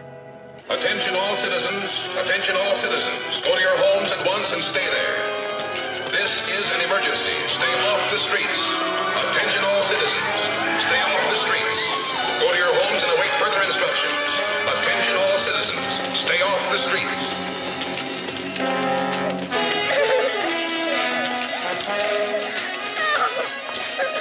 The sight of twin suns in the sky has caused widespread panic in every major city in the daylight zones of the planet. Martial law has been put in operation throughout both North and South America. A water curfew is now in effect in the United States, and temperatures are still rising. Commando Cody is leaving for outer space to investigate. Things won't get really bad for several days. By then, I hope we found out something.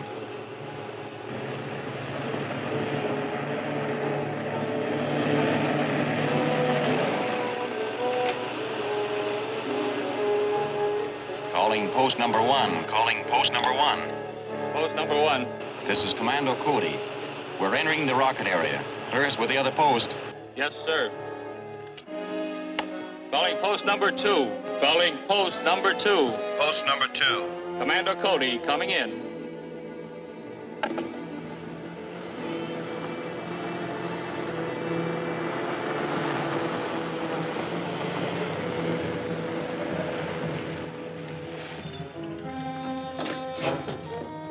Everything's all set to blast off, Commando. Fine, Clancy. How can there suddenly be two suns in the sky? I wish I knew. Take the car back and stay indoors. Right.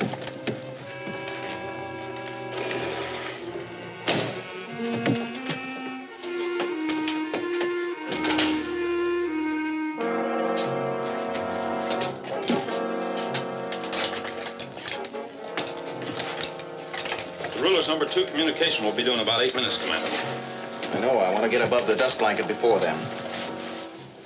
Fire pilot jet. Fire pilot jet.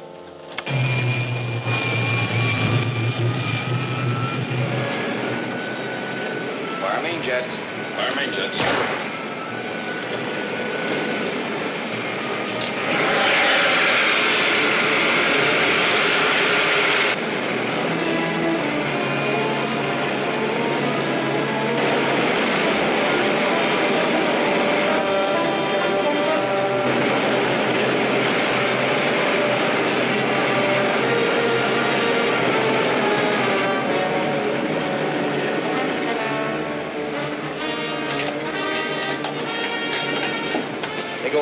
Right.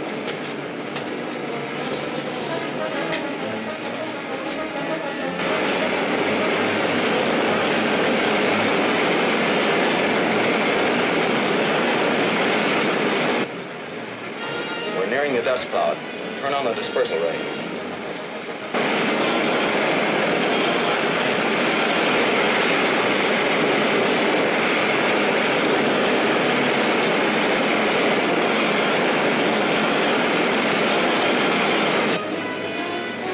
As soon as we get above the dust cloud, we'll level off and have a look around.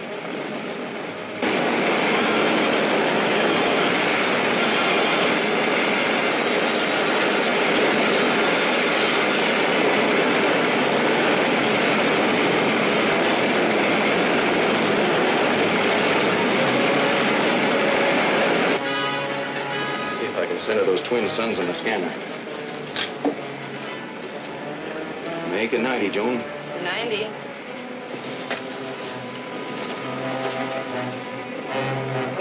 That's right. Hold it. Come take a look, Dick. Still two suns in the sky. Two suns with twice the light and twice the heat. But there's still something missing. Do you know what it is? Oh, what? There should be twice the sun's normal gravity. That's right. Every planet in the solar system should be pulled in closer. But they're not. So that means that actually there's still only one true sun in the sky. Commander Cody. A ruler. It Right has on been schedule. exactly 1 hour since my last communication. By now, you have probably explained to the Earth governing officials how it will be possible to survive the heat of 2 suns. Look again at the sky, Commando. Perhaps you will now find it a little more difficult to reassure your world that it will still be safe. What was that crack of his about reassuring the world? There's your answer. Take a look.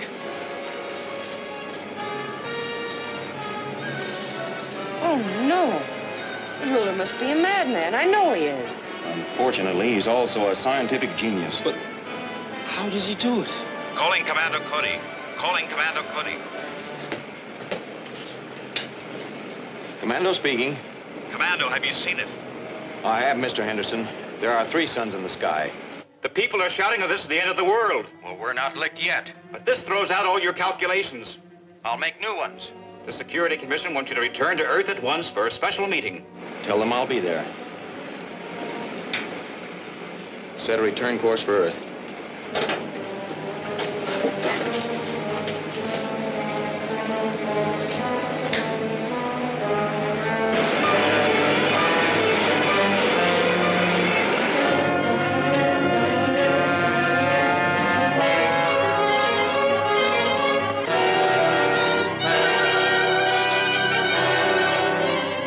Clouds of dust have done much to blot out some of the terrible heat of the multiple suns. But great stretches of once fertile farmlands are now desolate dust bowls, incapable of supporting man or beast.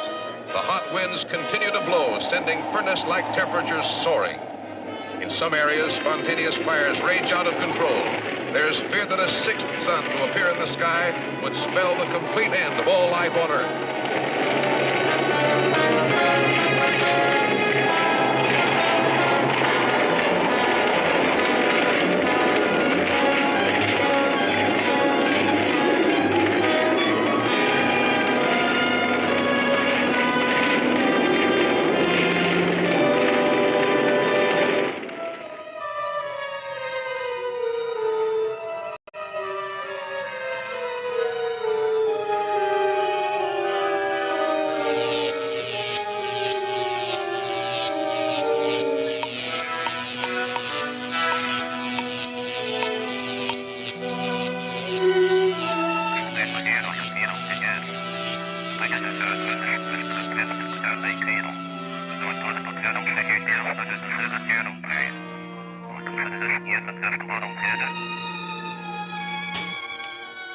This is Baylor reporting from Earth. There were 4 suns in the sky by sunset. It's night here now, but the Earth is still a furnace. People of all nations are rioting and threatening to overthrow their governments unless something is done.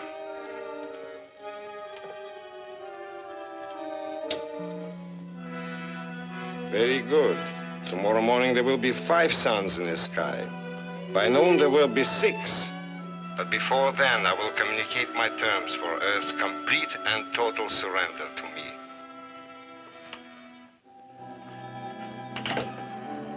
We can't stay here and wait for Earth to surrender, Baylor. This heat's getting unbearable. Don't worry. We're moving to a vacant refrigerator plant. Well, isn't that where Kirk and Nordahl have their headquarters? Yeah. In between broadcasts to Commando Cody, they both managed to keep cool and comfortable there. Somehow the ruler is able to multiply the images of the sun, possibly by reflecting it from various positions in space. Yes, but mirrors large enough to do the job wouldn't be practical, would they? The ruler wouldn't need mirrors if he had the secret refractive force field. A desert mirage is a reflection without mirrors. You're on the right track, Joan. Any abrupt change in density creates a surface that reflects light and heat. Remember the formula for figuring the frequency density ranges in electromagnetic transmissions of power? Yes, there's a copy of it in the safe, but You and Joan make up a single-phase scanning unit, utilizing the principles of that formula. Get it aboard the rocket ship and wait for me at 80,000 feet. Yes, sir. That wind you hear might even blow us some good. Not only will the dust storms it's causing filter out some of the heat from the skies, but it will also keep most of the traffic off the roads. Well, there'll be plenty of wind for that, and even more.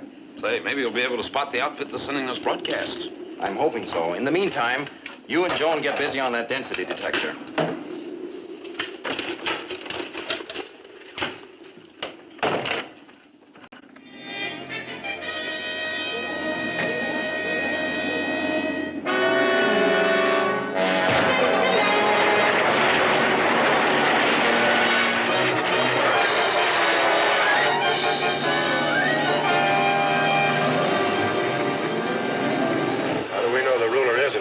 destroy the whole Earth, and us along with it. The ruler wants to conquer Earth, not wipe it out.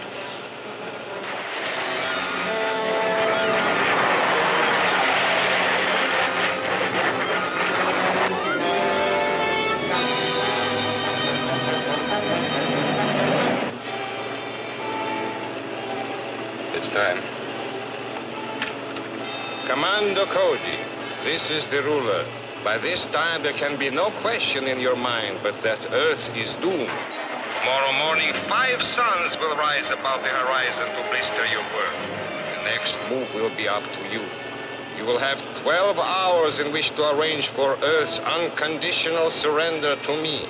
Should this be not forthcoming at the appointed time, I will cause a 6th and final sun to appear in the sky. Earth will be burned to a crisp. You know, this fancy two-way radio sure made our job a lot easier. Yeah.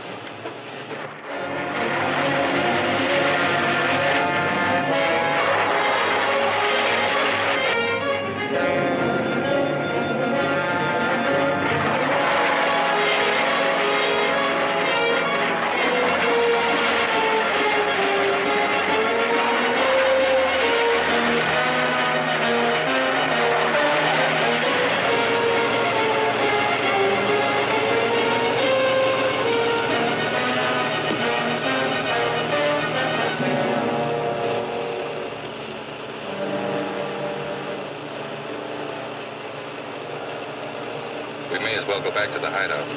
How about the boss? We supposed to pick him up? No, he and Mason will show up when they're ready.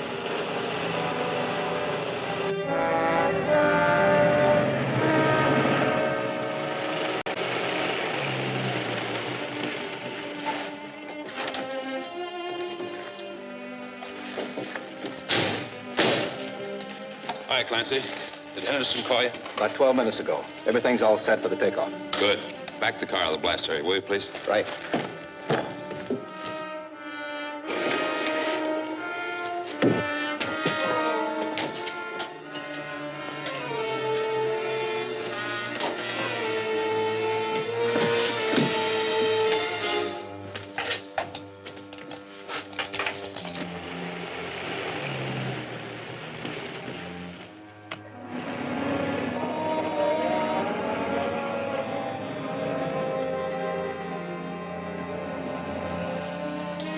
Fire pilot jet. Fire pilot jet.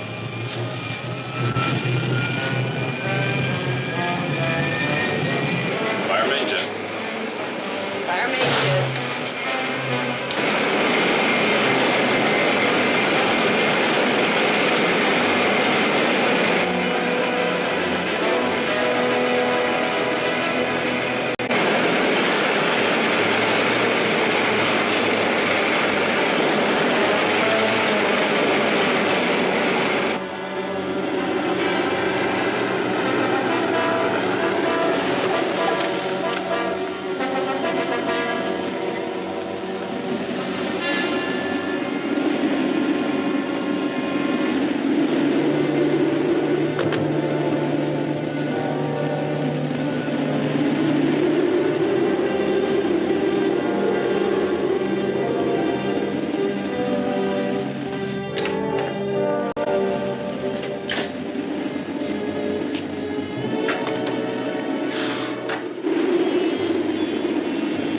Boy, it's even hot in here. Better start the refrigeration unit.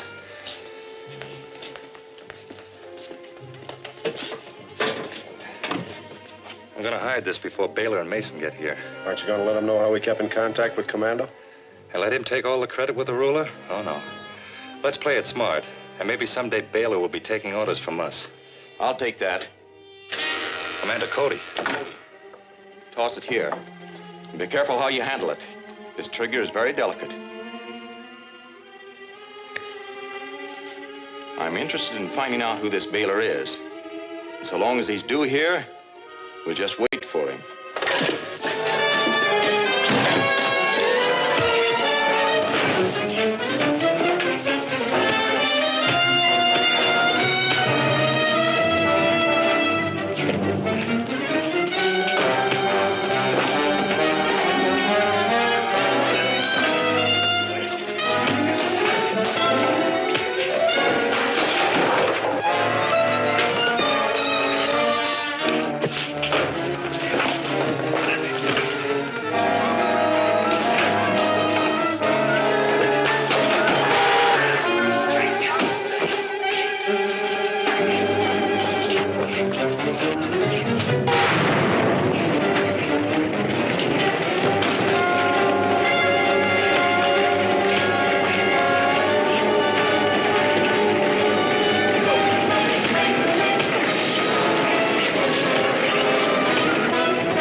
Dick.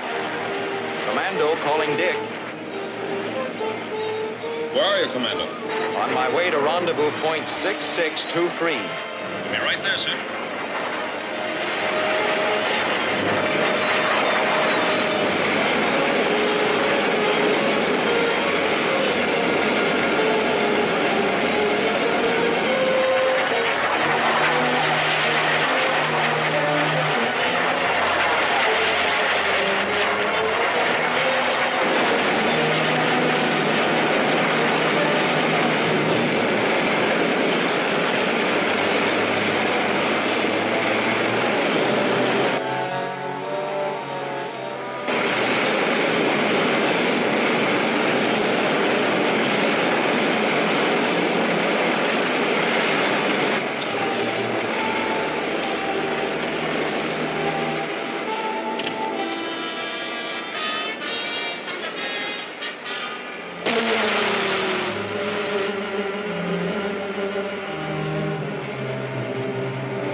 Any luck, sir? Yes. Tell you about it later. Where's the density detector? We've attached it to the scanner according to formula, sir. Good. Figure up to 40 miles, Joan. Going up. It's a low-power unit, Commando. I don't see how it'll be much use against the ruler's refractive force fields. Well, it's not made to destroy them, Dick. Only locate them. Oh.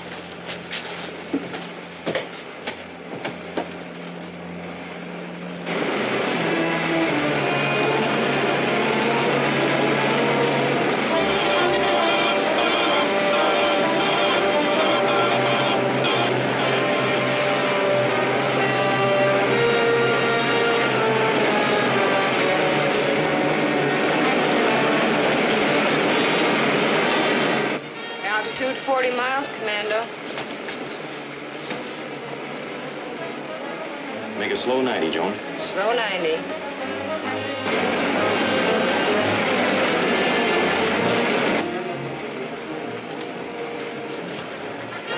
There they are.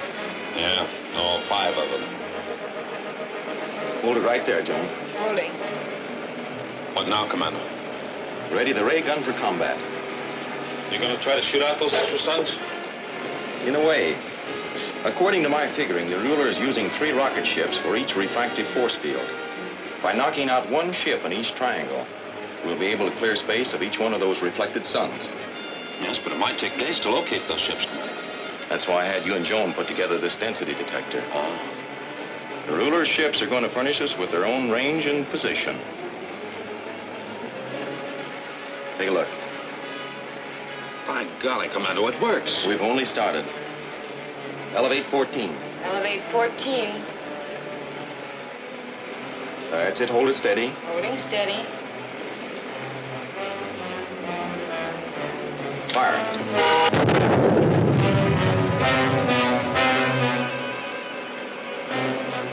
A direct hit. You put out the sun. Elevate 10. Elevate 10.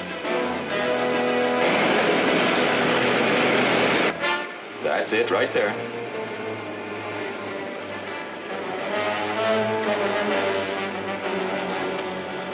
Fire.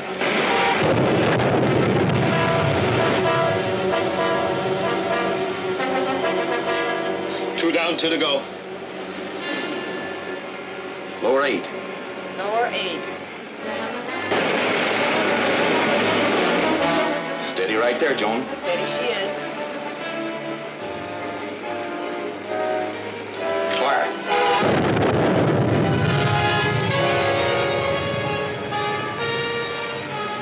Three down. Change course to 25.3 to lower 9. Changing 25.3, lowering 9.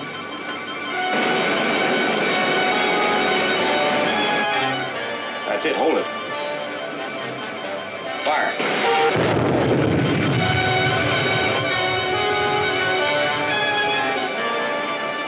Hey, that does it, Commander. I want to see too. Come take a look. My I never knew one sun could look so good before. Me too. I feel like cheering. Well, cheer. What do you know? Must have been tuned into my frequency. Oh.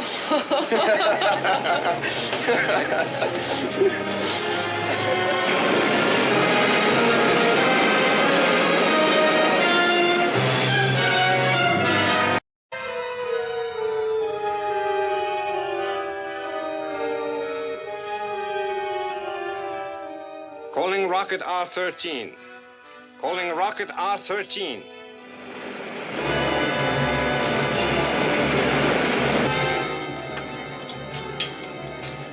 This is R13. Inger speaking, Excellency. Read your coordinates. Parsec 23, 208 degrees over trine. Angle to the solar drift 50. Attention, R13. In 5:21 seconds, you will be over the Earth's magnetic North Pole. We'll proceed with phase 2 of the Operation Ice Age. Let me speak with Tantor. Tantor speaking, Excellency. You will jump from the rocket at exactly 14 hours minus 18 seconds, Tantor. Are you ready? I am ready, Excellency.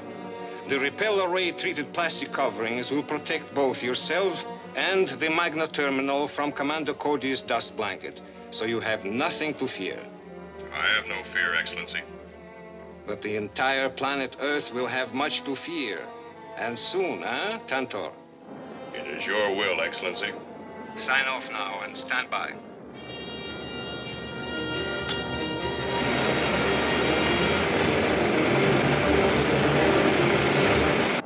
Radar station Baker 12 to Commando Cody.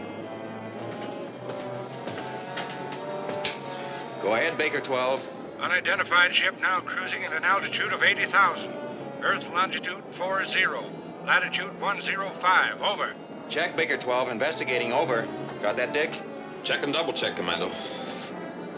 Do you think it's one of the ruler ships? We'll know as soon as we get within scanner range.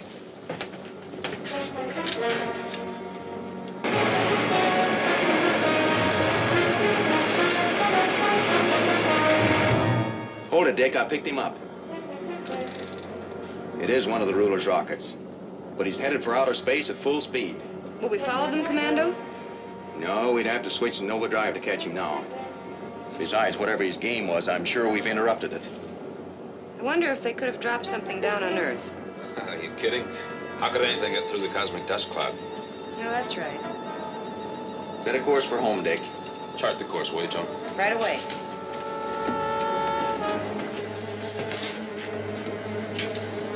Commando Cody calling radar station Baker 12. We're returning to base.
Tantor calling Baylor.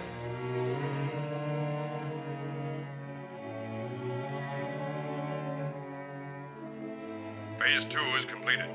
Stand by.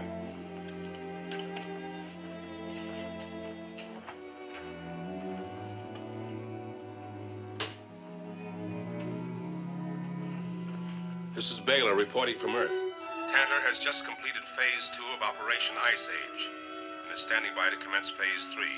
We're ready to receive the synchronous interlock signal by direct wave.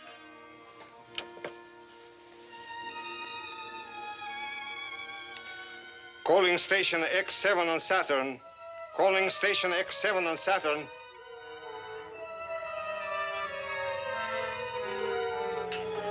Station X7, Turin speaking. Stand by for the synchronous interlock signal. Standing by, Your Excellency.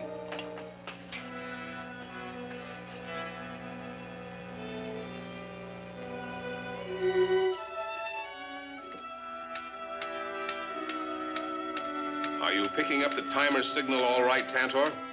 Yes.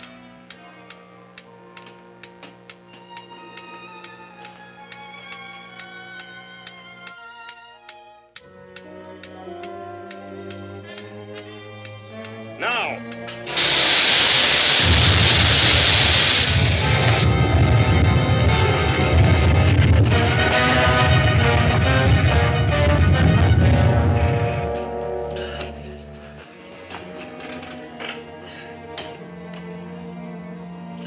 This is Baylor reporting from Earth. At the moment of synchronous interlock, there was a sharp earthquake, Your Excellency. That was to be expected. With the simultaneous activation of the magnet terminals on Saturn and Earth, Earth became the doomed captive of the larger world. As Saturn turns on its axis, the magnetic force beam connecting the two planets will gradually tilt the Earth so that the South Pole points eternally towards the sun, while the North Pole points towards the frigid outer space. As the sun side of the Earth burns, the dark side will become locked in frozen death. How long will this take? A week. The Earth has 7 days in which to surrender. Well, what if the scientists find some way to counteract this magno-force ray? That's impossible. Even Commando Cody will have to admit defeat this time.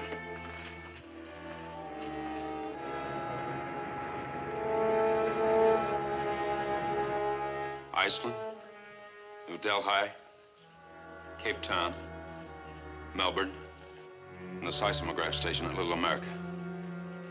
Do you mean all those stations are reporting an earthquake? That's not all. Alaska, Switzerland, Honolulu. Thank you, sir. They'll keep phoning us additional reports as they come in. A worldwide shock can mean only one thing. The entire Earth has been shifted somehow. But how can that happen? I don't know. Call the observatory and ask for an immediate solar fix. Yes, sir. Commando, what's happening? It's too early to say, sir. But there's a possibility that Earth has been tilted slightly on its axis. Hello, observatory. This is Commander Cody's office calling. Arrange for an immediate fix on the sun's position. You what? 3 seconds of arc? That was immediately after the shock was felt? Thank you, sir. Professor Kirkson says the sun was under observation at the time of the shock. It's apparently moved its position 3 seconds of arc to the south. Then the planet Earth has been tilted 3 seconds of arc toward the north. That's not all, Commando. Professor Kirkson says the Earth is still tilting. I'll need more than secondhand reports. Help me with my flight jacket, Dick. Right. What will happen if the Earth keeps on tilting, Commando? It'll mean the end of life as we know it. Keep me informed by seeking the radio, Joan. I will, Commando. What can I tell the Security Commission? That this must be another attack against Earth by the ruler. And the countermeasures will be undertaken as soon as we know what we're up against.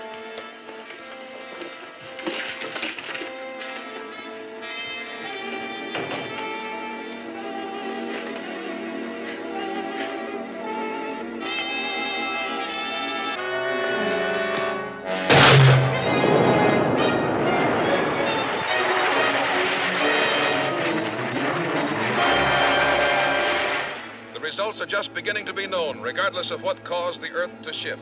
Winds of hurricane force are reported along all coastal areas. Storm warnings are being broadcast from the Aleutians to Cape Horn. All ships unable to make harbor should stand out to open sea. Calling Commando Cody. First reports Calling Commando Cody. are just beginning to come in. Dick, why doesn't he answer? Calling Commando Cody. And it appears that this planet Come in, Joan. Commando, the National Weather Bureau reports a tremendous storm sweeping across the entire Western Hemisphere. That's no news to me, Joan. I'm in the center of it. In another hour, it will have swept halfway across the continent. Dick and Mr. Henderson think that you should come back. Commando, this is Dick. Don't take chances, sir. Stand by. I'm going down for a closer look.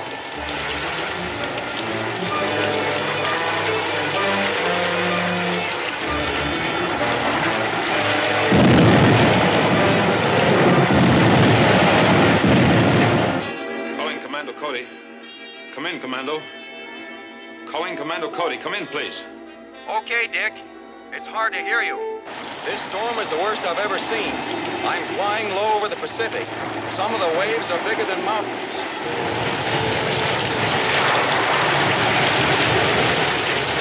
I'm going to have to get above the storm. Has it reached you yet? Not yet, sir. Then you and Joan take off in the rocket before it does. Pick me up upstairs above the cosmic dust blanket. Right away, sir. We're on our way. We're on our way to the rocket area, Commando. We'll be there in 10 minutes.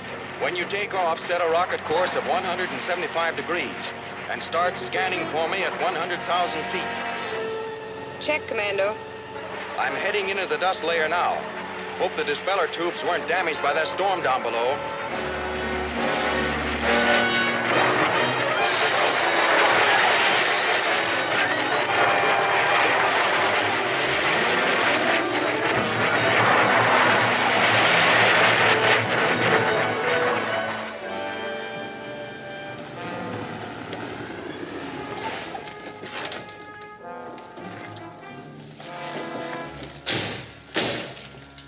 Hi, Clancy.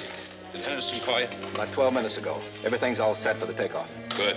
Back the car to the blast area, will you, please? Right.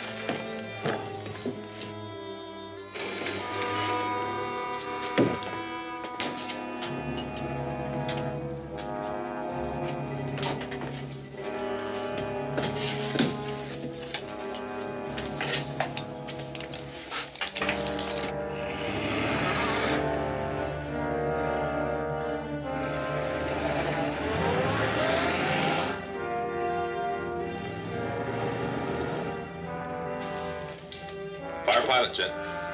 Fire pilot jet. Fire main jet. Fire main jets.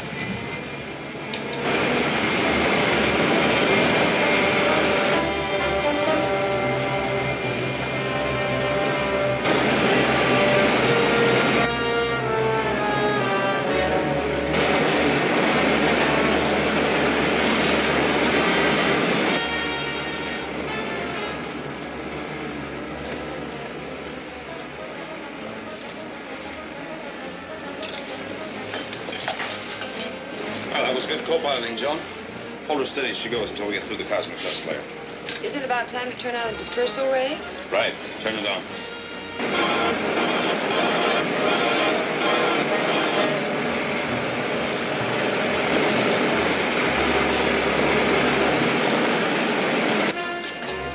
Calling Commander Cody. Come in, Dick. We're passing through the dust layer now, sir. I'll keep a lookout for you.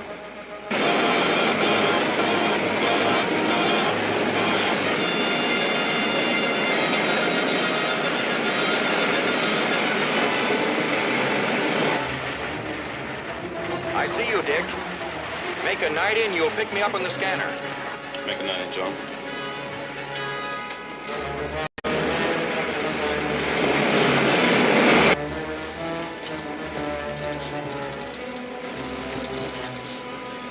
Yeah, I see him. He's right over us.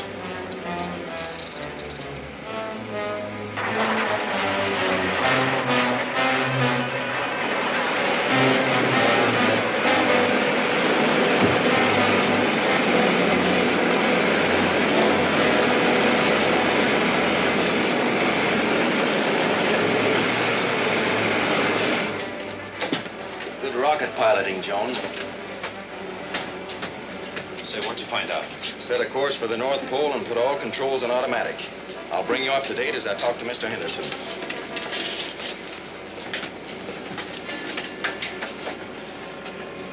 Commando Cody calling Mr. Henderson.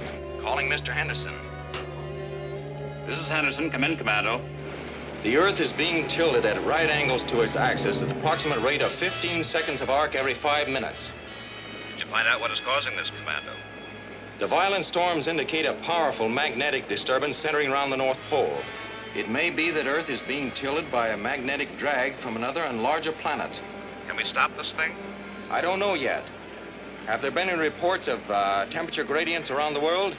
Yes. A rapid decline of temperature is taking place throughout the entire northern hemisphere. And south of the equator, temperatures are reported going up. Warn the Security Commission to prepare the people of the North for unseasonable freezing within the next 24 hours. Commando. Calling Commando Cody. Come in, please.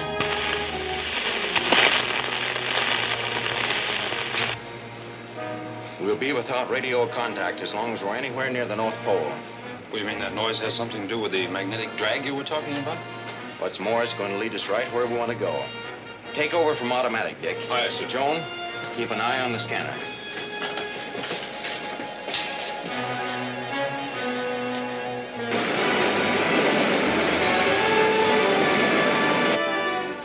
Correct course to 354 degrees. 354 degrees.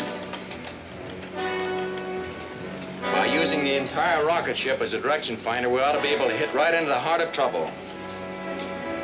Commando, quick!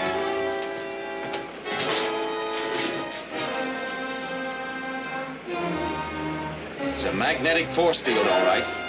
Well, what'll it do to us? I don't know. Better head back, Dick. Yes, sir.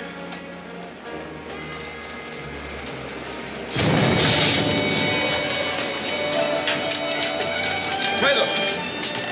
They don't work!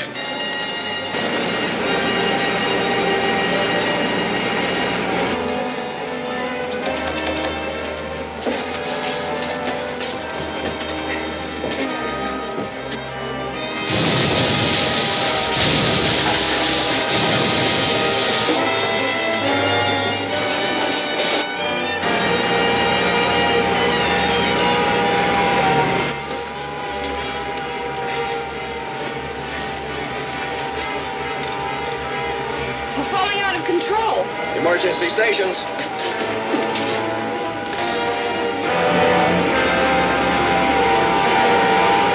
Controls are still out. 80,000, sir. We're falling fast. Dispersal ray, quick. Let me have it, Joan.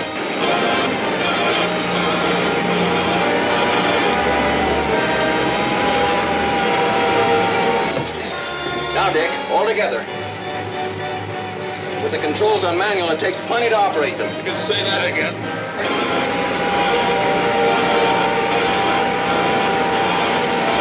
Can we get back to base, Commando? We'll be lucky to land anywhere in one piece.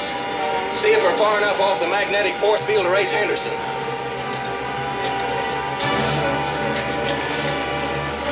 Calling Henderson. Calling Mr. Henderson. Come in, please. This is Henderson. Where are you? Just a minute. We're making a forced landing, Henderson. 12,000 feet, Commando. Fasten safety belts. Commando, what's your position?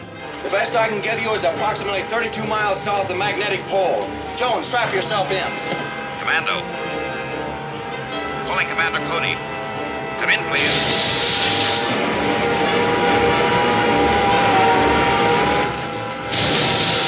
Brace yourselves.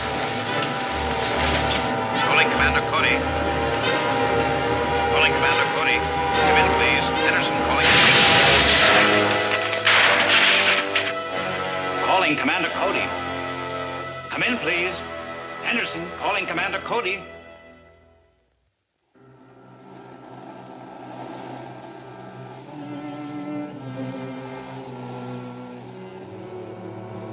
Distress call. Does anybody read me? Distress call. Come in, please, if you read me. Might as well save the batteries, Joan. I didn't design the radio to stand up under that rough a landing. There's a settlement about 5 miles west of here, sir. You could fly there and get help, Commando. There'll be no more flying this trip. What's the matter, out of fuel?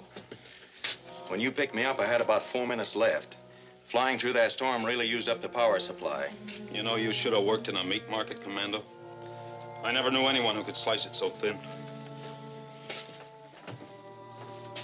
This homemade direction finder locates a magnetic force field like a charm. Get ready for a hike through the snow, Dick. Yeah, good enough. We'll pick up a sled and some dogs at that settlement.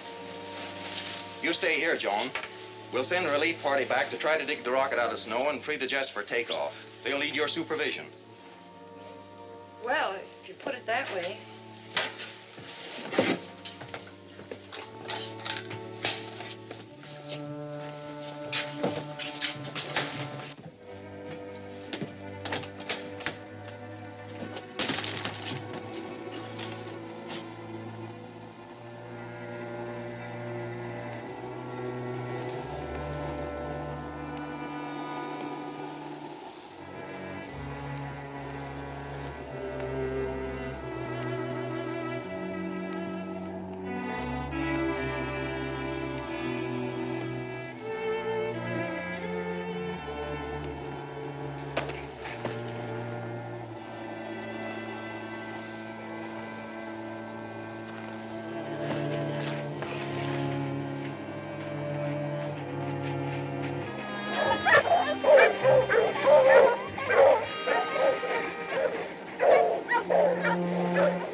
Hey, Commando, this sure beats walking.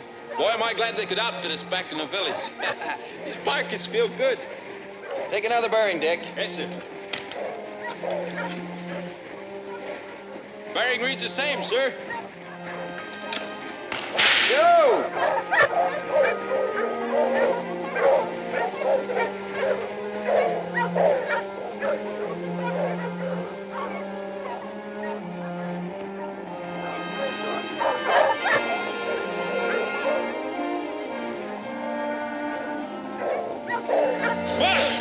Push! Gee up, boy!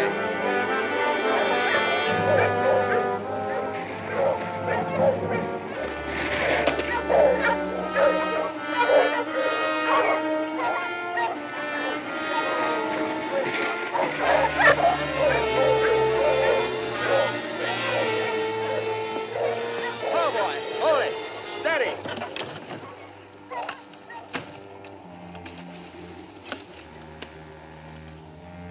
No matter which way I turn it, it's the same. That means what we're looking for is right around here someplace.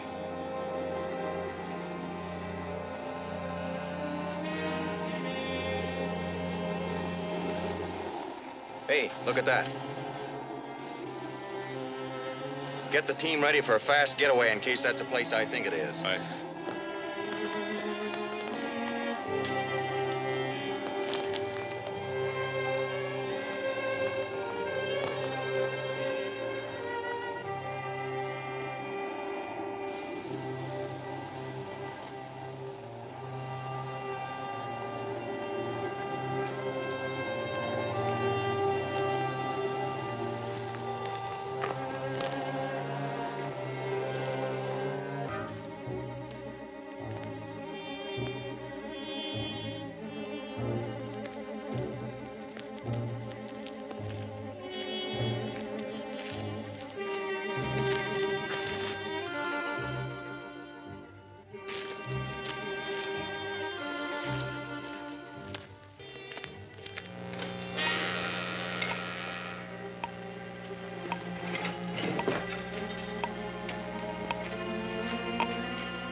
loose, Dick. We're getting out of here.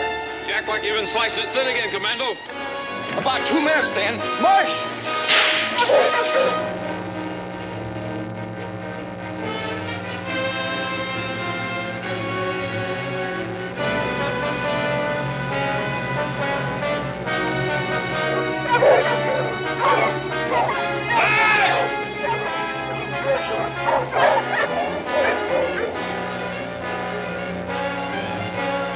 What'd you do? Set a blast off to blow the whole place up?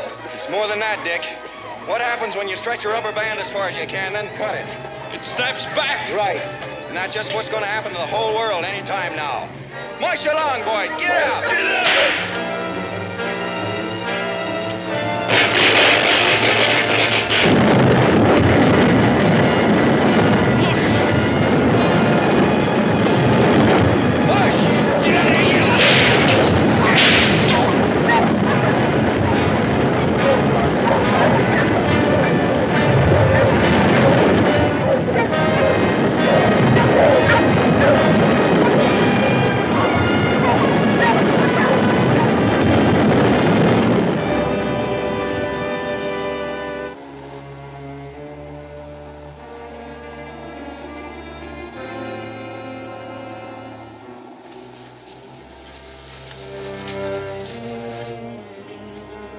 Dick! Hey, Dick! Here I am, Commando. Where am I? Wow!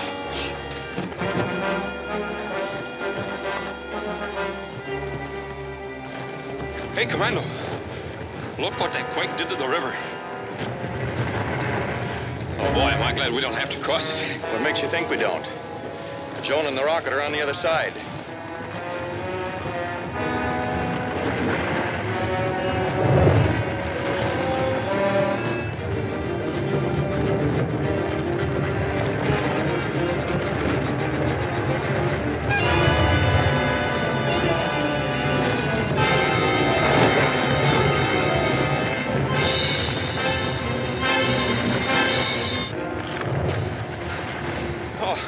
Oh, man, that was rough. That it was, Dick. But we're almost there. Just over the next hill.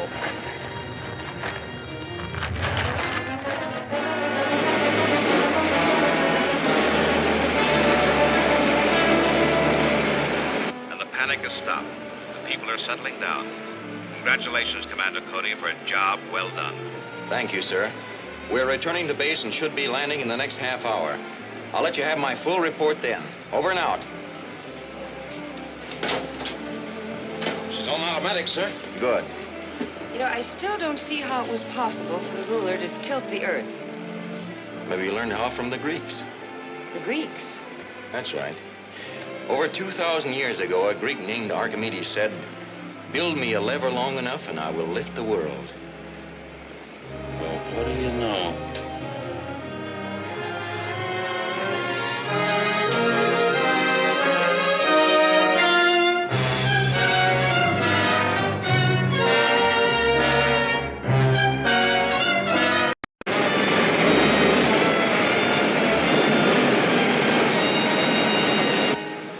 We'll make it home before dark, all right. That's about time. The pressure's beginning to drop in the atomic pile chamber. We'll have to recharge it before we take another trip. We'll have plenty of time. We got a good look at all the points of danger on this patrol. We shouldn't have to go out again for a while. That suits me. It's pretty monotonous just floating around space. Now that everything's so peaceful. You ought to be glad that we don't have to... There's a ship. It's one of the ruler's rockets. Take after him full speed. Right. Full speed isn't so good now with that pressure down.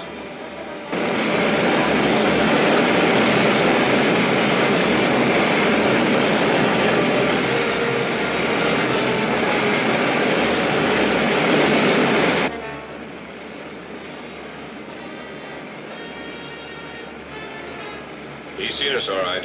Are you sure you can keep ahead of him? With this lead, we ought to be able to. Oh, we're not catching him. No, and the range is too much for our ray gun.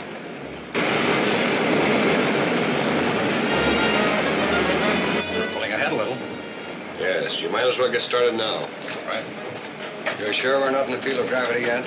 Of course not. As soon as you clear our slipstream, you'll stop falling and just float around until they pick you up. Suppose they don't. Then we'll circle around and pick you up after we get away from them. Go on.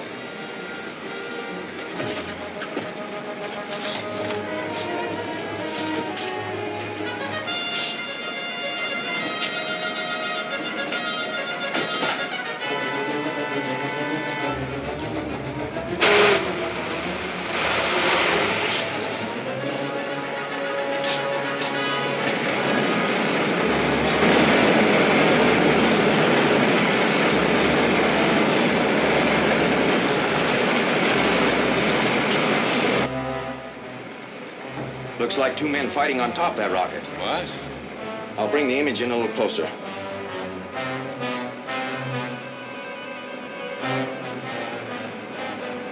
What do you suppose it's all about?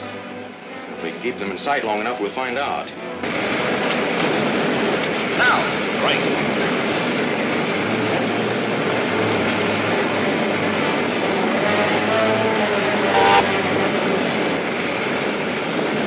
Hey, one of them jumped overboard.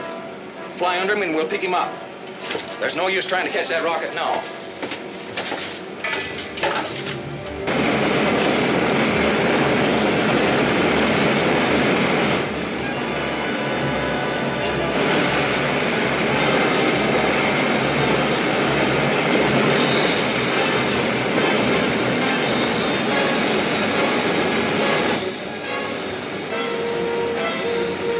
As close to him as you can, and I'll grab him. Okay.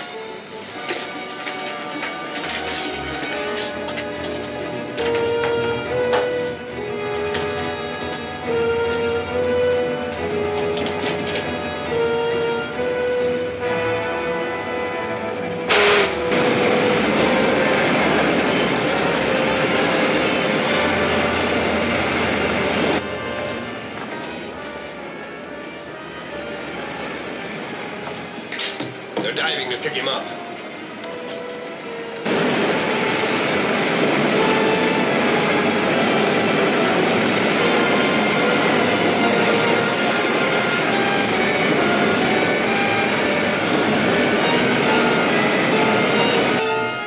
I got him. Good.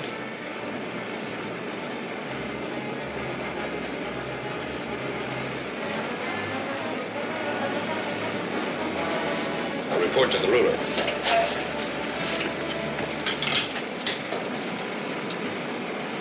Narcos calling ruler. Narcos calling ruler.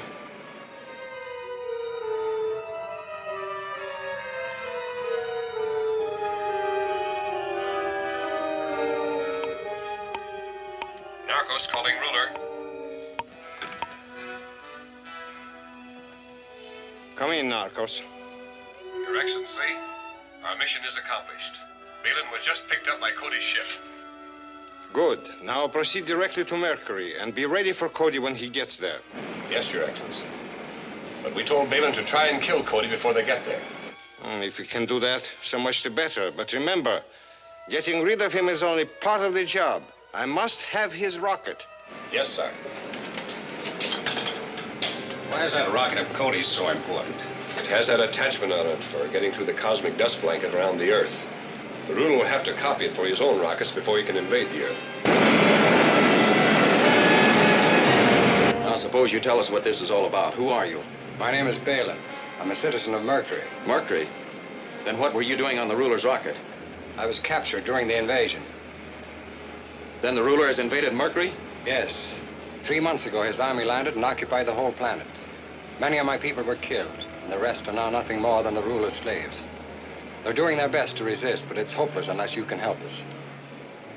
That still doesn't explain what you were doing on that rocket. I'm a research scientist. They were taking me to observe your cosmic dust blanket around Earth and work out some way of getting through it. When I saw your rocket, I broke away and escaped. How did you know we'd pick you up?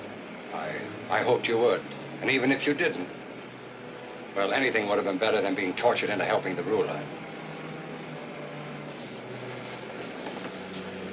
We'll have to talk this over with Commissioner Henderson. Head for home. Yes, sir.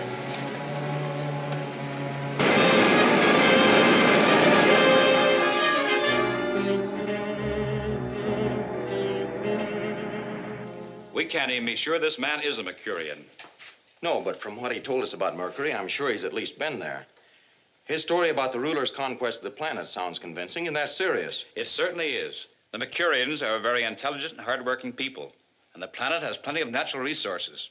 With their help, the ruler could build up a very destructive war machine. And also have another base of attack against other planets. You're right. Even though he still can't get at us through the cosmic dust blanket, he could encircle us and cut off our communications with the rest of the universe. Do you think we ought to send an expedition to Mercury? We're not sure enough about the situation to warrant sending an army. But I'd like to take the rocket up there and find out just what's going on. That seems like the logical thing to do.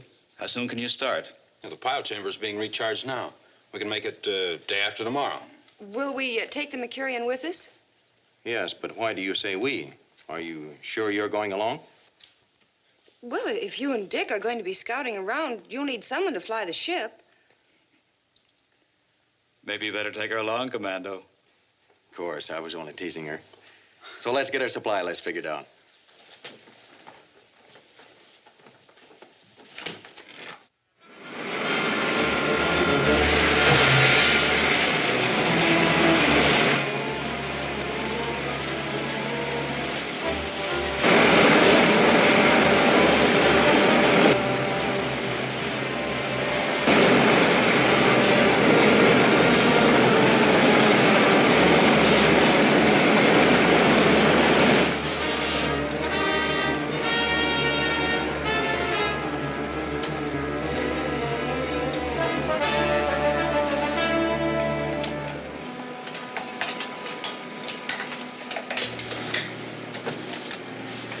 Take over, Joan.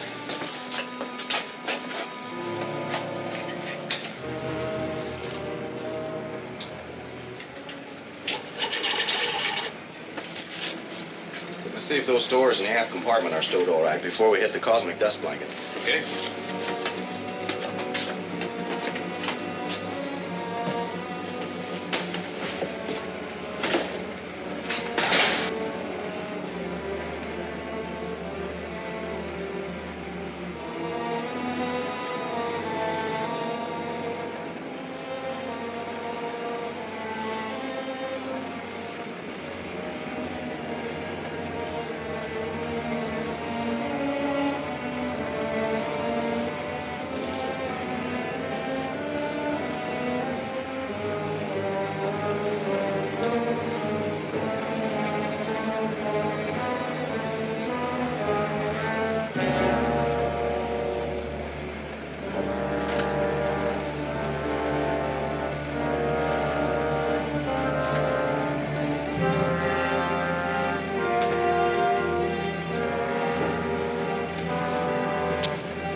the matter?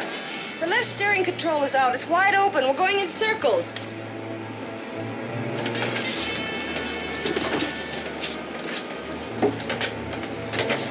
Here it is. The cable's come loose.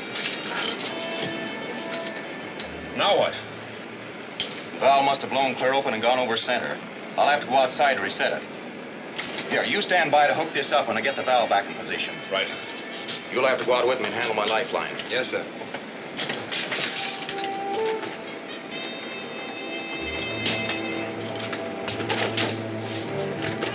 Put on the space helmet. Remember, we're still in the field of gravity, so hang on. I'll be careful.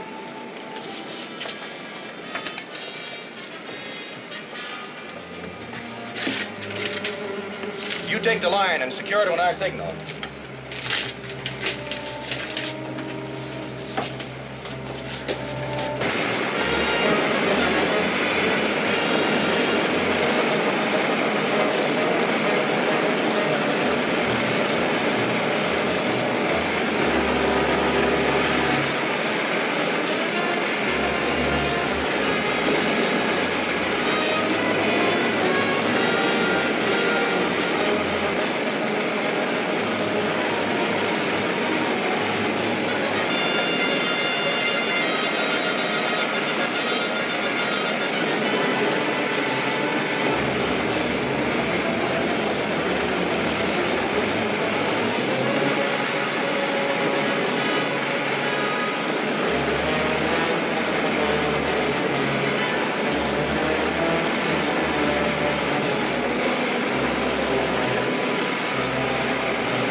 did it.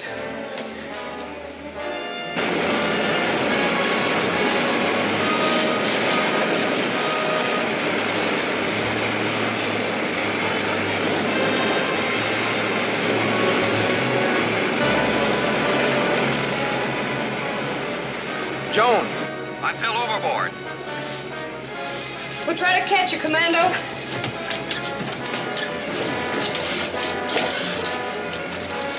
There he is. Spin back, we'll dive under him.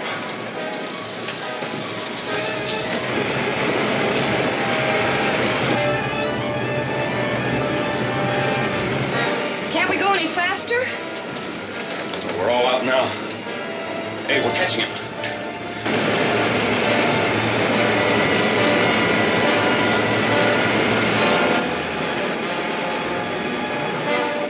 Start to level off.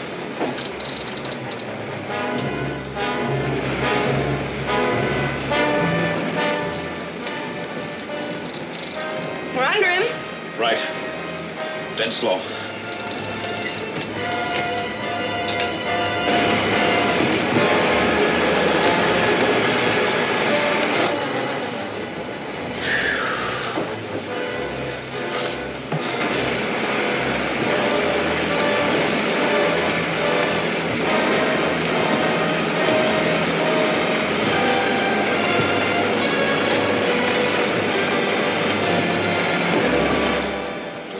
Fault.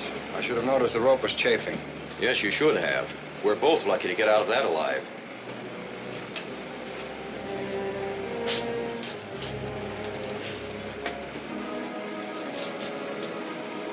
Up 10, Dick. Up 10.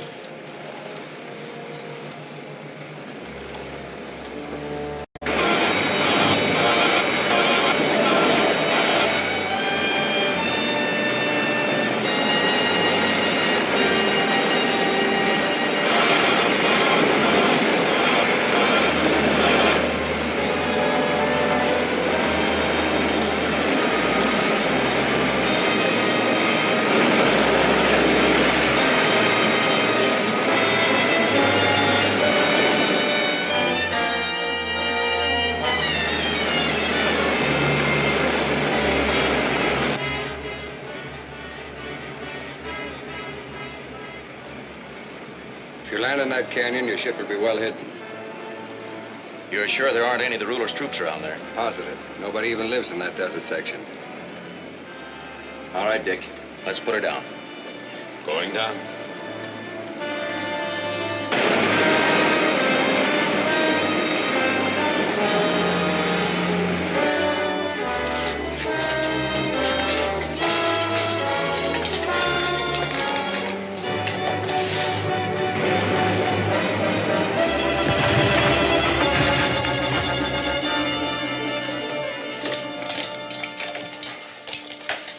Well, here we are. Help me with the jacket, Dick.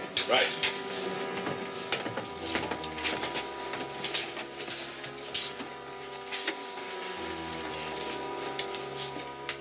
Some of the Mercurians are hidden in the hills near here.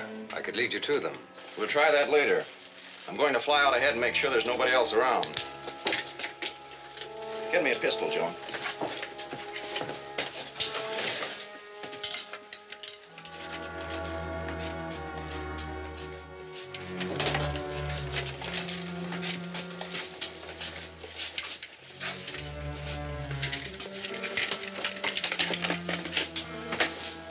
Let's watch him take off.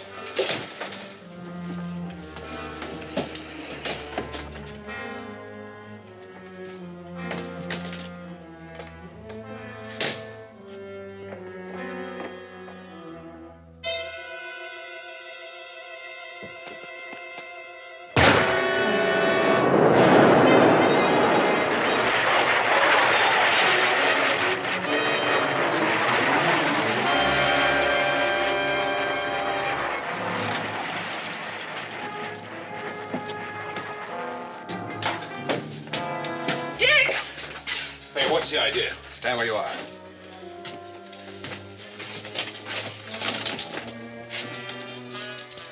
All right, turn around. Put your hands behind you.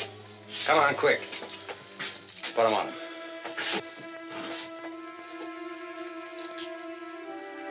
Hurry up.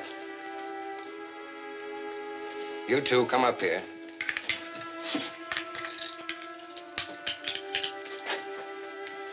All right, now keep quiet and you won't be hurt.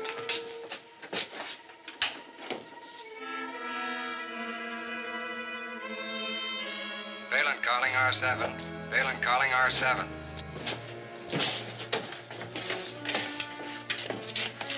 Come in, Balin. We have landed in the canyon you selected, and I've taken over the ship. Did you get rid of Cody? No, I missed on that. He flew out on a scouting trip. But I have the others, and we can easily get him when he comes back. We're not calling the ruler. We have other plans. What? Yes, the whole collection of the Mercurian sacred jewels. We sneaked into the temple and took them.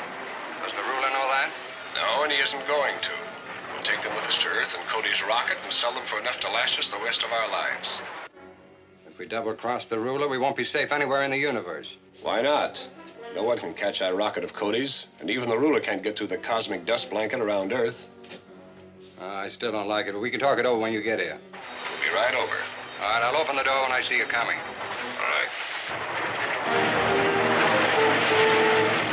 Take the jewels.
Hey, you. What are you gonna do when your friends get here? Hi, Phelan. Don't move.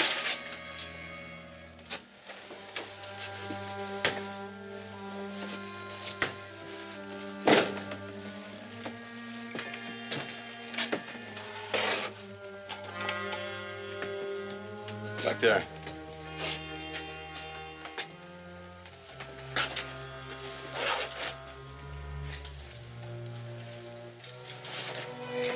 Put them on our passenger.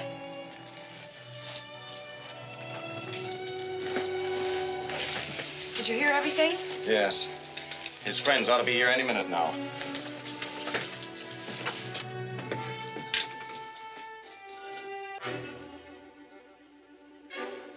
Here they come. What do we do now? They won't be expecting any trouble, so it should be easy. I'll open the door and let them in. Get yourself some pistols.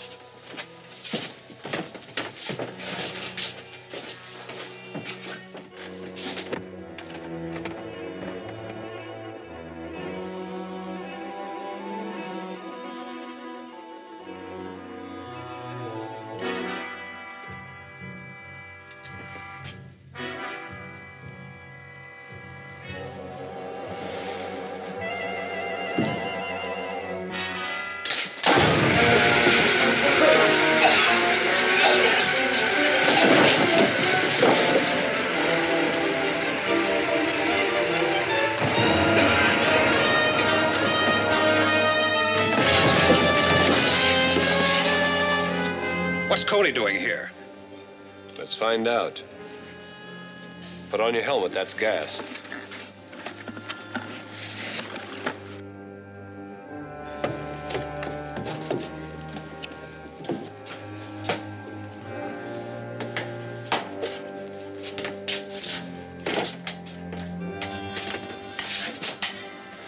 Never mind him now. Let's get this ship started before anyone else gets here. She's still warm. We can take off any time. You sure you can fly this ship? Well, the controls are different from ours, but I can figure them out.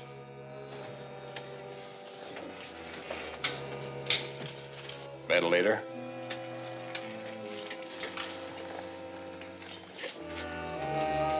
Door.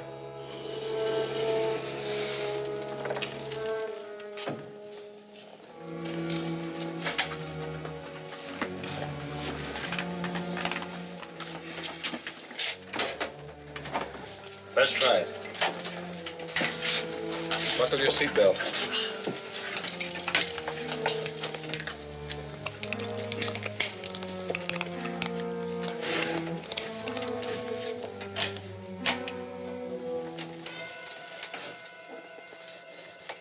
Starting jet.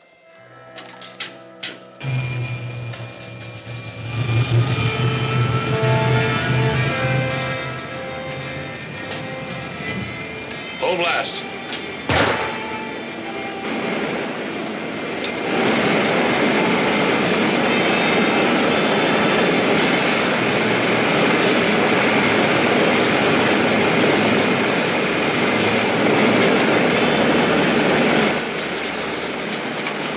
Point her up. I can't get the feel of these controls. I don't want to stall her.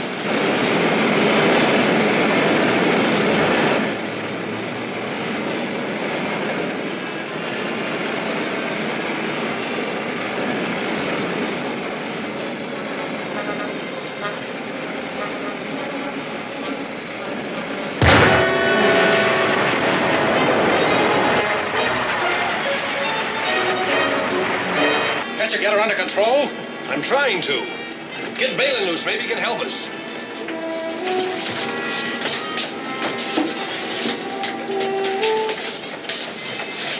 Handcuff key.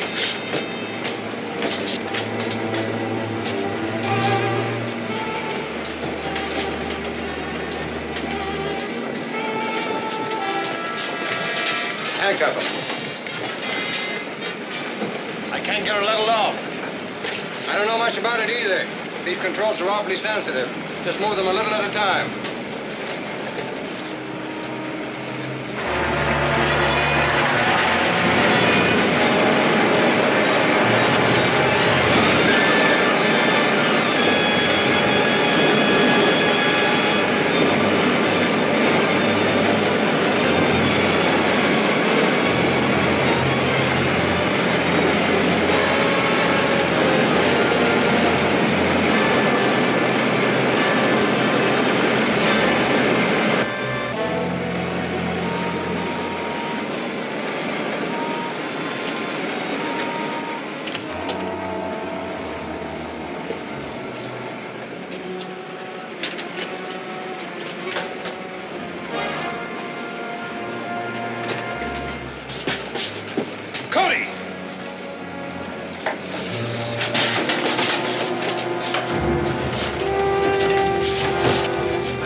hadn't have seen it, I wouldn't have believed it. Hey, get a load of this. Automatic control. Oh, mighty pretty. Say, but if you give these back to the Mercurians, how can you be sure the ruler won't get them again? That's our next job. We've got to figure out some way of making sure that the ruler will never be able to use that planet again as a base of attack against the rest of the universe. That's a pretty big order, Commando. Oh, boy, what I wouldn't give for a handful of these. Well, you just give them to your girlfriends. Yeah, and would I? Why, John, what an idea. Quite an idea.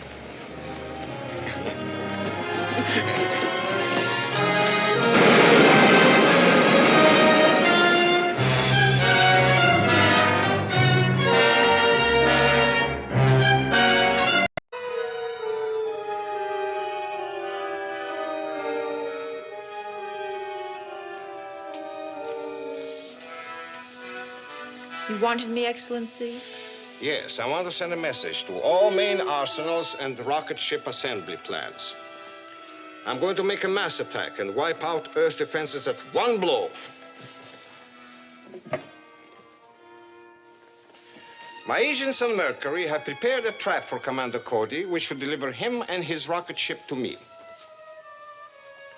Prepare to copy the dispeller unit that permits Commander's ship to pass through the cosmic dust blanket around Earth, and install it in every ship in my rocket fleet. Send it official.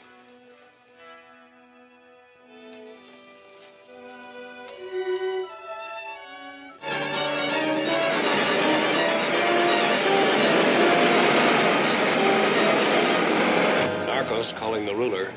Narcos calling the ruler. Come in, Narcos. Did you get Commander and his rocket? Yes, Your Excellency. We're in the rocket now, but we haven't been able to figure out the control system.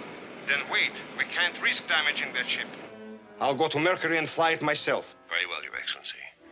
This field is too short for your rockets to land safely, so I suggest you land at coordinates N36 and W171. There's a road between the fields, and it's only a short distance. Very well. I'll take off at once. But guard that ship carefully until I get there. Yes, sir.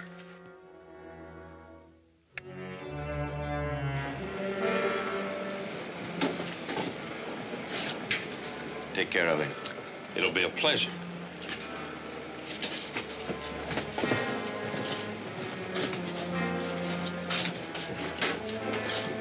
Watch him. Calling CC-37.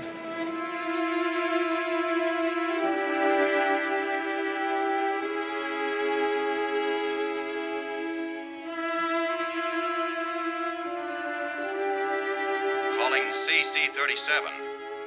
Come in, Commando. Has the ruler invaded Mercury yet? We're not sure yet. Some of his men are here, but I haven't been able to tell if they're just raiders or part of an invasion force. Have you seen any of the Mercurian leaders? No. Apparently, the only Mercurians left here are hiding in the hills. We're cruising above Mercury now. I'm going to land again and see if we can locate them. They should be able to tell us the true story. But first, I'm going to try to capture the ruler. What? We walked into an ambush here. Our ship was captured, but we got it back and took 3 prisoners. Under threat of turning him over to the Queen of the Mercurians, they radioed the ruler that his ambush had been successful. He's on his way to Mercury now to fly my ship back to his planet. I see. I see, but suppose this doesn't work out, Commando. Suppose he does get your rocket. It's a calculated risk, Mr. Henderson. Also a chance to stop the ruler once and for all. It should work. Well, all right. Good luck, Commander. You'll need it. On that we agree. Over and out. Land again, Dick. The same place. Okay, Commando.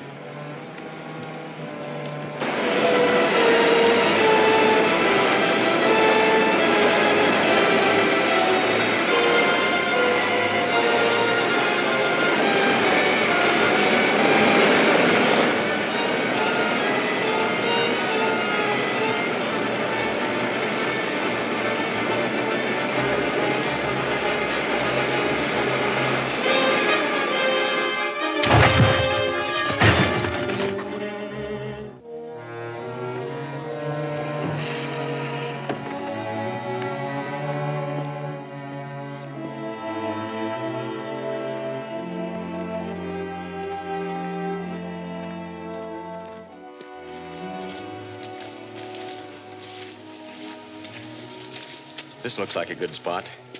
The ruler will come along this trail. We'll hide out here and nail him as he goes by.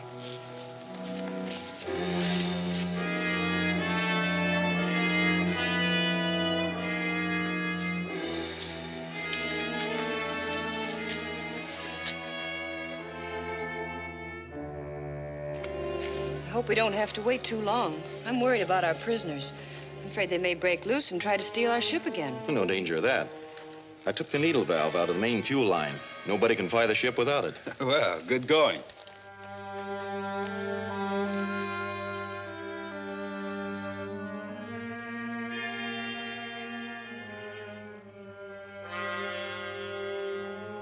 Now! Wait, Mercurians. We're your friends. You're our prisoners.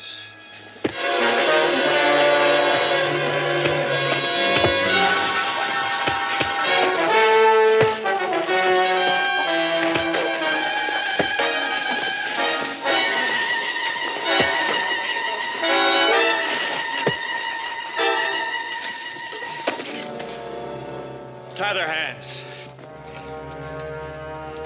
You're making a terrible mistake. That's Commando Cody. My orders were to capture everyone from your ship and take them to my queen.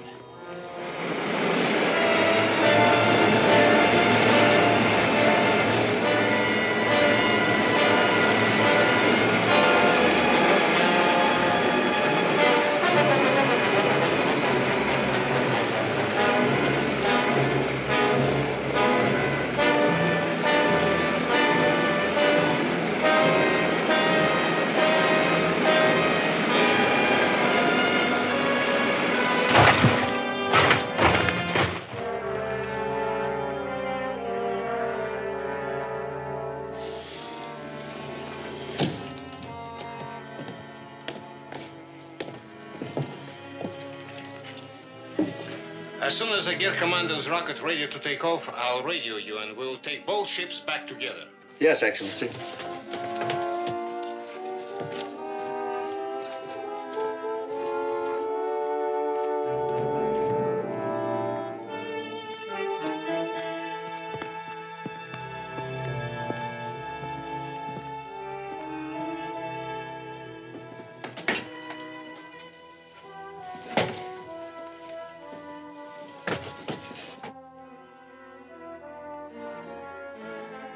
What happened?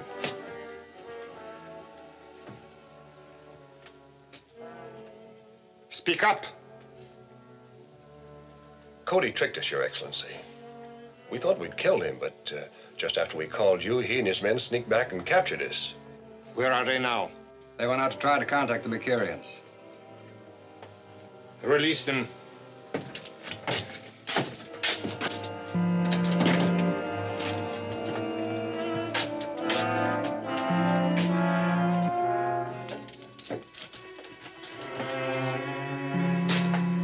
You must have been criminally careless to be caught like this in spite of my warning.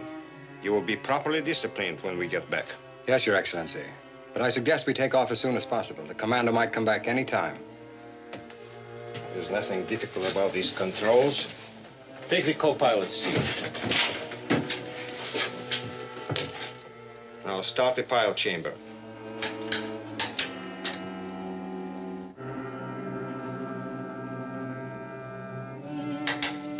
We're getting no pressure in the fuel line, Your Excellency. So I see.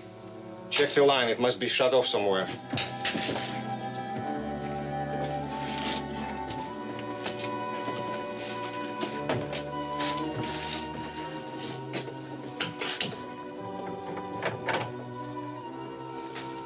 The line's been shut off at the pile chamber. The needle valve's been taken out. I have a spare on my ship that might work. Go back and get it. Yes, sire. Get outside and stand guard. Yes, sir.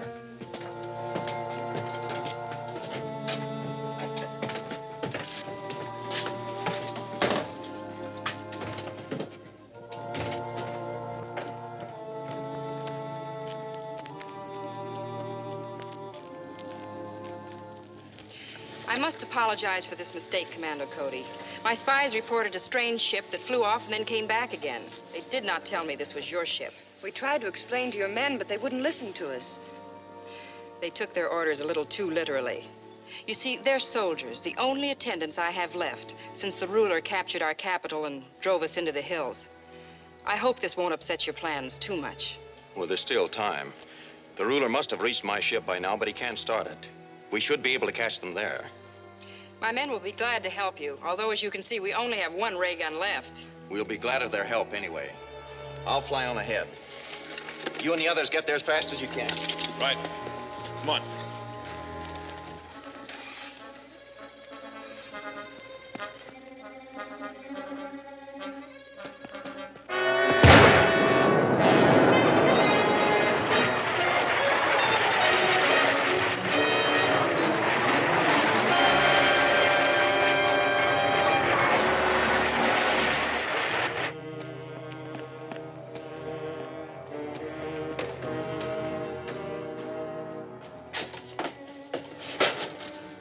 Here it is.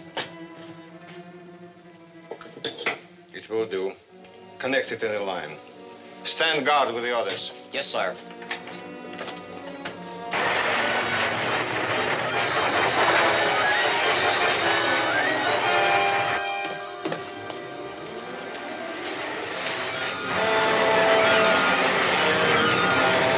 Here he comes.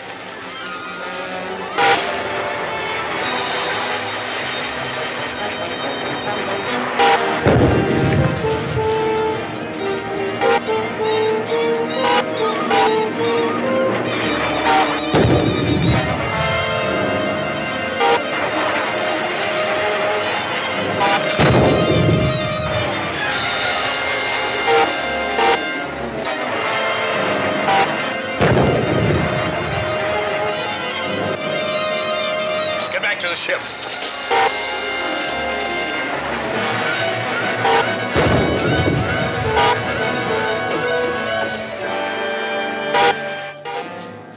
What's happening? Cody's back. He's flying over the ship shooting at us. He killed Zerak. Any sign of the rest of his party? Not yet. They will probably be here soon. And perhaps some Mercurians, too. Close the door. Then both of you stand guard in the decompression chamber so they can't break in. We're almost through here.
Is he here? He must be. Our prisoners were loose. They went inside and shut the door and I started shooting at them. How about the hatch? I tried that. They're guarding it. Well, at least we got them stopped. They can't start the ship, but we can keep them from getting out. But they've got enough supplies in there to last them a month. Yes, and we never know when some more of the ruler's men may show up. Has your queen got any kind of gas we can use against them? Yes, sir. We have a small supply in our camp. But how can you get it into the ship? We'll burn a small hole in the hull with a ray pistol and patch it up later. Go get that gas and hurry back here as fast as you can. Yes, sir. That does it. Now we'll start warming up the pile chamber.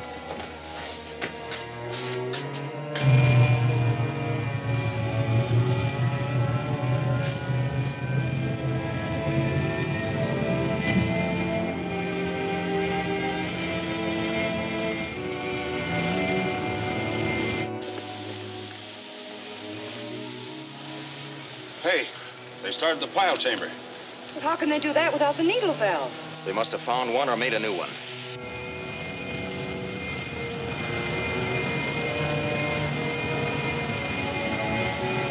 The ruler gets away with that rocket. Nothing can stop him from taking over the whole universe. But he won't get away with it. I can plug that exhaust vent.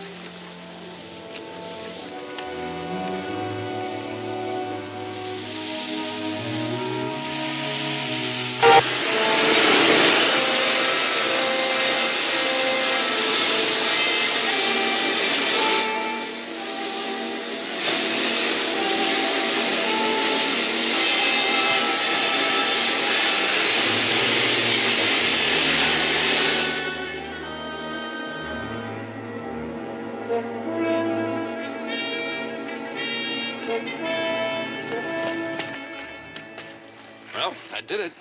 Yes, but I hope they notice it before the chamber blows up. That at least would take care of the ruler. And leave us stranded a long way from home. Now we should be able to take off in a few minutes. The exhaust line's found the leak. Check the pressure. It's over 2,400. It's still going out. Shut it off quick. We'll be blown to bits. What could have caused that? Something or someone plugged the exhaust vent through the hull. Can we fix it? Not without going outside.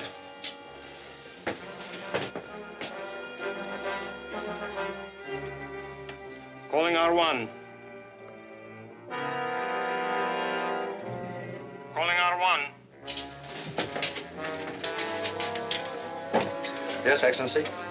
Cody has stopped our takeoff. Fly over and blast him and his men with your ray gun. Yes, sir. Then report to me here. That is all. Ready?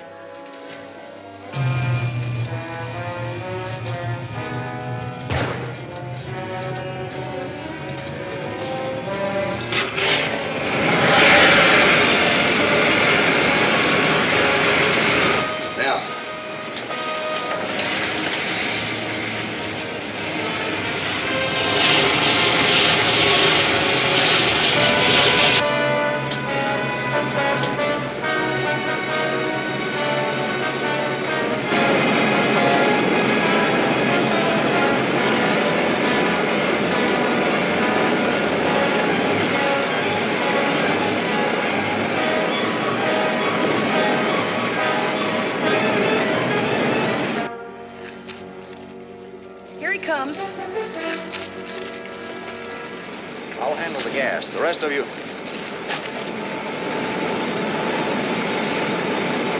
It's one of the ruler's rockets. Get out!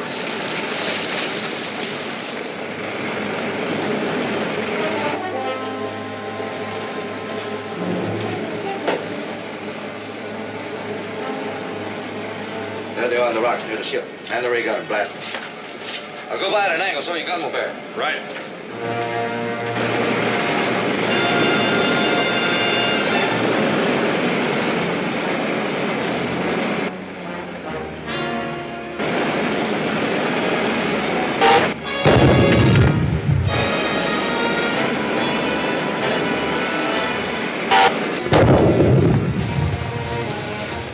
Over there, quick!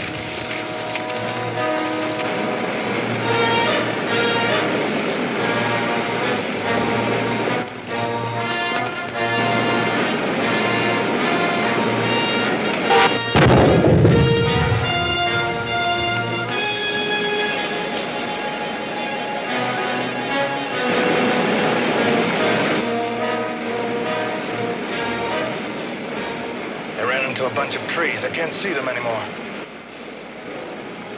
A couple of bombs will fix that. Come on down.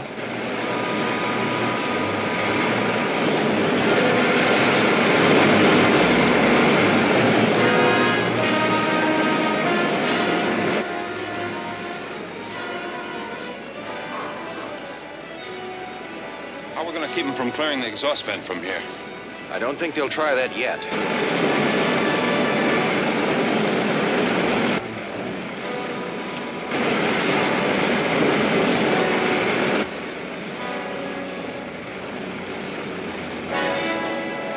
Coming in. Ready here.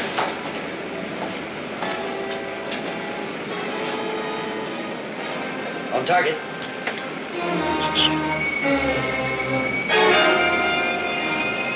Bomb, get out!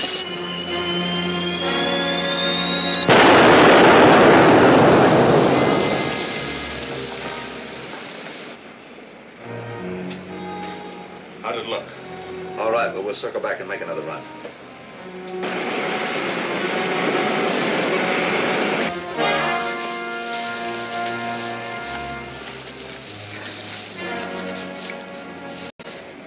Now what? I'll try to stop that other rocket.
Hands on the controls.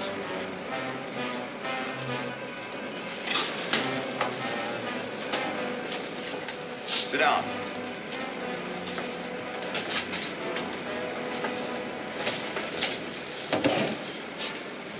Now land back where you were, and if you try any tricks, you'll die before I do, understand?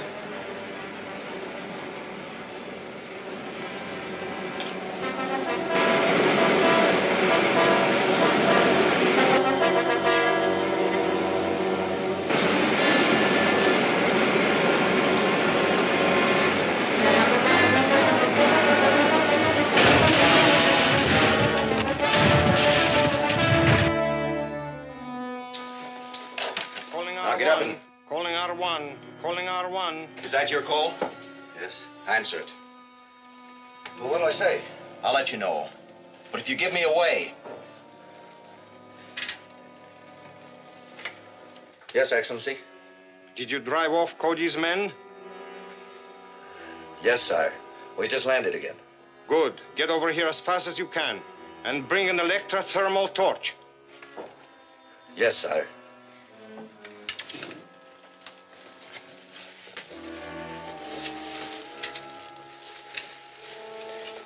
Calling Dick. Calling Dick. Yes, Commando. I've just captured the ruler's rocket, and we've landed where he did.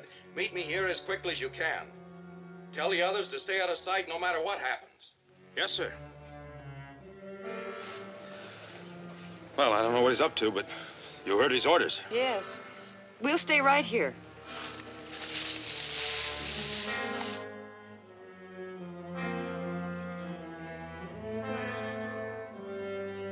Do you see anyone? No, sire. I think they've gone. Then I'm going outside to take a look at that vent.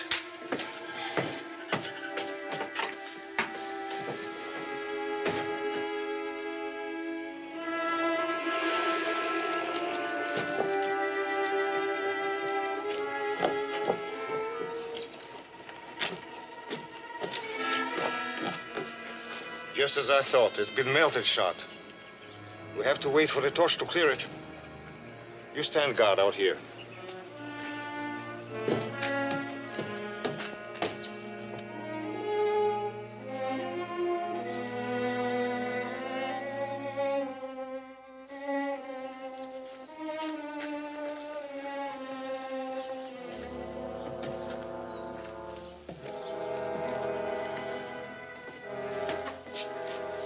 Well, looks like the situation's under control. Yes, we finally got a break.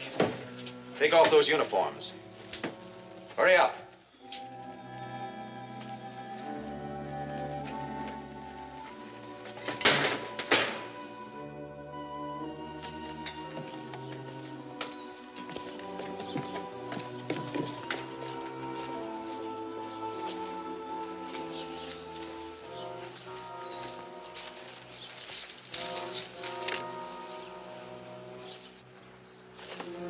We'd better put the helmets on. Right.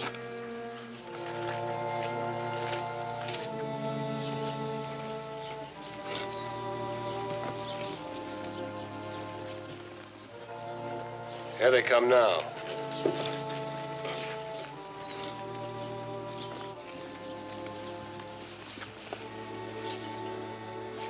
What are you wearing your helmets for?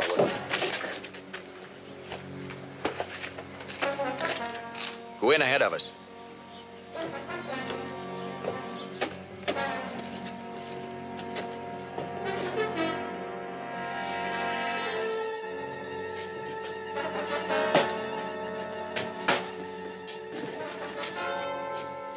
I thought I told you to stay outside and...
Didn't land the glove on me. Oh.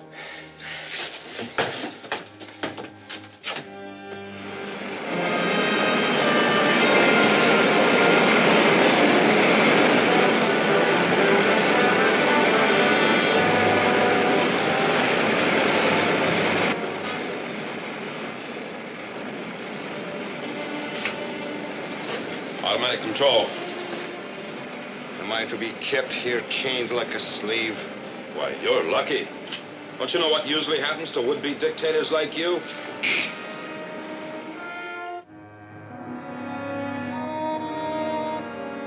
Calling Commando Cody. Calling Commando Cody. Calling Commando Cody. Just a minute, Mr. Henderson. Tell Henderson it isn't over yet. My subjects will tear your world apart to rescue me. Hello, Henderson. We've captured the ruler and we're on our way home. Captured the ruler? Why, that's great. Congratulations. That explains a message security just received. The planets of outer space wanted to send emissaries to negotiate a universal peace.